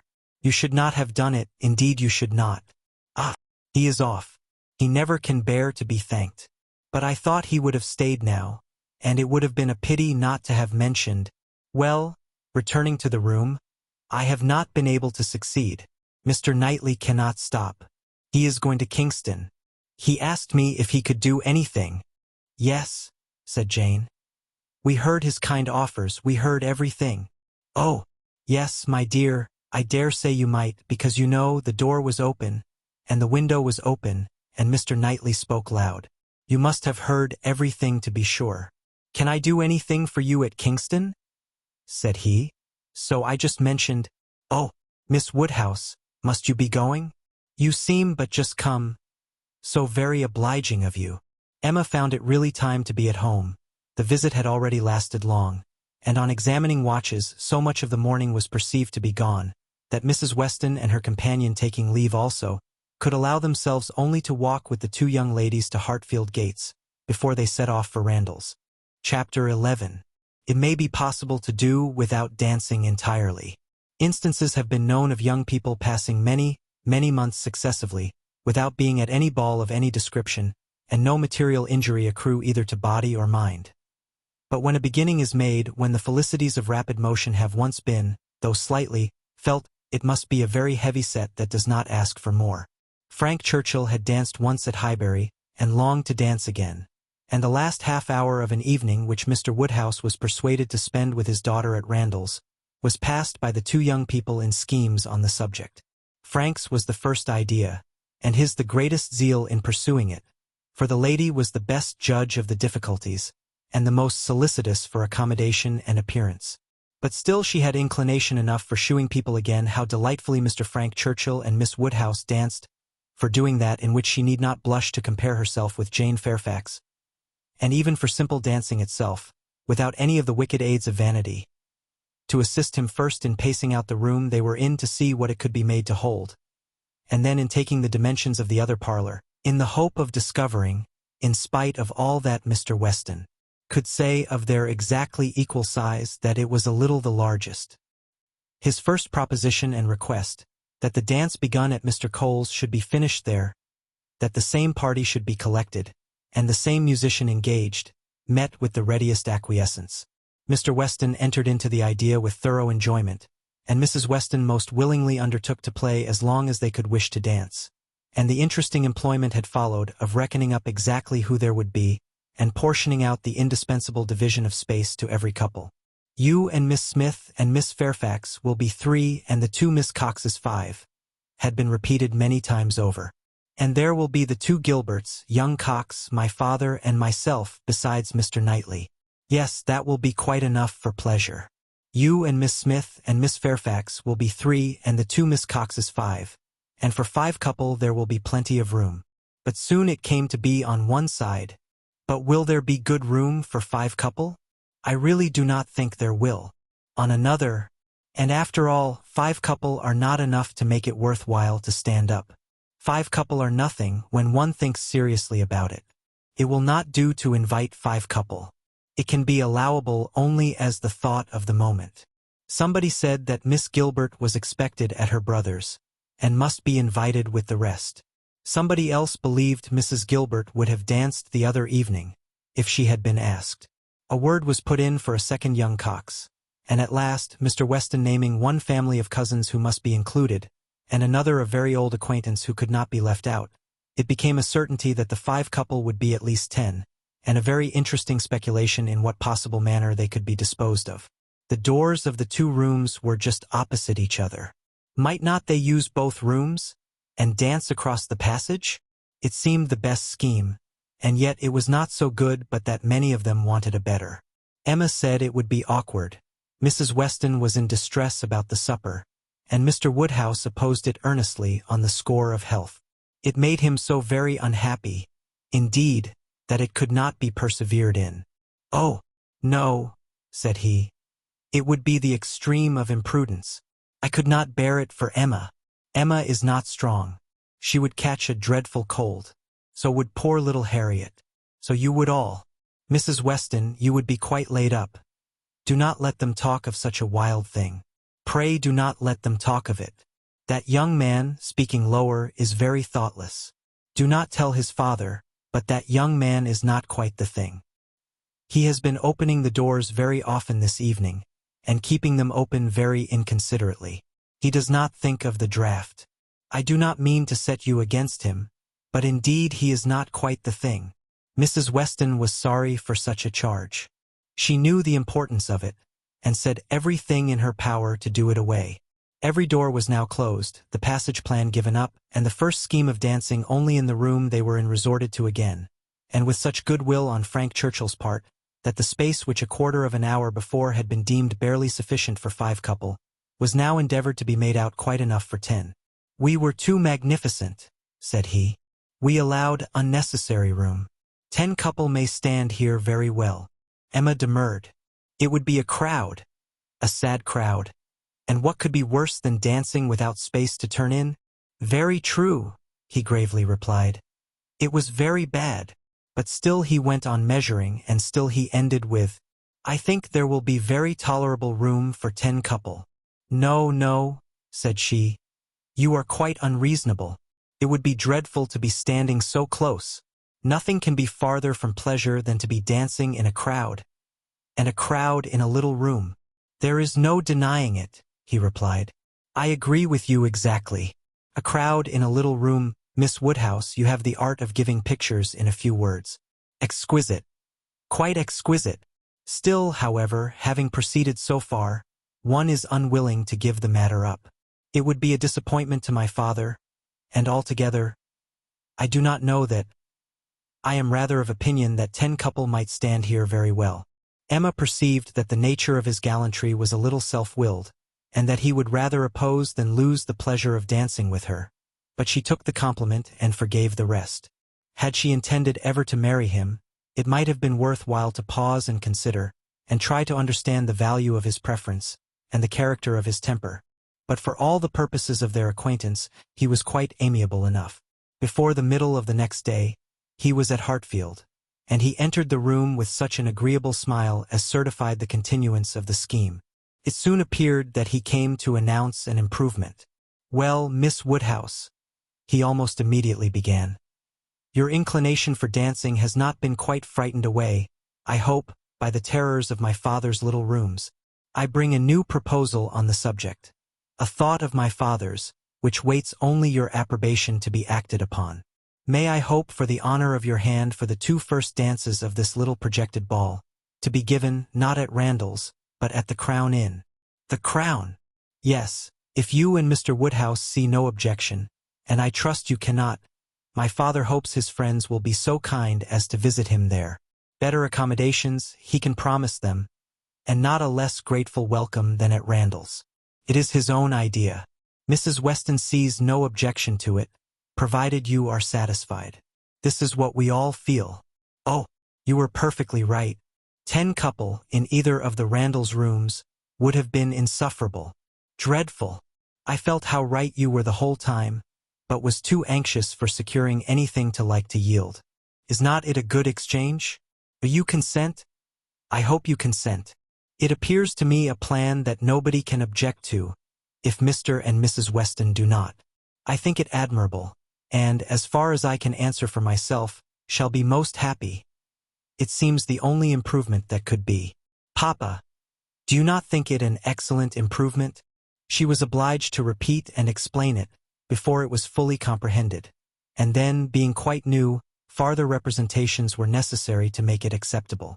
No, he thought it very far from an improvement, a very bad plan, much worse than the other. A room at an inn was always damp and dangerous, never properly aired, or fit to be inhabited. If they must dance, they had better dance at Randall's.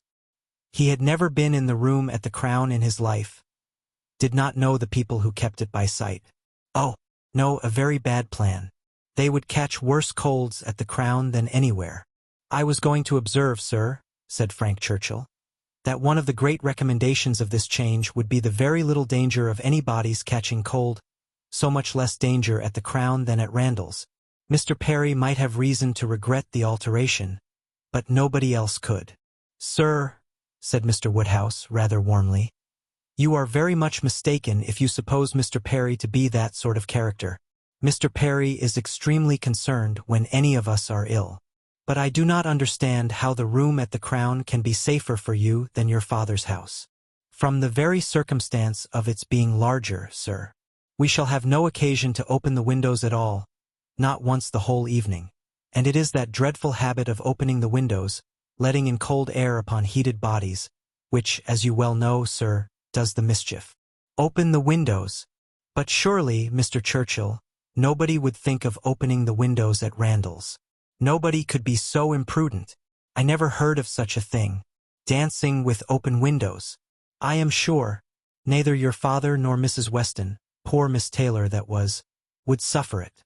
"Ah, sir, but a thoughtless young person will sometimes step behind a window curtain, and throw up a sash without its being suspected. I have often known it done myself."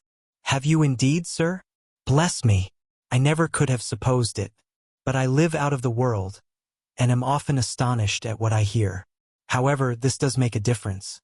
And, perhaps, when we come to talk it over, but these sort of things require a good deal of consideration. One cannot resolve upon them in a hurry. If Mr. and Mrs. Weston will be so obliging as to call here one morning, we may talk it over and see what can be done. But, unfortunately, sir, my time is so limited." "Oh," interrupted Emma, There will be plenty of time for talking everything over. There is no hurry at all. If it can be contrived to be at the Crown, Papa, it will be very convenient for the horses. They will be so near their own stable. So they will, my dear. That is a great thing. Not that James ever complains. But it is right to spare our horses when we can. If I could be sure of the rooms being thoroughly aired. But is Mrs. Stokes to be trusted? I doubt it. I do not know her, even by sight. I can answer for everything of that nature, sir, because it will be under Mrs. Weston's care. Mrs. Weston undertakes to direct the whole. There, Papa. Now you must be satisfied, our own dear Mrs. Weston, who is carefulness itself. Do not you remember what Mr. Perry said so many years ago when I had the measles? If Miss Taylor undertakes to wrap Miss Emma up, you need not have any fears, sir. How often have I heard you speak of it as such a compliment to her? Aye, very true. Mr. Perry did say so. I shall never forget it. Poor little Emma. You were very bad with the measles. That is, you would have been very bad, but for Perry's great attention. He came 4 times a day for a week. He said from the first it was a very good sort, which was our great comfort. But the measles are a dreadful complaint. I hope whenever poor Isabella's little ones have the measles, she will send for Perry. My father and Mrs. Weston are at the Crown at this moment, said Frank Churchill, examining the capabilities of the house. I left them there and came on to Hartfield, impatient for your opinion, and hoping you might be persuaded to join them and give your advice on the spot. I was desired to say so from both. It would be the greatest pleasure to them, if you could allow me to attend you there. They can do nothing satisfactorily without you. Emma was most happy to be called to such a council, and her father, engaging to think it all over while she was gone, the 2 young people set off together without delay for the Crown. There were Mr. and Mrs. Weston, delighted to see her and receive her approbation, very busy and very happy in their different way. She in some little distress, and he finding everything perfect. Emma, said she, this paper is worse than I expected. Look, in places you see it is dreadfully dirty, and the wainscot is more yellow and forlorn than anything I could have imagined. My dear, you are too particular, said her husband. What does all that signify? You will see nothing of it by candlelight. It will be as clean as Randall's by candlelight. We never see anything of it on our club nights. The ladies here probably exchanged looks which meant, men never know when things are dirty or not, and the gentlemen perhaps thought each to himself, women will have their little nonsenses and needless cares. One perplexity, however, arose, which the gentlemen did not disdain. It regarded a supper-room. At the time of the ballrooms being built, suppers had not been in question, and a small card-room adjoining was the only addition. What was to be done? This card-room would be wanted as a card-room now, or, if cards were conveniently voted unnecessary by their 4 selves, still was it not too small for any comfortable supper? Another room of much better size might be secured for the purpose, but it was at the other end of the house, and a long awkward passage must be gone through to get at it. This made a difficulty. Mrs. Weston was afraid of draughts for the young people in that passage, and neither Emma nor the gentleman could tolerate the prospect of being miserably crowded at supper. Mrs. Weston proposed having no regular supper, merely sandwiches set out in the little room, but that was scouted as a wretched suggestion. A private dance, without sitting down to supper, was pronounced an infamous fraud upon the rights of men and women, and Mrs. Weston must not speak of it again. She then took another line of expediency, and looking into the doubtful room, observed, I do not think it is so very small. We shall not be many, you know. And Mr. Weston at the same time, walking briskly with long steps through the passage, was calling out, You talk a great deal of the length of this passage, my dear. It is a mere nothing after all, and not the least draught from the stairs. I wish, said Mrs. Weston, one could know which arrangement our guests in general would like best. To do what would be most generally pleasing must be our object. If one could but tell what that would be. Yes, very true, cried Frank. Very true. You want your neighbors' opinions. I do not wonder at you. If one could ascertain what the chief of them, the Coles, for instance, they are not far off. Shall I call upon them? Or Miss Bates. She is still nearer. And I do not know whether Miss Bates is not as likely to understand the inclinations of the rest of the people as anybody. I think we do want a larger council. Suppose I go and invite Miss Bates to join us? Well, if you please, said Mrs. Weston rather hesitating. If you think she will be of any use. You will get nothing to the purpose from Miss Bates, said Emma. She will be all delight and gratitude, but she will tell you nothing. She will not even listen to your questions. I see no advantage in consulting Miss Bates. But she is so amusing, so extremely amusing. I am very fond of hearing Miss Bates talk. And I need not bring the whole family, you know. Here Mr. Weston joined them, and on hearing what was proposed, gave it his decided approbation. I do, Frank. Go and fetch Miss Bates, and let us end the matter at once. She will enjoy the scheme, I am sure, and I do not know a proper person for shewing us how to do away difficulties. Fetch Miss Bates. We are growing a little too nice. She is a standing lesson of how to be happy. But fetch them both. Invite them both. Both, sir. Can the old lady? The old lady. No, the young lady, to be sure. I shall think you a great blockhead, Frank, if you bring the aunt without the niece. Oh, I beg your pardon, sir. I did not immediately recollect. Undoubtedly, if you wish it, I will endeavor to persuade them both. And away he ran. Long before he reappeared, attending the short, neat, brisk-moving aunt and her elegant niece, Mrs. Weston, like a sweet-tempered woman and a good wife, had examined the passage again, and found the evils of it much less than she had supposed before, indeed very trifling. And here ended the difficulties of decision. All the rest, in speculation at least, was perfectly smooth.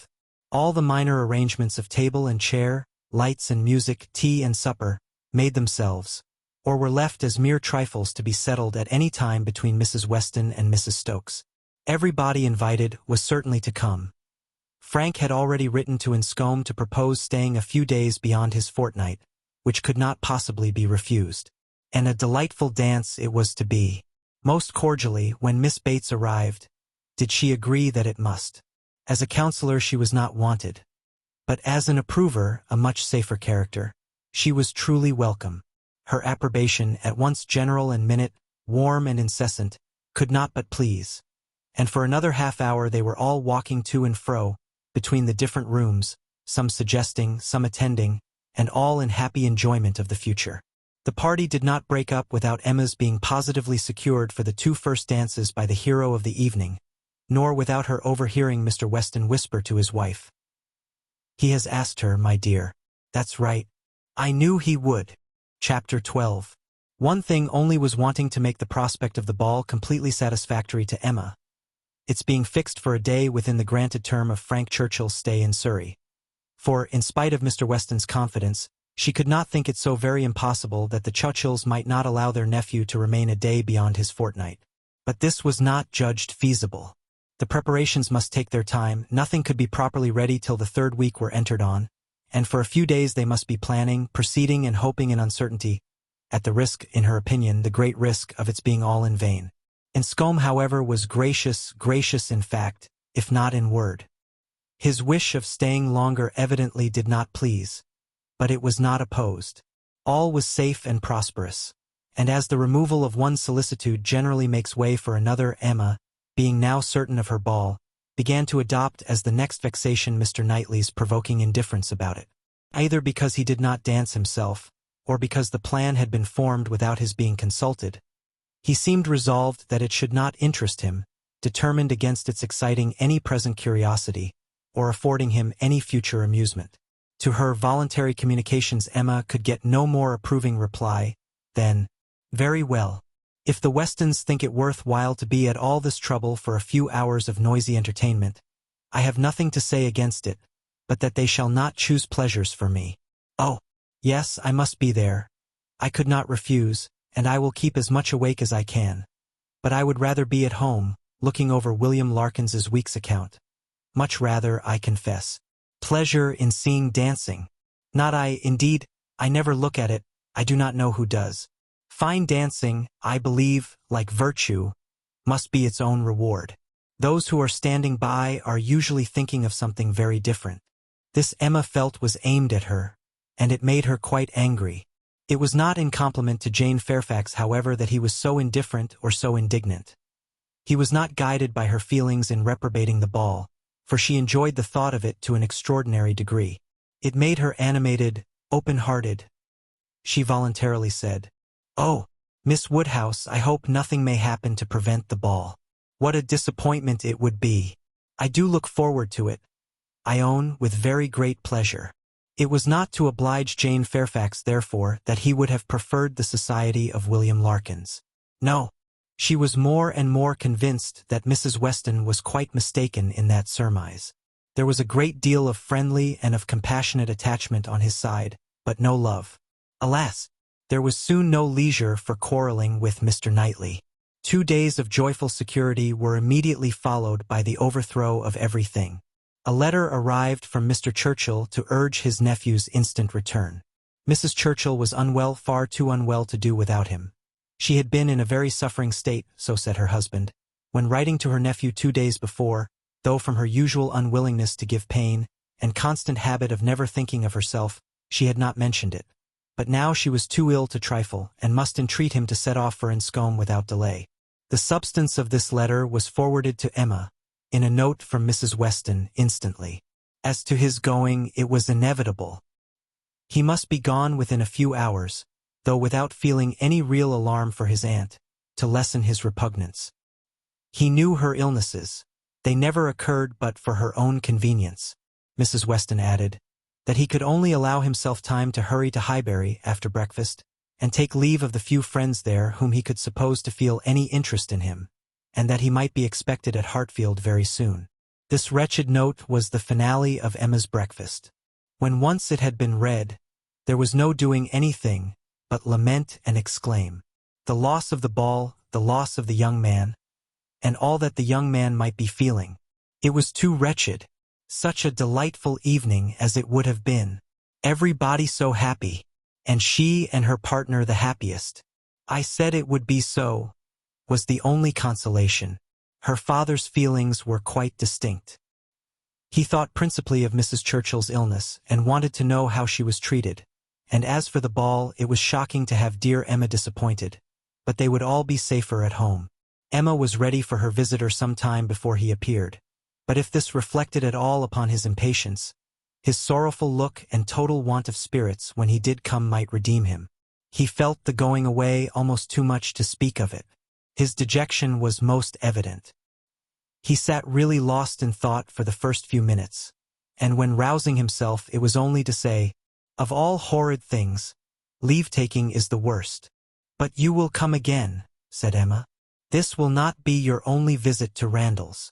"Ah," shaking his head, "the uncertainty of when I may be able to return. I shall try for it with a zeal. It will be the object of all my thoughts and cares. And if my uncle and aunt go to town this spring, but I am afraid, they did not stir last spring. I am afraid it is a custom gone forever. Our poor ball must be quite given up. Ah, that ball! Why did we wait for anything? Why not seize the pleasure at once? How often is happiness destroyed by preparation? Foolish preparation. You told us it would be so. Oh, Miss Woodhouse, why are you always so right? Indeed, I am very sorry to be right in this instance. I would much rather have been merry than wise. If I can come again, we are still to have our ball. My father depends on it. Do not forget your engagement." Emma looked graciously. "Such a fortnight as it has been," he continued. "Every day more precious and more delightful than the day before. Every day making me less fit to bear any other place. Happy those who can remain at Highbury." "As you do us such ample justice now," said Emma, laughing, "I will venture to ask whether you did not come a little doubtfully at first. Do not we rather surpass your expectations? I am sure we do. I am sure you did not much expect to like us. You would not have been so long in coming if you had had a pleasant idea of Highbury." He laughed rather consciously, and though denying the sentiment, Emma was convinced that it had been so. "And you must be off this very morning?" "Yes, my father is to join me here. We shall walk back together, and I must be off immediately. I am almost afraid that every moment will bring him. Not 5 minutes to spare even for your friends Miss Fairfax and Miss Bates? How unlucky! Miss Bates's powerful, argumentative mind might have strengthened yours. Yes, I have called there. Passing the door, I thought it better. It was a right thing to do. I went in for 3 minutes, and was detained by Miss Bates's being absent. She was out, and I felt it impossible not to wait till she came in. She is a woman that one must laugh at, but that one would not wish to slight. It was better to pay my visit. Then, he hesitated, got up, walked to a window. In short, said he, perhaps, Miss Woodhouse, I think you can hardly be quite without suspicion. He looked at her, as if wanting to read her thoughts. She hardly knew what to say. It seemed like the forerunner of something absolutely serious, which she did not wish. Forcing herself to speak, therefore, in the hope of putting it by, she calmly said, "You are quite in the right. It was most natural to pay your visit, then." He was silent. She believed he was looking at her, probably reflecting on what she had said, and trying to understand the manner. She heard him sigh. It was natural for him to feel that he had cause to sigh. He could not believe her to be encouraging him. A few awkward moments passed, and he sat down again, and in a more determined manner said, "It was something to feel that all the rest of my time might be given to Hartfield. My regard for Hartfield is most warm."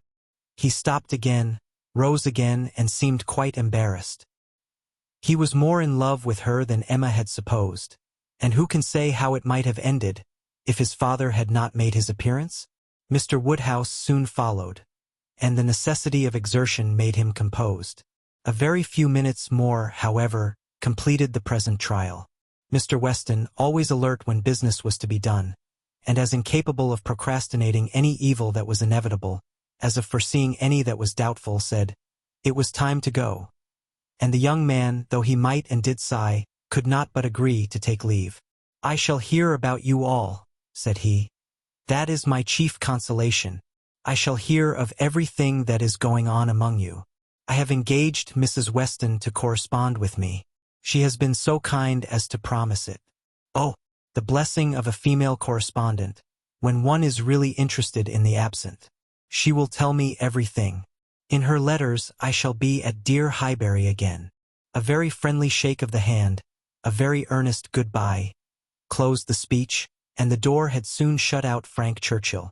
Short had been the notice, short their meeting. He was gone, and Emma felt so sorry to part, and foresaw so great a loss to their little society from his absence as to begin to be afraid of being too sorry, and feeling it too much. It was a sad change. They had been meeting almost every day since his arrival. Certainly his being at Randall's had given great spirit to the last 2 weeks. Indescribable spirit. The idea, the expectation of seeing him which every morning had brought, the assurance of his attentions, his liveliness, his manners.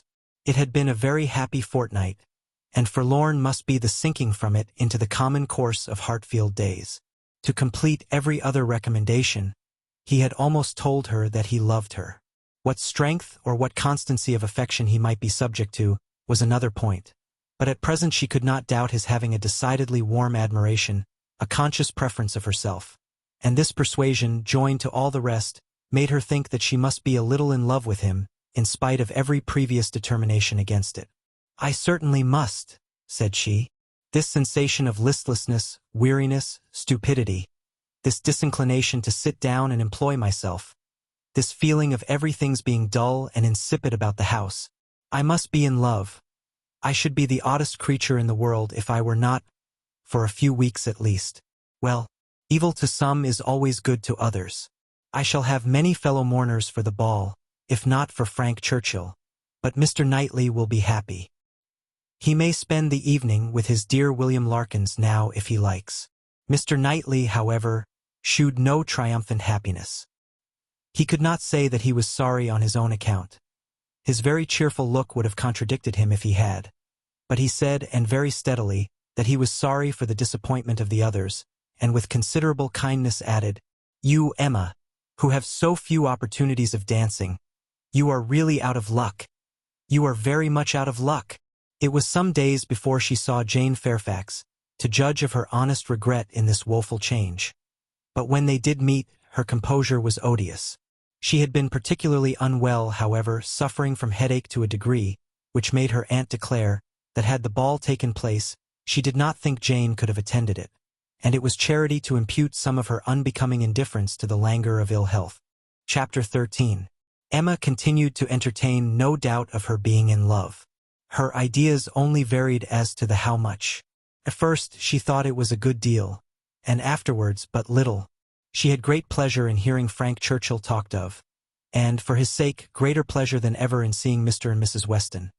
She was very often thinking of him, and quite impatient for a letter, that she might know how he was, how were his spirits, how was his aunt, and what was the chance of his coming to Randalls again this spring. But, on the other hand, she could not admit herself to be unhappy, nor, after the first morning, to be less disposed for employment than usual. She was still busy and cheerful, and, pleasing as he was, she could yet imagine him to have faults, and farther, though thinking of him so much, and as she sat drawing or working, forming 1,000 amusing schemes for the progress and close of their attachment, fancying interesting dialogues, and inventing elegant letters, the conclusion of every imaginary declaration on his side was that she refused him. Their affection was always to subside into friendship. Everything tender and charming was to mark their parting. But still they were to part. When she became sensible of this, it struck her that she could not be very much in love. For in spite of her previous and fixed determination never to quit her father, never to marry, a strong attachment certainly must produce more of a struggle than she could foresee in her own feelings. "I do not find myself making any use of the word sacrifice," said she. "In not one of all my clever replies, my delicate negatives, is there any allusion to making a sacrifice. I do suspect that he is not really necessary to my happiness. So much the better. I certainly will not persuade myself to feel more than I do. I am quite enough in love. I should be sorry to be more." Upon the whole, she was equally contented with her view of his feelings. He is undoubtedly very much in love. Everything denotes it, a very much in love indeed. And when he comes again, if his affection continue, I must be on my guard not to encourage it. It would be most inexcusable to do otherwise, as my own mind is quite made up. Not that I imagine he can think I have been encouraging him hitherto. No, if he had believed me at all to share his feelings, he would not have been so wretched. Could he have thought himself encouraged, his looks and language at parting would have been different. Still, however, I must be on my guard. This is in the supposition of his attachment continuing what it now is, but I do not know that I expect it will. I do not look upon him to be quite the sort of man. I do not altogether build upon his steadiness or constancy. His feelings are warm, but I can imagine them rather changeable. Every consideration of the subject, in short, makes me thankful that my happiness is not more deeply involved. I shall do very well again after a little while, and then it will be a good thing over, for they say everybody is in love once in their lives, and I shall have been let off easily. When his letter to Mrs. Weston arrived, Emma had the perusal of it, and she read it with a degree of pleasure and admiration which made her at first shake her head over her own sensations, and think she had undervalued their strength. It was a long, well-written letter, giving the particulars of his journey and of his feelings, expressing all the affection, gratitude, and respect which was natural and honorable, and describing everything exterior and local that could be supposed attractive, with spirit and precision. No suspicious flourishes now of apology or concern. It was the language of real feeling towards Mrs. Weston, and the transition from Highbury to Enscombe, the contrast between the places in some of the first blessings of social life was just enough touched on to shew how keenly it was felt, and how much more might have been said but for the restraints of propriety. The charm of her own name was not wanting. Miss Woodhouse appeared more than once, and never without a something of pleasing connection, either a compliment to her taste, or a remembrance of what she had said. And in the very last time of its meeting her eye, unadorned as it was by any such broad wreath of gallantry, she yet could discern the effect of her influence and acknowledge the greatest compliment perhaps of all conveyed. Compressed into the very lowest vacant corner were these words: "I had not a spare moment on Tuesday, as you know, for Miss Woodhouse's beautiful little friend. Pray make my excuses and adieus to her. This, Emma could not doubt, was all for herself. Harriet was remembered only from being her friend.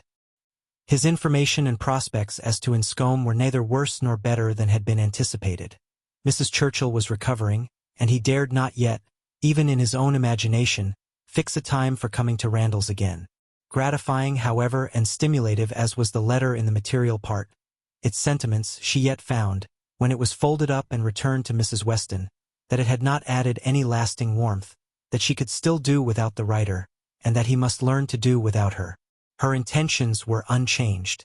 Her resolution of refusal only grew more interesting by the addition of a scheme for his subsequent consolation and happiness. His recollection of Harriet, and the words which clothed it, the beautiful little friend, suggested to her the idea of Harriet's succeeding her in his affections. Was it impossible?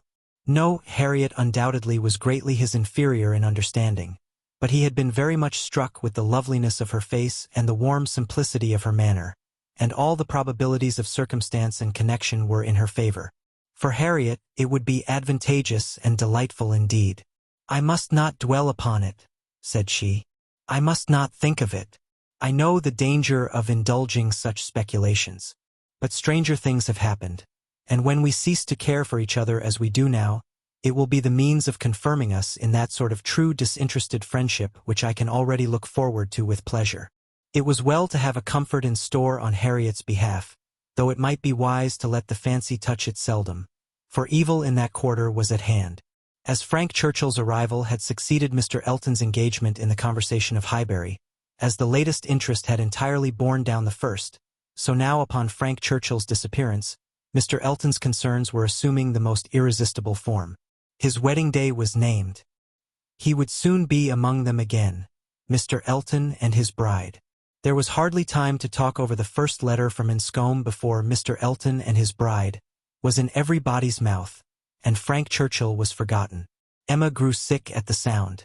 She had had 3 weeks of happy exemption from Mr. Elton, and Harriet's mind, she had been willing to hope, had been lately gaining strength. With Mr. Weston's ball in view at least, there had been a great deal of insensibility to other things, but it was now too evident that she had not attained such a state of composure as could stand against the actual approach, new carriage, bell ringing, and all. Poor Harriet was in a flutter of spirits which required all the reasonings and soothings and attentions of every kind that Emma could give. Emma felt that she could not do too much for her, that Harriet had a right to all her ingenuity and all her patience. But it was heavy work to be forever convincing without producing any effect, forever agreed to without being able to make their opinions the same. Harriet listened submissively and said it was very true. It was just as Miss Woodhouse described. It was not worth while to think about them, and she would not think about them any longer, but no change of subject could avail, and the next half-hour saw her as anxious and restless about the Eltons as before. At last Emma attacked her on another ground. "You're allowing yourself to be so occupied and so unhappy about Mr. Elton's marrying Harriet is the strongest reproach you can make me. You could not give me a greater reproof for the mistake I fell into. It was all my doing, I know. I have not forgotten it, I assure you. Deceived myself, I did very miserably deceive you, and it will be a painful reflection to me forever. Do not imagine me in danger of forgetting it." Harriet felt this too much to utter more than a few words of eager exclamation. Emma continued, "I have not said, 'Exert yourself, Harriet, for my sake. Think less, talk less of Mr. Elton for my sake, because for your own sake rather, I would wish it to be done, for the sake of what is more important than my comfort, a habit of self-command in you, a consideration of what is your duty, an attention to propriety, an endeavor to avoid the suspicions of others, to save your health and credit, and restore your tranquility. These are the motives which I have been pressing on you.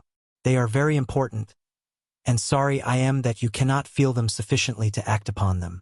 My being saved from pain is a very secondary consideration. I want you to save yourself from greater pain. Perhaps I may sometimes have felt that Harriet would not forget what was due, or rather what would be kind by me. This appeal to her affections did more than all the rest. The idea of wanting gratitude and consideration for Miss Woodhouse, whom she really loved extremely, made her wretched for a while, and when the violence of grief was comforted away, still remained powerful enough to prompt to what was right and support her in it very tolerably.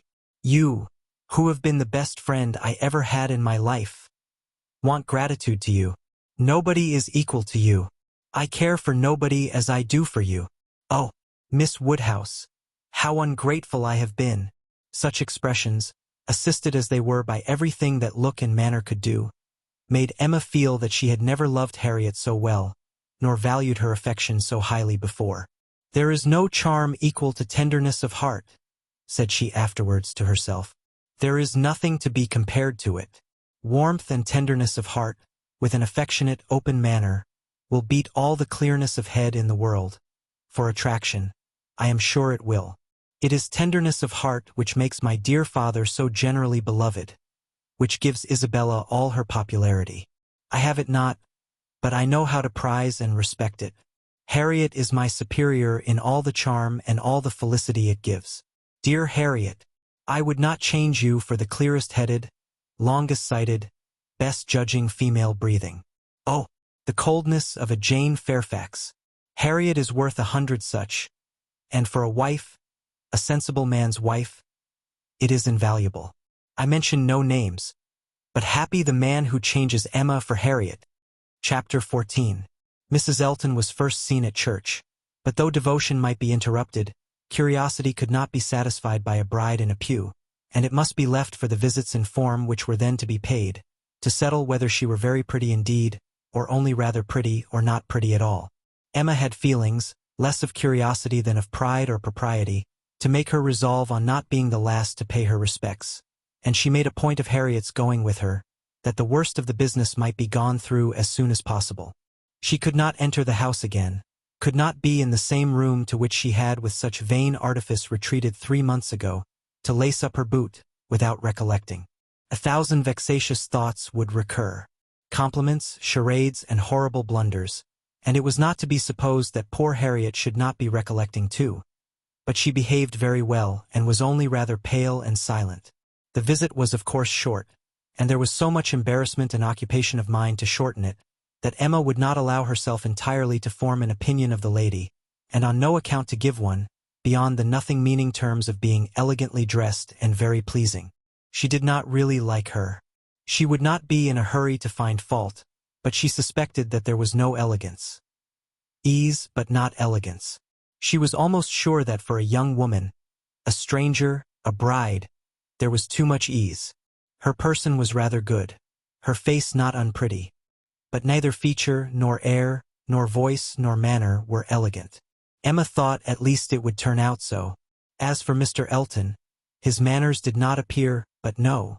She would not permit a hasty or a witty word from herself about his manners. It was an awkward ceremony at any time to be receiving wedding visits, and a man had need be all grace to acquit himself well through it. The woman was better off. She might have the assistance of fine clothes and the privilege of bashfulness, but the man had only his own good sense to depend on. And when she considered how peculiarly unlucky poor Mr. Elton was in being in the same room at once with the woman he had just married, the woman he had wanted to marry, and the woman whom he had been expected to marry, she must allow him to have the right to look as little wise, and to be as much affectedly, and as little really easy, as could be. "Well, Miss Woodhouse," said Harriet, when they had quitted the house, and after waiting in vain for her friend to begin. "Well, Miss Woodhouse," with a gentle sigh, "what do you think of her? Is not she very charming?" There was a little hesitation in Emma's answer. "Oh, yes, a very pleasing young woman. I think her beautiful, quite beautiful. Very nicely dressed indeed. A remarkably elegant gown. I am not at all surprised that he should have fallen in love. Oh, no, there is nothing to surprise one at all. A pretty fortune, and she came in his way. I dare say," returned Harriet, sighing again, "I dare say she was very much attached to him.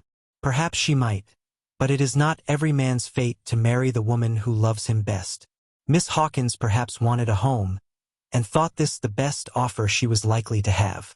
"Yes," said Harriet earnestly, "and well she might, nobody could ever have a better. Well, I wish them happy with all my heart. And now, Miss Woodhouse, I do not think I shall mind seeing them again. He is just as superior as ever. But being married, it is quite a different thing. No, indeed, Miss Woodhouse, you need not be afraid. I can sit and admire him now without any great misery. To know that he has not thrown himself away is such a comfort. She does seem a charming young woman, just what he deserves. Happy creature. He called her Augusta. How delightful! When the visit was returned, Emma made up her mind. She could then see more and judge better.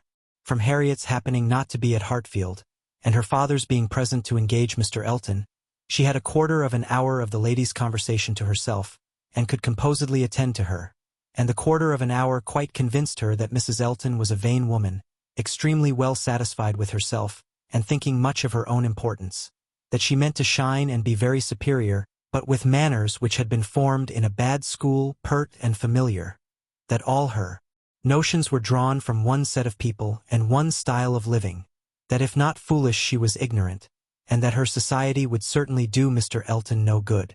Harriet would have been a better match. If not wise or refined herself, she would have connected him with those who were. But Miss Hawkins, it might be fairly supposed from her easy conceit, had been the best of her own set. The rich brother-in-law near Bristol was the pride of the alliance, and his place and his carriages were the pride of him. The very first subject after being seated was Maple Grove, my brother Mr. Suckling's seat. A comparison of Hartfield to Maple Grove. The grounds of Hartfield were small, but neat and pretty, and the house was modern and well-built. Mrs. Elton seemed most favorably impressed by the size of the room, the entrance, and all that she could see or imagine. Very like Maple Grove indeed. She was quite struck by the likeness. That room was the very shape and size of the morning room at Maple Grove, her sister's favorite room. Mr. Elton was appealed to. Was not it astonishingly like? She could really almost fancy herself at Maple Grove. And the staircase, as I came in, I observed how very like the staircase was, placed exactly in the same part of the house. I really could not help exclaiming, I assure you, Miss Woodhouse, it is very delightful to me to be reminded of a place I am so extremely partial to as Maple Grove. I have spent so many happy months there, with a little sigh of sentiment. A charming place, undoubtedly. Everybody who sees it is struck by its beauty. But to me, it has been quite a home. Whenever you are transplanted, like me, Miss Woodhouse, you will understand how very delightful it is to meet with anything at all like what one has left behind. I always say this is quite one of the evils of matrimony. Emma made as slight a reply as she could, but it was fully sufficient for Mrs. Elton, who only wanted to be talking herself. So extremely like Maple Grove. And it is not merely the house or the grounds, I assure you, as far as I could observe, are strikingly like. The laurels at Maple Grove are in the same profusion as here, and stand very much in the same way, just across the lawn. And I had a glimpse of a fine large tree with a bench round it, which put me so exactly in mind. My brother and sister will be enchanted with this place. People who have extensive grounds themselves are always pleased with anything in the same style. Emma doubted the truth of this sentiment. She had a great idea that people who had extensive grounds themselves cared very little for the extensive grounds of anybody else. But it was not worth while to attack an error so double-dyed, and therefore only said in reply, "When you have seen more of this country, I am afraid you will think you have overrated Hartfield. Surrey is full of beauties." "Oh, yes, I am quite aware of that. It is the Garden of England, Surrey is the Garden of England." "Yes, but we must not rest our claims on that distinction. Many counties, I believe, are called the Garden of England, as well as Surrey." "No, I fancy not," replied Mrs. Elton, with a most satisfied smile. "I never heard any county but Surrey called so." Emma was silenced. "My brother and sister have promised us a visit in the spring, or summer at farthest," continued Mrs. Elton. "And that will be our time for exploring. While they are with us, we shall explore a great deal, I dare say. They will have their barouche landau, of course, which holds 4 perfectly, and therefore, without saying anything of our carriage, we should be able to explore the different beauties extremely well. They would hardly come in their chaise, I think, at that season of the year. Indeed, when the time draws on, I shall decidedly recommend their bringing the barouche landau. It will be so very much preferable." When people come into a beautiful country of this sort, Miss Woodhouse, one naturally wishes them to see as much as possible. And Mr. Suckling is extremely fond of exploring. We explored to King's Weston twice last summer, in that way most delightfully, just after their first having the Baruchlandau. You have many parties of that kind here, I suppose, Miss Woodhouse, every summer? No, not immediately here. We are rather out of distance of the very striking beauties which attract the sort of parties you speak of, and we are a very quiet set of people, I believe, more disposed to stay at home than engage in schemes of pleasure. Ah, there is nothing like staying at home for real comfort. Nobody can be more devoted to home than I am. I was quite a proverb for it at Maple Grove. Many a time has Selina said, when she has been going to Bristol, I really cannot get this girl to move from the house. I absolutely must go in by myself, though I hate being stuck up in the Baruchlandau without a companion. But Augusta, I believe, with her own good will, would never stir beyond the park paling. Many a time has she said so, and yet I am no advocate for entire seclusion. I think, on the contrary, when people shut themselves up entirely from society, it is a very bad thing, and that it is much more advisable to mix in the world in a proper degree, without living in it either too much or too little. I perfectly understand your situation, however, Miss Woodhouse? Looking towards Mr. Woodhouse. Your father's state of health must be a great drawback. Why does not he try Bath? Indeed he should. Let me recommend Bath to you. I assure you I have no doubt of its doing Mr. Woodhouse good. My father tried it more than once formerly, but without receiving any benefit, and Mr. Perry, whose name, I dare say, is not unknown to you, does not conceive it would be at all more likely to be useful now. Ah, that's a great pity. For I assure you, Miss Woodhouse, where the waters do agree, it is quite wonderful the relief they give. In my Bath life, I have seen such instances of it, and it is so cheerful a place, that it could not fail of being of use to Mr. Woodhouse's spirits, which, I understand, are sometimes much depressed. And as to its recommendations to you, I fancy I need not take much pains to dwell on them. The advantages of Bath to the young are pretty generally understood. It would be a charming introduction for you, who have lived so secluded a life, and I could immediately secure you some of the best society in the place. A line from me would bring you a little host of acquaintance, and my particular friend, Mrs. Partridge, the lady I have always resided with when in Bath, would be most happy to shew you any attentions, and would be the very person for you to go into public with. It was as much as Emma could bear without being impolite. The idea of her being indebted to Mrs. Elton for what was called an introduction, of her going into public under the auspices of a friend of Mrs. Elton's, probably some vulgar, dashing widow, who, with the help of a boarder, just made a shift to live. The dignity of Miss Woodhouse of Hartfield was sunk indeed. She restrained herself, however, from any of the reproofs she could have given, and only thanked Mrs. Elton coolly. But their going to Bath was quite out of the question, and she was not perfectly convinced that the place might suit her better than her father. And then, to prevent farther outrage and indignation, changed the subject directly. I do not ask whether you are musical, Mrs. Elton. Upon these occasions, a lady's character generally precedes her, and Highbury has long known that you are a superior performer. Oh, no, indeed. I must protest against any such idea. A superior performer. Very far from it, I assure you. Consider from how partial a quarter your information came. I am dotingly fond of music, passionately fond. And my friends say I am not entirely devoid of taste. But as to anything else, upon my honor my performance is mediocre to the last degree. You, Miss Woodhouse, I well know, play delightfully. I assure you it has been the greatest satisfaction, comfort, and delight to me, to hear what a musical society I am got into. I absolutely cannot do without music. It is a necessary of life to me, and having always been used to a very musical society, both at Maple Grove and in Bath, it would have been a most serious sacrifice.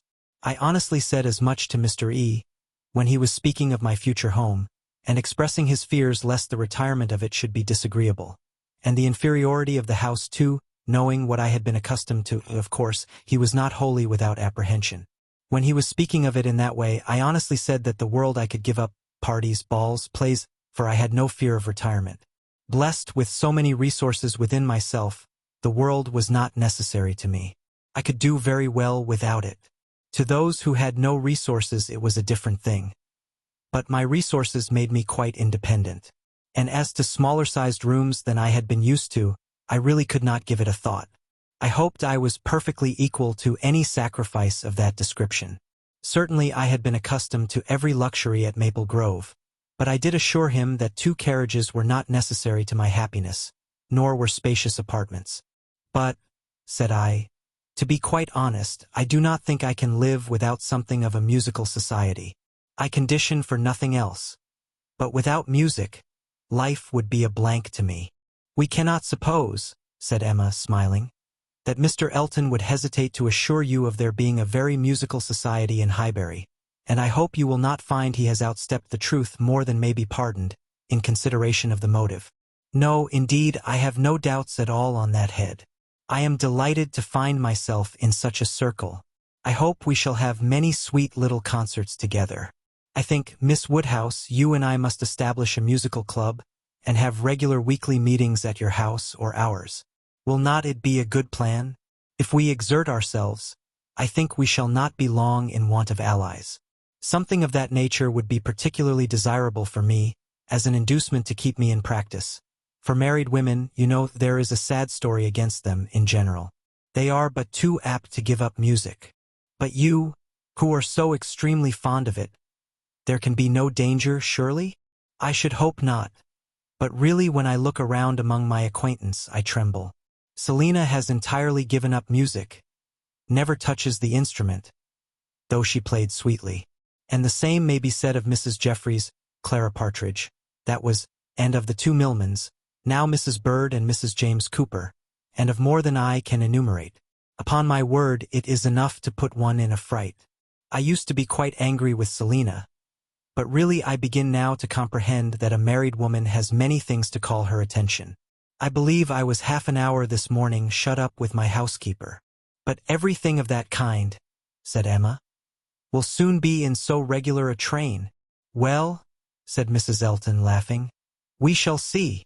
Emma, finding her so determined upon neglecting her music, had nothing more to say, and after a moment's pause, Mrs. Elton chose another subject. We have been calling at Randall's, said she, and found them both at home, and very pleasant people they seem to be. I like them extremely.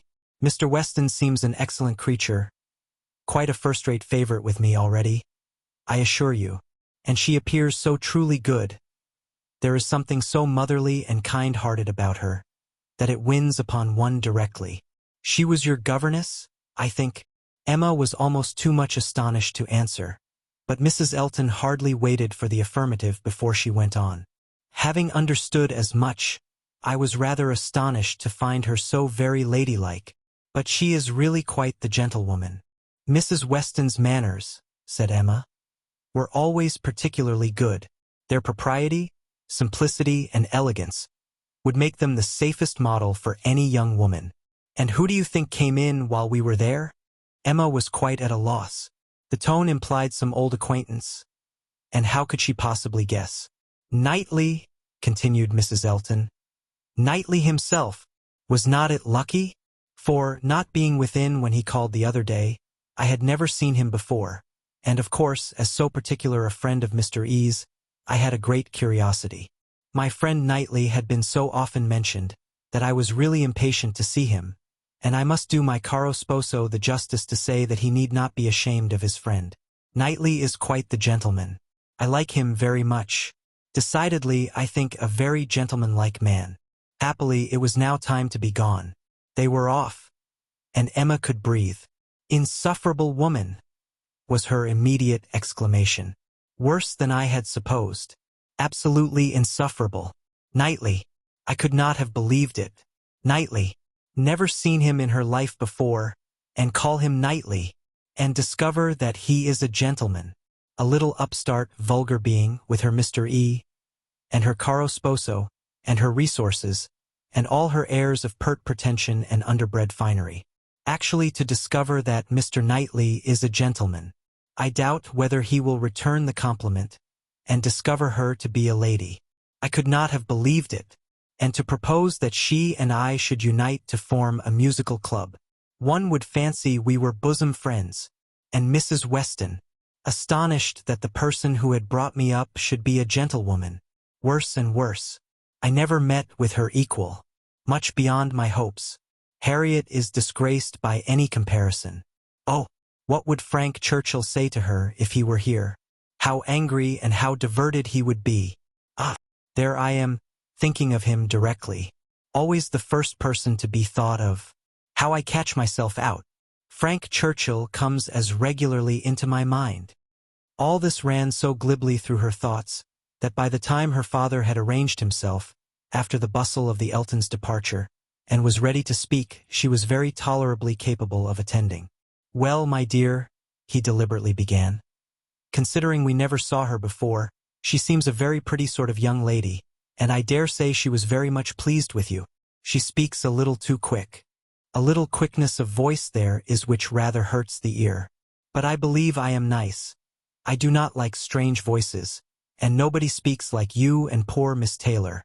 However, she seems a very obliging, pretty-behaved young lady, and no doubt will make him a very good wife, though I think he had better not have married." I made the best excuses I could for not having been able to wait on him and Mrs. Elton on this happy occasion. I said that I hoped I should in the course of the summer, but I ought to have gone before. Not to wait upon a bride is very remiss. Ah, it shews what a sad invalid I am, but I do not like the corner into Vicarage Lane. I dare say your apologies were accepted, sir. Mr. Elton knows you. Yes, but a young lady, a bride. I ought to have paid my respects to her if possible. It was being very deficient.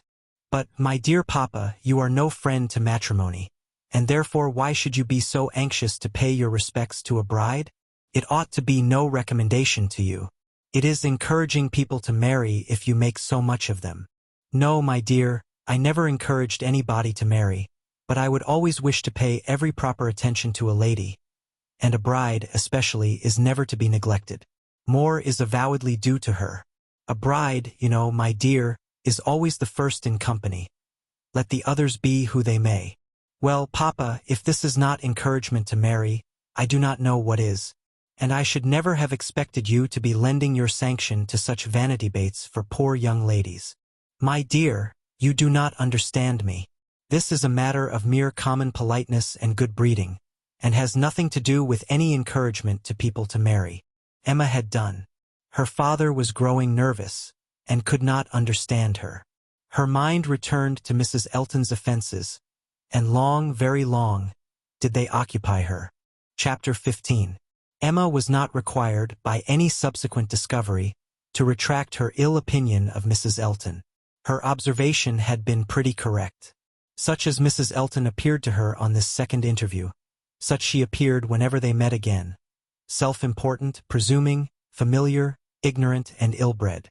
She had a little beauty and a little accomplishment, but so little judgment that she thought herself coming with superior knowledge of the world, to enliven and improve a country neighborhood, and conceived Miss Hawkins to have held such a place in society as Mrs. Elton's consequence only could surpass.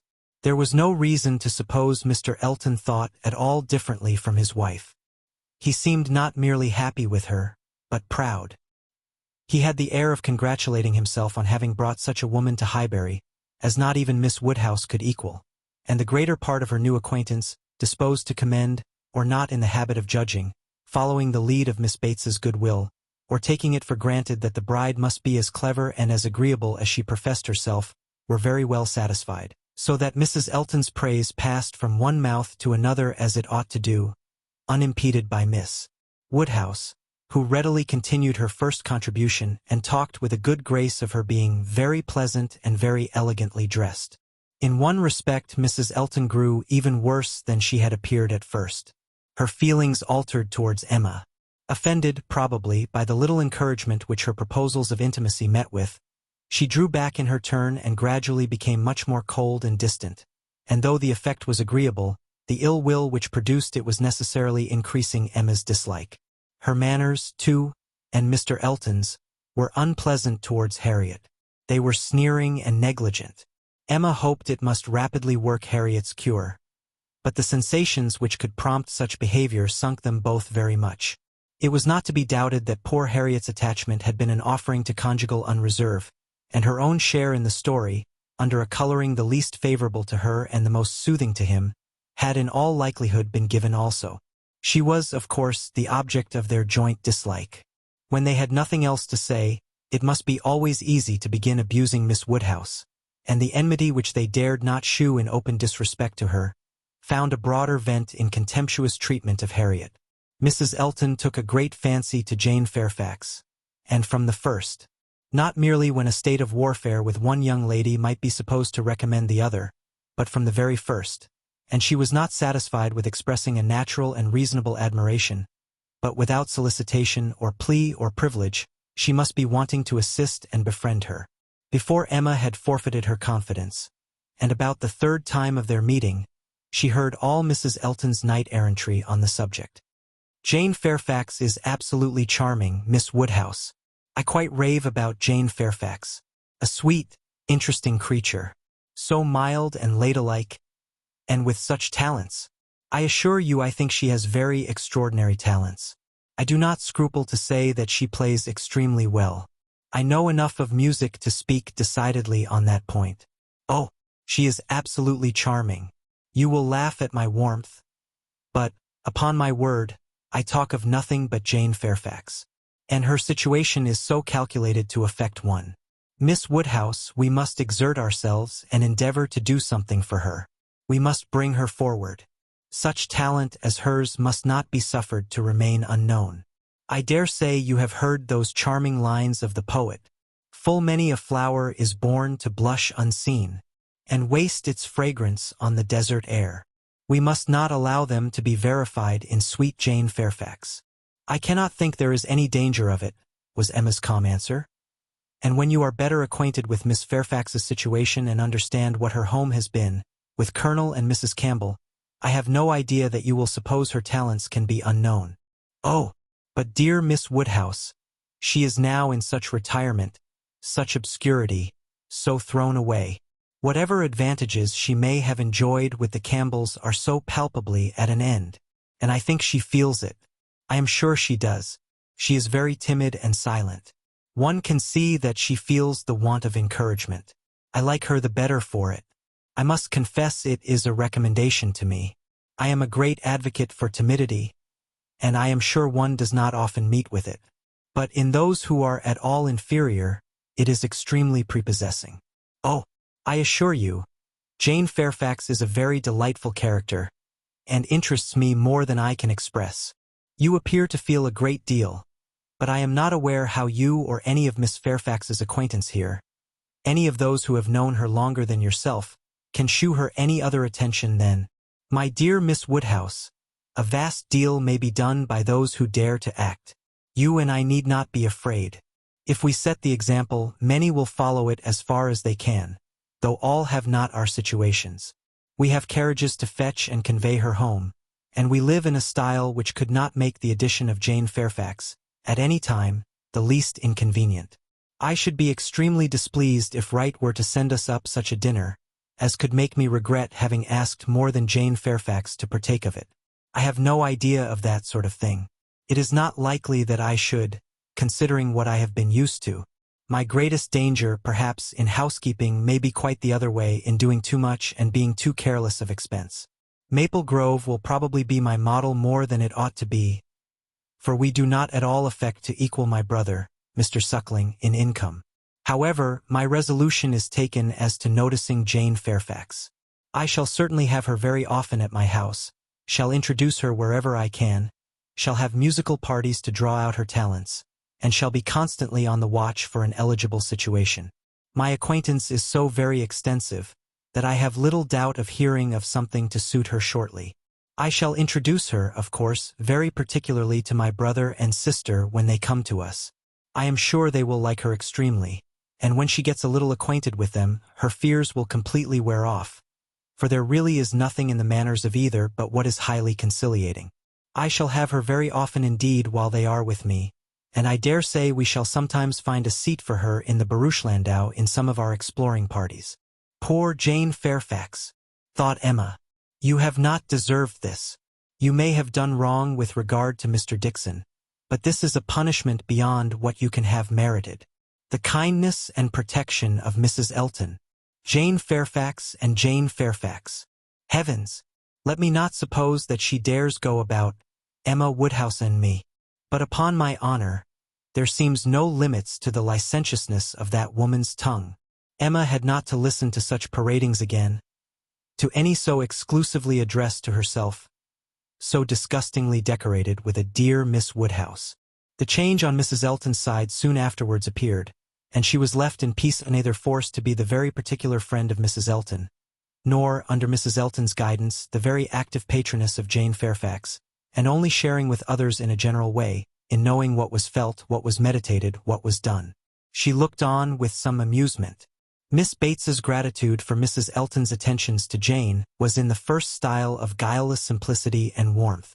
She was quite one of her worthies, the most amiable, affable, delightful woman, just as accomplished and condescending as Mrs. Elton meant to be considered. Emma's only surprise was that Jane Fairfax should accept those attentions and tolerate Mrs. Elton as she seemed to do. She heard of her walking with the Eltons, sitting with the Eltons, spending a day with the Eltons. This was astonishing. She could not have believed it possible that the taste or the pride of Miss Fairfax could endure such society and friendship as the vicarage had to offer. "She is a riddle, quite a riddle," said she. "To choose to remain here month after month, under privations of every sort, and now to choose the mortification of Mrs. Elton's notice and the penury of her conversation, rather than return to the superior companions who have always loved her with such real, generous affection." Jane had come to Highbury professedly for 3 months. The Campbells were gone to Ireland for 3 months. But now the Campbells had promised their daughter to stay at least till midsummer, and fresh invitations had arrived for her to join them there. According to Miss Bates, it all came from her.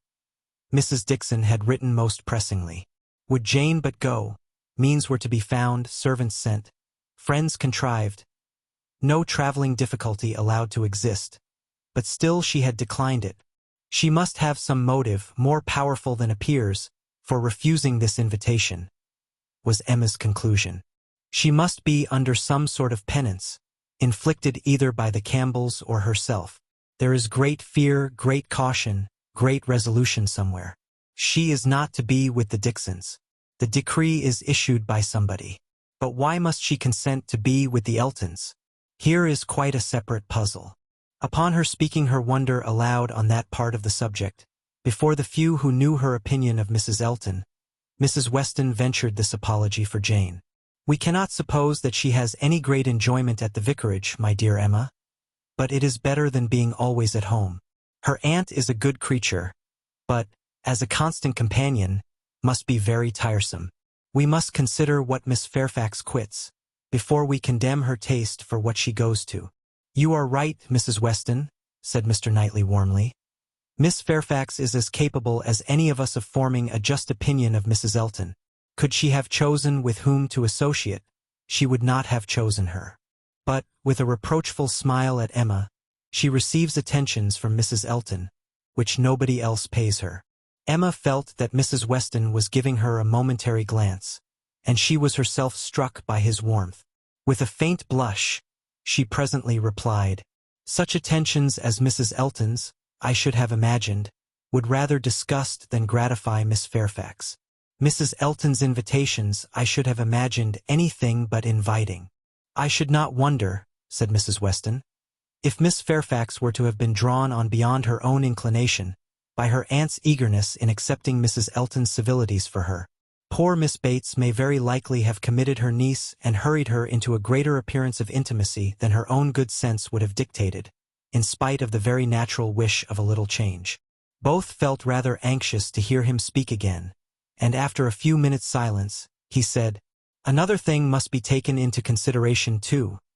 Mrs. Elton does not talk to Miss Fairfax as she speaks of her.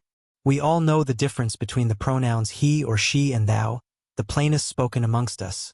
We all feel the influence of a something beyond common civility in our personal intercourse with each other, a something more early implanted. We cannot give anybody the disagreeable hints that we may have been very full of the hour before. We feel things differently, and besides the operation of this, as a general principle, You may be sure that Miss Fairfax awes Mrs. Elton by her superiority both of mind and manner, and that, face to face, Mrs. Elton treats her with all the respect which she has a claim to. Such a woman as Jane Fairfax probably never fell in Mrs. Elton's way before, and no degree of vanity can prevent her acknowledging her own comparative littleness in action, if not in consciousness. "I know how highly you think of Jane Fairfax," said Emma.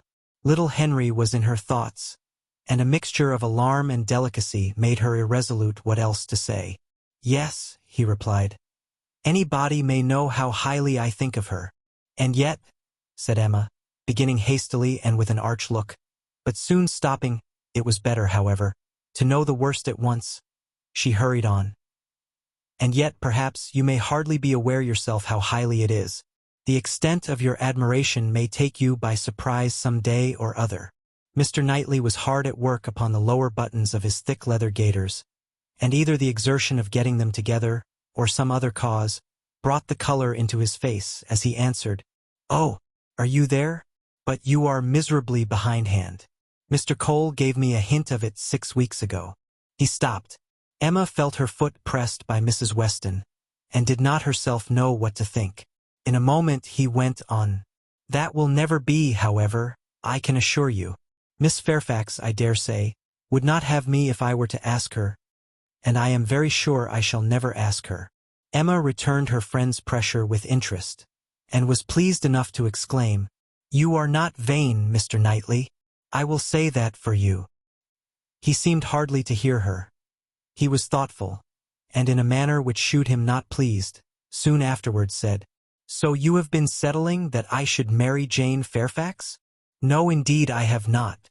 You have scolded me too much for matchmaking, for me to presume to take such a liberty with you. What I said just now meant nothing. One says those sort of things, of course, without any idea of a serious meaning. Oh, no, upon my word, I have not the smallest wish for your marrying Jane Fairfax or Jane anybody. You would not come in and sit with us in this comfortable way if you were married." Mr. Knightley was thoughtful again. The result of his reverie was, "No, Emma, I do not think the extent of my admiration for her will ever take me by surprise. I never had a thought of her in that way, I assure you." And soon afterwards, "Jane Fairfax is a very charming young woman, but not even Jane Fairfax is perfect. She has a fault. She has not the open temper which a man would wish for in a wife." Emma could not but rejoice to hear that she had a fault.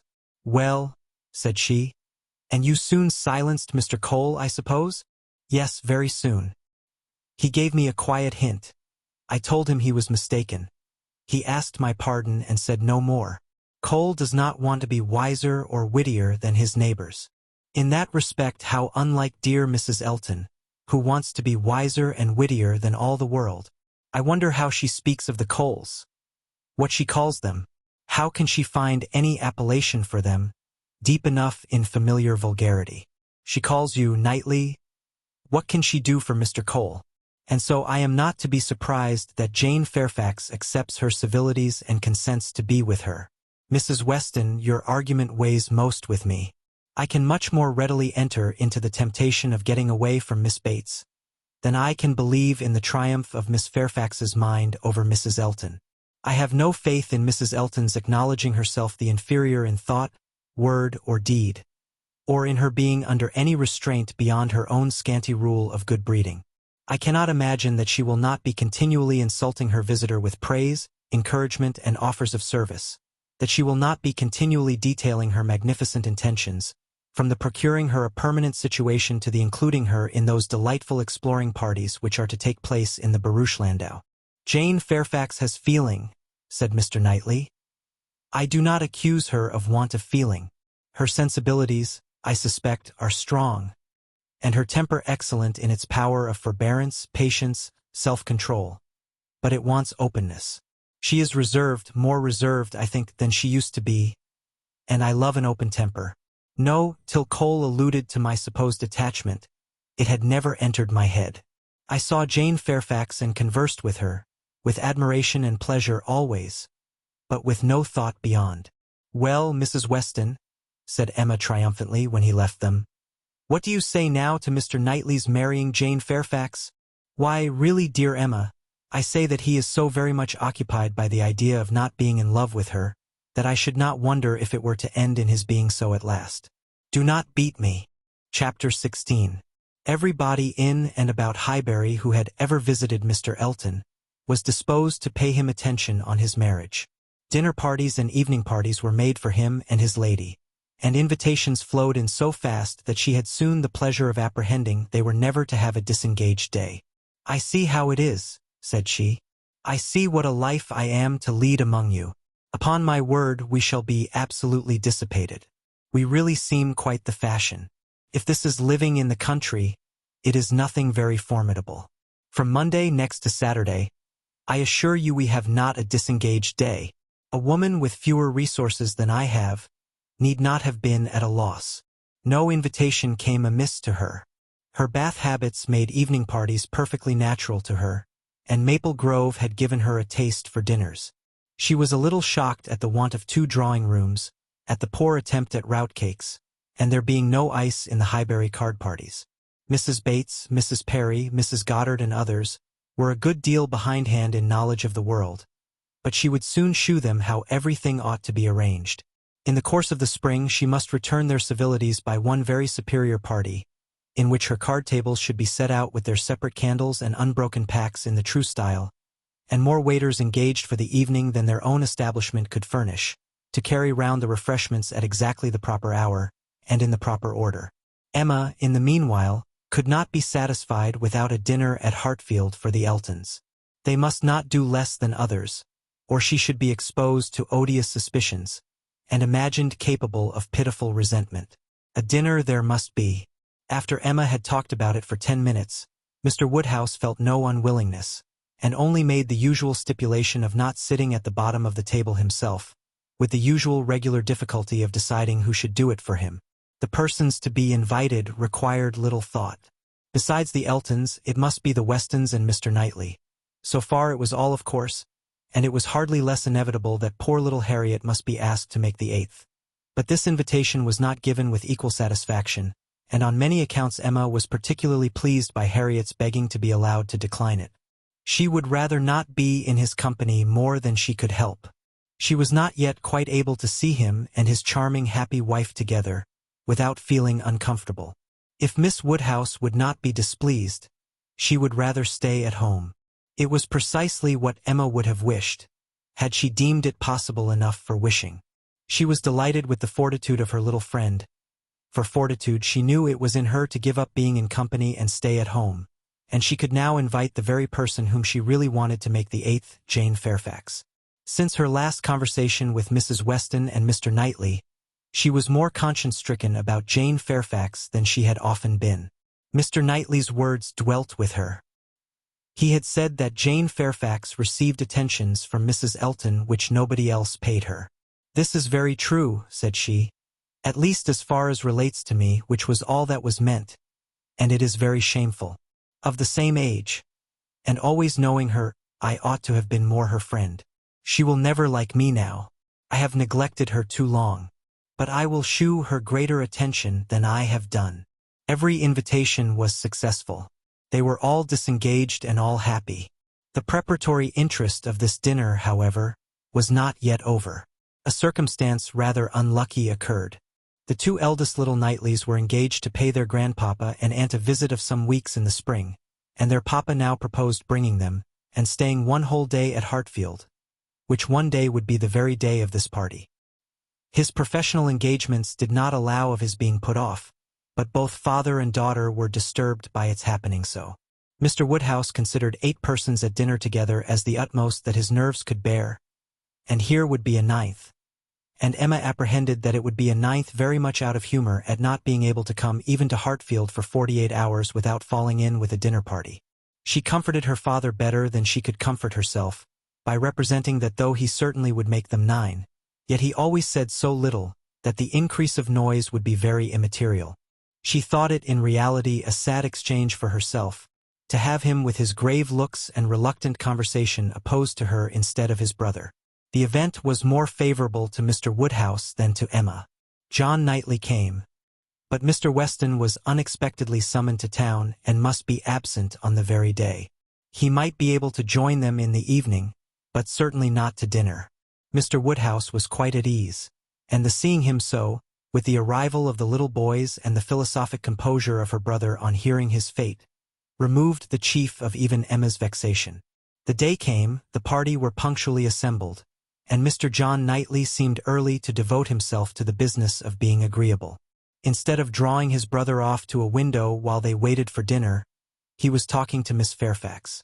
Mrs. Elton, as elegant as lace and pearls could make her, he looked at in silence, wanting only to observe enough for Isabella's information. But Miss Fairfax was an old acquaintance and a quiet girl, and he could talk to her. He had met her before breakfast as he was returning from a walk with his little boys, when it had been just beginning to rain.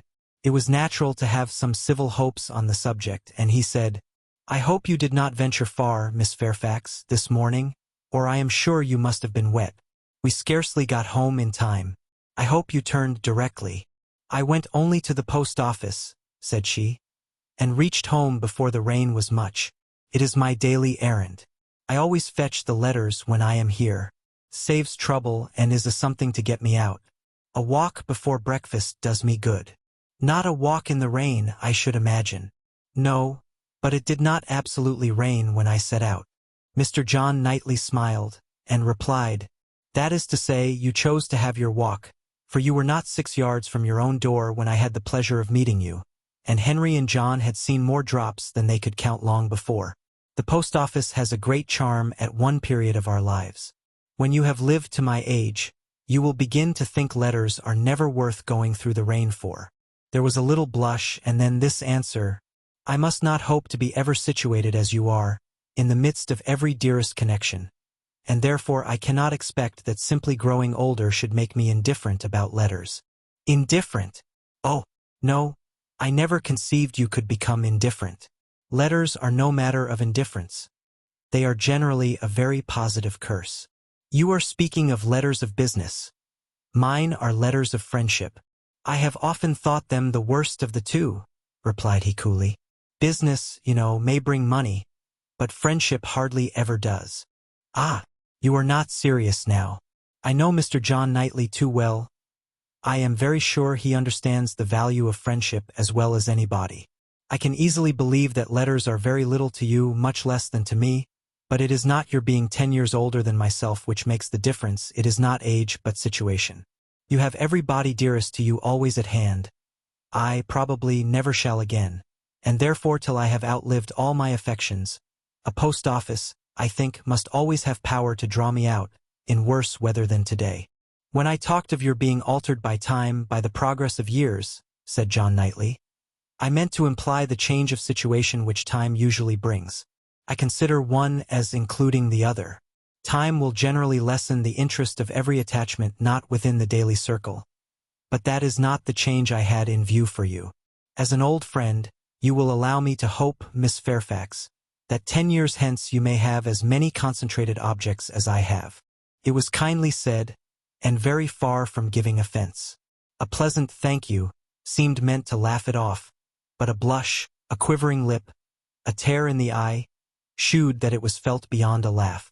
Her attention was now claimed by Mr. Woodhouse, who being, according to his custom on such occasions, making the circle of his guests, and paying his particular compliments to the ladies, was ending with her, and with all his mildest urbanity, said, "I am very sorry to hear, Miss Fairfax, of your being out this morning in the rain. Young ladies should take care of themselves. Young ladies are delicate plants. They should take care of their health and their complexion. My dear, did you change your stockings?" "Yes, sir, I did indeed, and I am very much obliged by your kind solicitude about me." "My dear Miss Fairfax, young ladies are very sure to be cared for. I hope your good grandmamma and aunt are well. They are some of my very old friends. I wish my health allowed me to be a better neighbor. You do us a great deal of honor today, I am sure. My daughter and I are both highly sensible of your goodness, and have the greatest satisfaction in seeing you at Hartfield." The kind-hearted, polite old man might then sit down and feel that he had done his duty, and made every fair lady welcome and easy. By this time, the walk in the rain had reached Mrs. Elton, and her remonstrances now opened upon Jane. My dear Jane, what is this I hear? Going to the post office in the rain. This must not be, I assure you. You sad girl. How could you do such a thing? It is a sign I was not there to take care of you. Jane very patiently assured her that she had not caught any cold. Oh, do not tell me. You really are a very sad girl, and do not know how to take care of yourself. To the post office indeed. Mrs. Weston, did you ever hear the like? You and I must positively exert our authority. My advice, said Mrs. Weston kindly and persuasively, I certainly do feel tempted to give. Miss Fairfax, you must not run such risks. Liable as you have been to severe colds, indeed you ought to be particularly careful, especially at this time of year. The spring I always think requires more than common care. Better wait an hour or two, or even half a day for your letters, than run the risk of bringing on your cough again. Now do not you feel that you had? Yes, I am sure you are much too reasonable. You look as if you would not do such a thing again. Oh, she shall not do such a thing again, eagerly rejoined Mrs. Elton. We will not allow her to do such a thing again. And nodding significantly, there must be some arrangement made, there must indeed. I shall speak to Mr. E. The man who fetches our letters every morning, one of our men, I forget his name, shall inquire for yours too and bring them to you. That will obviate all difficulties, you know. And from us I really think, my dear Jane, you can have no scruple to accept such an accommodation. You are extremely kind, said Jane. But I cannot give up my early walk. I am advised to be out of doors as much as I can. I must walk somewhere, and the post office is an object. And upon my word, I have scarcely ever had a bad morning before. My dear Jane, say no more about it. The thing is determined, that is, laughing affectedly, as far as I can presume to determine anything without the concurrence of my lord and master. You know, Mrs. Weston, you and I must be cautious how we express ourselves. But I do flatter myself, my dear Jane, that my influence is not entirely worn out. If I meet with no insuperable difficulties, therefore, consider that point as settled. Excuse me, said Jane earnestly. I cannot by any means consent to such an arrangement, so needlessly troublesome to your servant. If the errand were not a pleasure to me, it could be done, as it always is when I am not here, by my grandmamma's. Oh, my dear, but so much as Patty has to do, and it is a kindness to employ our men. Jane looked as if she did not mean to be conquered, but instead of answering, she began speaking again to Mr. John Knightley. The post office is a wonderful establishment, said she. The regularity and dispatch of it. If one thinks of all that it has to do, and all that it does so well, it is really astonishing. It is certainly very well regulated. So seldom that any negligence or blunder appears, so seldom that a letter, among the thousands that are constantly passing about the kingdom, is even carried wrong, and not one in a million, I suppose, actually lost. And when one considers the variety of hands, and of bad hands too, that are to be deciphered, it increases the wonder. The clerks grow expert from habit. They must begin with some quickness of sight and hand, and exercise improves them. If you want any farther explanation, continued he, smiling, they are paid for it. That is the key to a great deal of capacity. The public pays and must be served well. The varieties of handwriting were farther talked of, and the usual observations made. I have heard it asserted, said John Knightley, that the same sort of handwriting often prevails in a family, and where the same master teaches, it is natural enough. But for that reason, I should imagine the likeness must be chiefly confined to the females, for boys have very little teaching after an early age, and scramble into any hand they can get. Isabella and Emma, I think, do write very much alike. I have not always known their writing apart. Yes, said his brother hesitatingly. There is a likeness. I know what you mean, but Emma's hand is the strongest. Isabella and Emma both write beautifully, said Mr. Woodhouse, and always did, and so does poor Mrs. Weston, with half a sigh and half a smile at her. I never saw any gentleman's handwriting, Emma began, looking also at Mrs. Weston, but stopped on perceiving that Mrs. Weston was attending to someone else, and the pause gave her time to reflect. Now, how am I going to introduce him? Am I unequal to speaking his name at once before all these people? Is it necessary for me to use any roundabout phrase? Your Yorkshire friend, your correspondent in Yorkshire. That would be the way, I suppose, if I were very bad. No, I can pronounce his name without the smallest distress. I certainly get better and better. Now for it. Mrs. Weston was disengaged and Emma began again. Mr. Frank Churchill writes one of the best gentleman's hands I ever saw. I do not admire it, said Mr. Knightley. It is too small, wants strength. It is like a woman's writing. This was not submitted to by either lady. They vindicated him against the base aspersion. No, it by no means wanted strength.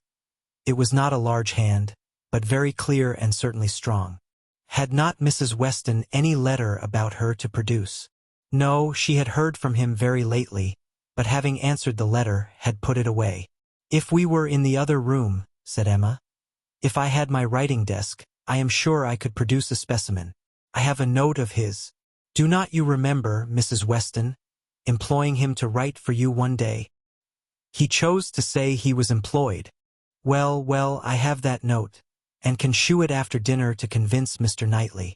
Oh, when a gallant young man like Mr. Frank Churchill, said Mr. Knightley dryly, writes to a fair lady like Miss Woodhouse, he will, of course, put forth his best. Dinner was on table.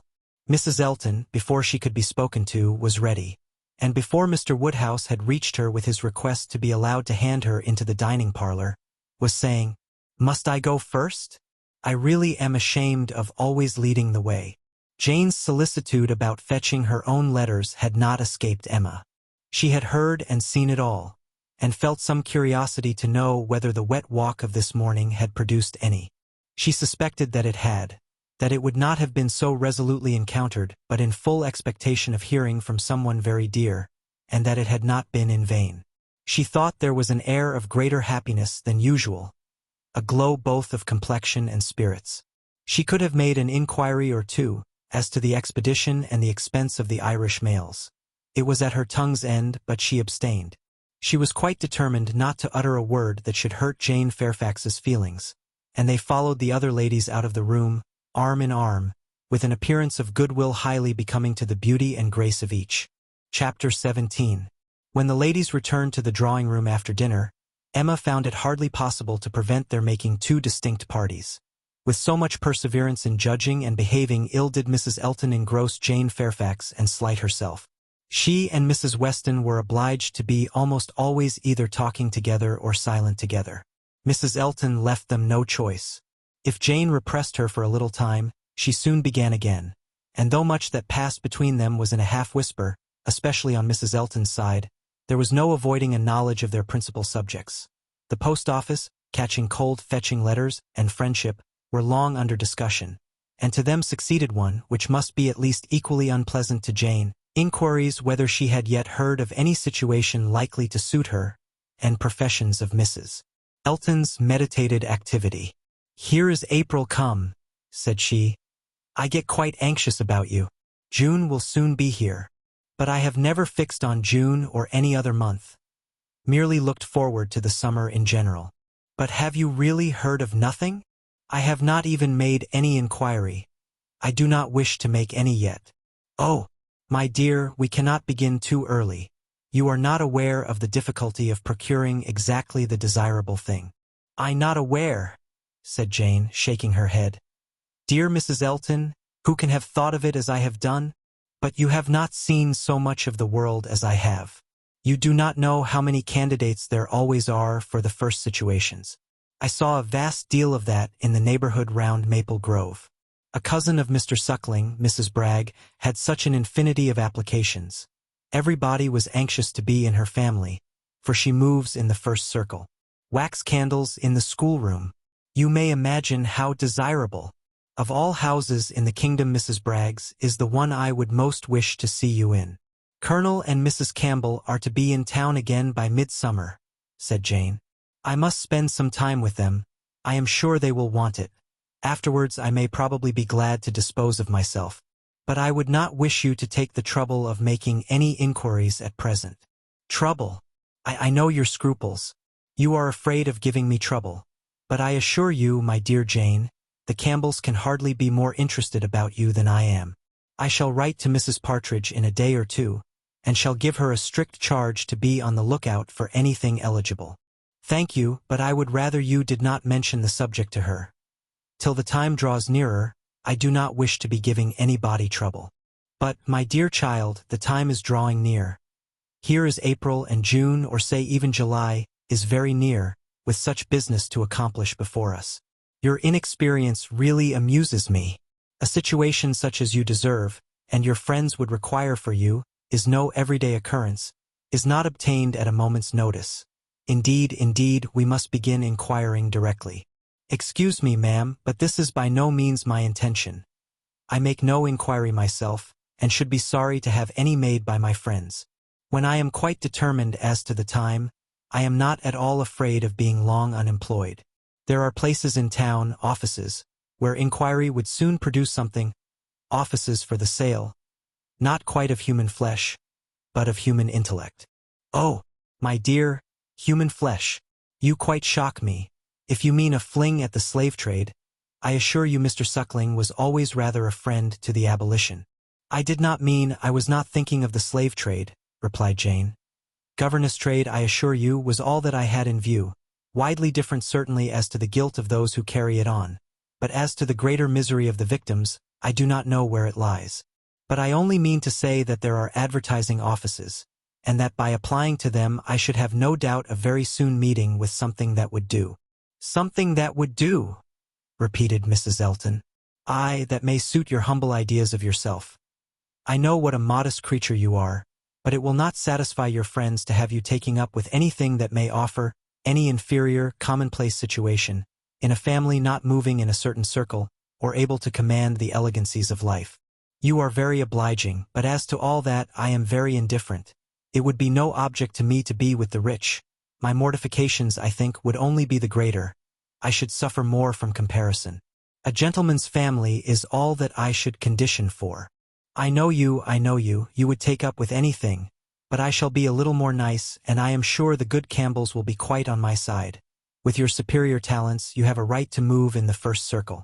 Your musical knowledge alone would entitle you to name your own terms, have as many rooms as you like, and mix in the family as much as you chose. That is, I do not know, if you knew the harp, you might do all that, I am very sure, but you sing as well as play. Yes, I really believe you might, even without the harp, stipulate for what you chose. And you must and shall be delightfully, honorably and comfortably settled before the Campbells or I have any rest. You may well class the delight, the honor, and the comfort of such a situation together, said Jane. They are pretty sure to be equal. However, I am very serious in not wishing anything to be attempted at present for me. I am exceedingly obliged to you, Mrs. Elton. I am obliged to anybody who feels for me, but I am quite serious in wishing nothing to be done till the summer. For 2 or 3 months longer I shall remain where I am, and as I am. And I am quite serious too, I assure you, replied Mrs. Elton gaily, in resolving to be always on the watch, and employing my friends to watch also, that nothing really unexceptionable may pass us. In this style she ran on, never thoroughly stopped by anything till Mr. Woodhouse came into the room. Her vanity had then a change of object, and Emma heard her saying in the same half-whisper to Jane, "Here comes this dear old beau of mine, I protest. Only think of his gallantry in coming away before the other men. What a dear creature he is. I assure you I like him excessively. I admire all that quaint, old-fashioned politeness. It is much more to my taste than modern ease. Modern ease often disgusts me. But this good old Mr. Woodhouse, I wish you had heard his gallant speeches to me at dinner. Oh, I assure you I began to think my caro sposo would be absolutely jealous. I fancy I am rather a favorite. He took notice of my gown. How do you like it? Selina's choice handsome, I think, but I do not know whether it is not over-trimmed. I have the greatest dislike to the idea of being over-trimmed, quite a horror of finery. I must put on a few ornaments now, because it is expected of me. A bride, must appear like a bride, but my natural taste is all for simplicity. A simple style of dress is so infinitely preferable to finery. But I am quite in the minority, I believe. Few people seem to value simplicity of dress. Show and finery are everything. I have some notion of putting such a trimming as this to my white and silver poplin. Do you think it will look well?" The whole party were but just reassembled in the drawing-room when Mr. Weston made his appearance among them. He had returned to a late dinner, and walked to Hartfield as soon as it was over. He had been too much expected by the best judges, for surprise, but there was great joy. Mr. Woodhouse was almost as glad to see him now, as he would have been sorry to see him before. John Knightley only was in mute astonishment.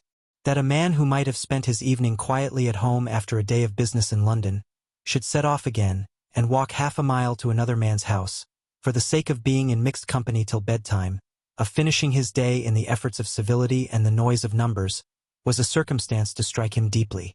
A man who had been in motion since 8 o'clock in the morning, and might now have been still, who had been long talking, and might have been silent, who had been in more than one crowd, and might have been alone. Such a man, to quit the tranquility and independence of his own fireside, and on the evening of a cold sleety April day rush out again into the world. Could he by a touch of his finger have instantly taken back his wife, there would have been a motive, but his coming would probably prolong rather than break up the party. John Knightley looked at him with amazement, then shrugged his shoulders and said, "I could not have believed it even of him." Mr. Weston, meanwhile, perfectly unsuspicious of the indignation he was exciting, happy and cheerful as usual, and with all the right of being principal talker, which a day spent anywhere from home confers, was making himself agreeable among the rest. And having satisfied the inquiries of his wife as to his dinner, convincing her that none of all her careful directions to the servants had been forgotten, and spread abroad what public news he had heard, was proceeding to a family communication, which, though principally addressed to Mrs. Weston, he had not the smallest doubt of being highly interesting to everybody in the room. He gave her a letter. It was from Frank and to herself. He had met with it in his way, and had taken the liberty of opening it. Read it, said he. "It will give you pleasure. Only a few lines will not take you long. Read it to Emma." The two ladies looked over it together, and he sat smiling and talking to them the whole time, in a voice a little subdued, but very audible to everybody. "Well, he is coming, you see. Good news, I think. Well, what do you say to it? I always told you he would be here again soon, did not I? And, my dear, did not I always tell you so, and you would not believe me? In town next week, you see, at the latest, I dare say, for she is as impatient as the black gentleman when anything is to be done. Most likely they will be there tomorrow or Saturday. As to her illness, all nothing, of course. But it is an excellent thing to have Frank among us again, so near his town. They will stay a good while when they do come, and he will be half his time with us. This is precisely what I wanted. Well, pretty good news, is not it? Have you finished it? Has Emma read it all? Put it up. We will have a good talk about it some other time, but it will not do now. I shall only just mention the circumstance to the others in a common way. Mrs. Weston was most comfortably pleased on the occasion. Her looks and words had nothing to restrain them. She was happy. She knew she was happy, and knew she ought to be happy. Her congratulations were warm and open, but Emma could not speak so fluently.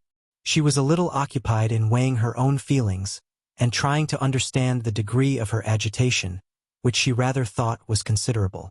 Mr. Weston, however, too eager to be very observant, too communicative to want others to talk, was very well satisfied with what she did say, and soon moved away to make the rest of his friends happy by a partial communication of what the whole room must have overheard already.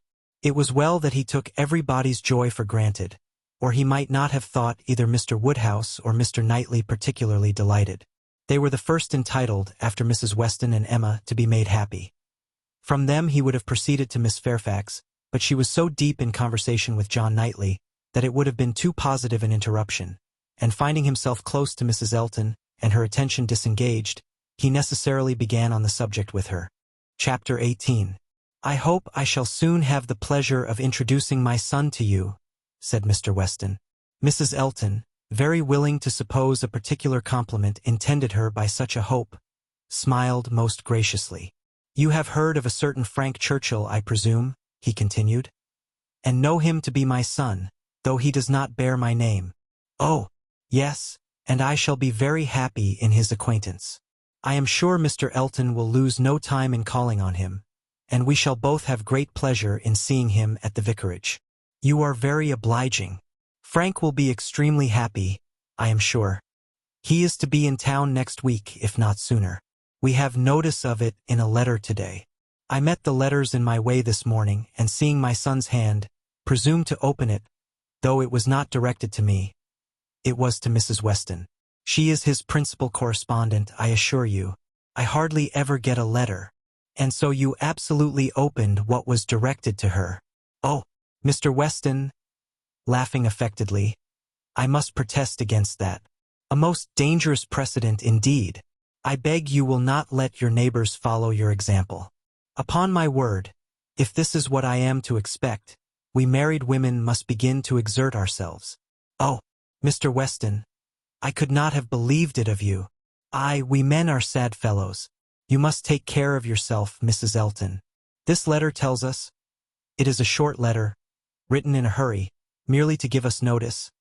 It tells us that they are all coming up to town directly, on Mrs. Churchill's account. She has not been well the whole winter, and thinks Enscombe too cold for her. So they are all to move southward without loss of time. Indeed, from Yorkshire, I think. Enscombe is in Yorkshire. Yes, they are about 190 miles from London. A considerable journey. Yes, upon my word, very considerable. 65 miles farther than from Maple Grove to London. But what is distance, Mr. Weston, to people of large fortune? You would be amazed to hear how my brother, Mr. Suckling, sometimes flies about. You will hardly believe me. But twice in 1 week he and Mr. Bragg went to London and back again with 4 horses. The evil of the distance from Enscombe, said Mr. Weston, is that Mrs. Churchill, as we understand, has not been able to leave the sofa for a week together. In Frank's last letter she complained, he said, of being too weak to get into her conservatory without having both his arm and his uncle's. This, speaks a great degree of weakness, but now she is so impatient to be in town, that she means to sleep only 2 nights on the road. So Frank writes word. Certainly, delicate ladies have very extraordinary constitutions, Mrs. Elton. You must grant me that. No, indeed, I shall grant you nothing. I always take the part of my own sex. I do indeed. I give you notice you will find me a formidable antagonist on that point. I always stand up for women, and I assure you, if you knew how Selina feels with respect to sleeping at an inn, you would not wonder at Mrs. Churchill's making incredible exertions to avoid it. Selina says it is quite horror to her, and I believe I have caught a little of her nicety. She always travels with her own sheets, an excellent precaution. Does Mrs. Churchill do the same? Depend upon it, Mrs. Churchill does everything that any other fine lady ever did. Mrs. Churchill will not be second to any lady in the land for. Mrs. Elton eagerly interposed with, Oh, Mr. Weston, do not mistake me. Selina is no fine lady, I assure you. Do not run away with such an idea. Is not she? Then she is no rule for Mrs. Churchill, who is as thorough a fine lady as anybody ever beheld. Mrs. Elton began to think she had been wrong in disclaiming so warmly. It was by no means her object to have it believed that her sister was not a fine lady. Perhaps there was want of spirit in the pretense of it, and she was considering in what way she had best retract, when Mr. Weston went on. Mrs. Churchill is not much in my good graces, as you may suspect. But this is quite between ourselves. She is very fond of Frank, and therefore I would not speak ill of her. Besides, she is out of health now. But that indeed, by her own account, she has always been. I would not say so to everybody, Mrs. Elton, but I have not much faith in Mrs. Churchill's illness. If she is really ill, why not go to Bath, Mr. Weston? To Bath? Or to Clifton?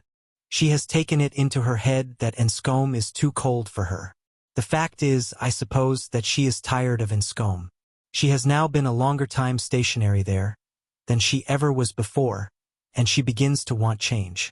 It is a retired place. A fine place, but very retired. Like Maple Grove, I dare say. Nothing can stand more retired from the road than Maple Grove. Such an immense plantation all round it. You seem shut out from everything in the most complete retirement. And Mrs. Churchill probably has not health or spirits like Selina to enjoy that sort of seclusion. Or perhaps she may not have resources enough in herself to be qualified for a country life. I always say a woman cannot have too many resources, and I feel very thankful that I have so many myself as to be quite independent of society. Frank was here in February for a fortnight, so I remember to have heard. He will find an addition to the Society of Highbury when he comes again. That is, if I may presume to call myself an addition. But perhaps he may never have heard of there being such a creature in the world. This was too loud a call for a compliment to be passed by, and Mr. Weston, with a very good grace, immediately exclaimed, "My dear madam, nobody but yourself could imagine such a thing possible. Not heard of you? I believe Mrs. Weston's letters lately have been full of very little else than Mrs. Elton." He had done his duty and could return to his son. "When Frank left us," continued he, "it was quite uncertain when we might see him again, which makes this day's news doubly welcome. It has been completely unexpected. That is, I always had a strong persuasion he would be here again soon. I was sure something favorable would turn up, but nobody believed me. He and Mrs. Weston were both dreadfully desponding. How could he contrive to come? And how could it be supposed that his uncle and aunt would spare him again? And so forth. I always felt that something would happen in our favor, and so it has, you see. I have observed, Mrs. Elton, in the course of my life, that if things are going untowardly 1 month, they are sure to mend the next." "Very true, Mr. Weston, perfectly true. It is just what I used to say to a certain gentleman in company in the days of courtship, when, because things did not go quite right, did not proceed with all the rapidity which suited his feelings, he was apt to be in despair, and exclaim that he was sure at this rate it would be May before Hymen's saffron robe would be put on for us. Oh, the pains I have been at to dispel those gloomy ideas and give him cheerfuller views. The carriage, we had disappointments about the carriage. One morning, I remember, he came to me quite in despair. She was stopped by a slight fit of coughing, and Mr. Weston instantly seized the opportunity of going on. "You were mentioning May. May is the very month which Mrs. Churchill is ordered, or has ordered herself, to spend in some warmer place than in Scone, in short, to spend in London, so that we have the agreeable prospect of frequent visits from Frank the whole spring. Precisely the season of the year which one should have chosen for it. Days almost at the longest, weather genial and pleasant, always inviting one out, and never too hot for exercise. When he was here before, we made the best of it. But there was a good deal of wet, damp, cheerless weather. There always is in February, you know, and we could not do half that we intended. Now will be the time. This will be complete enjoyment.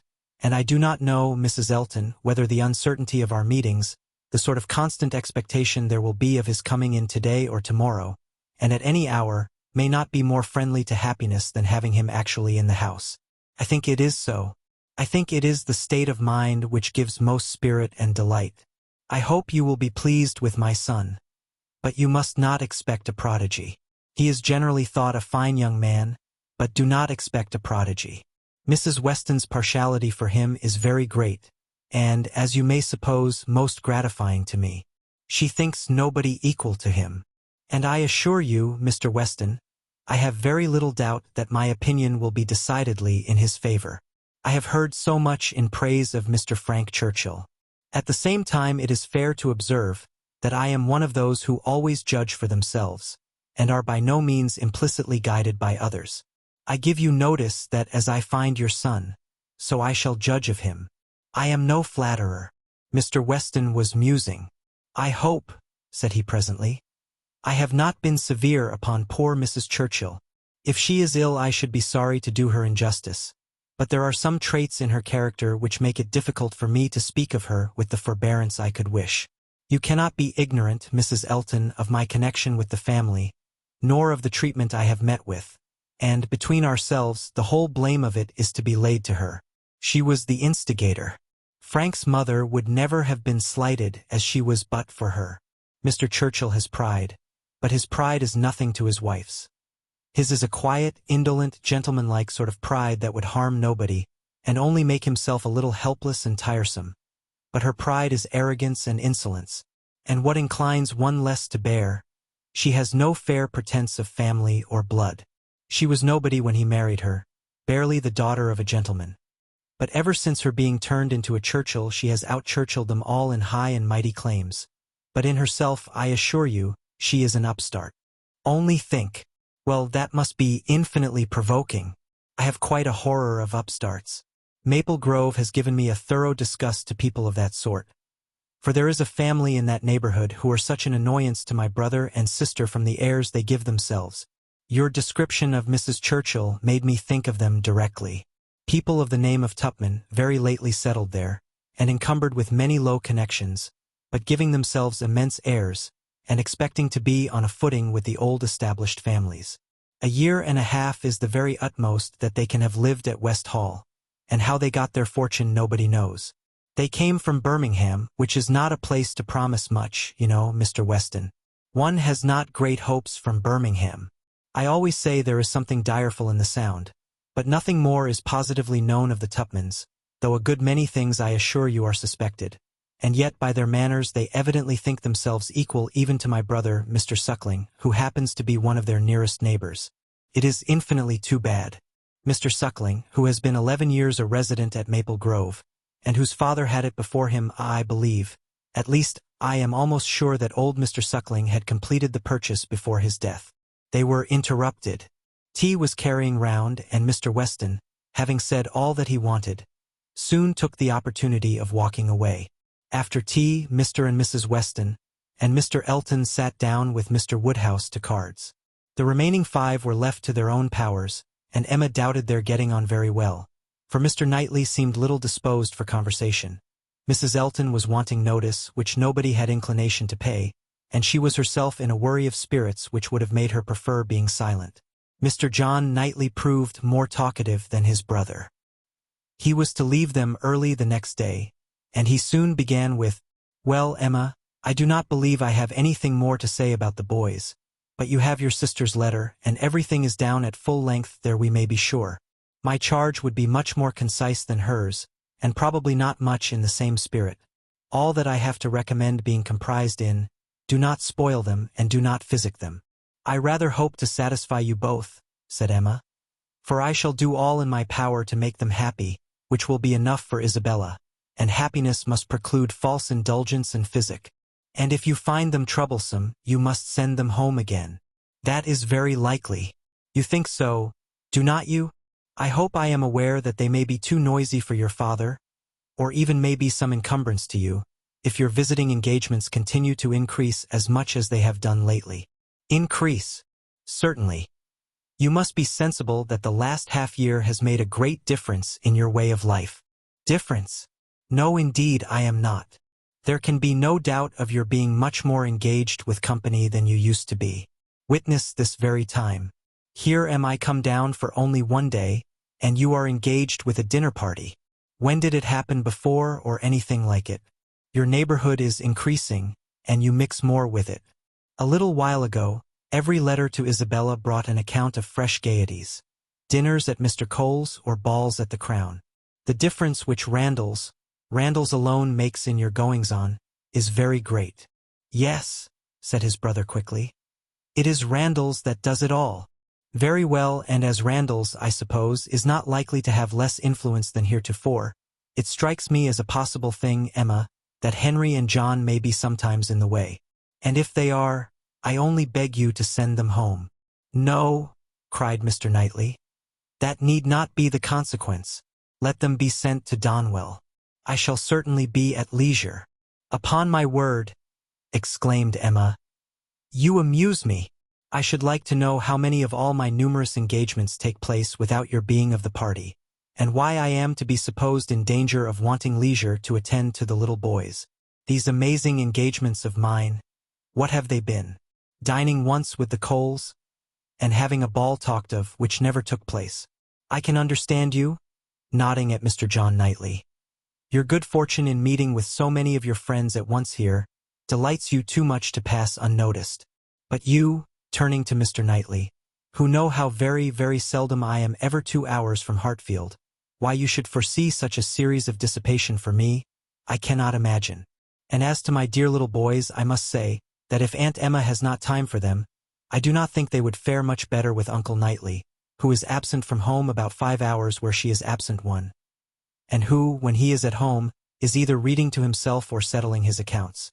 Mr. Knightley seemed to be trying not to smile, and succeeded without difficulty, upon Mrs. Elton's beginning to talk to him.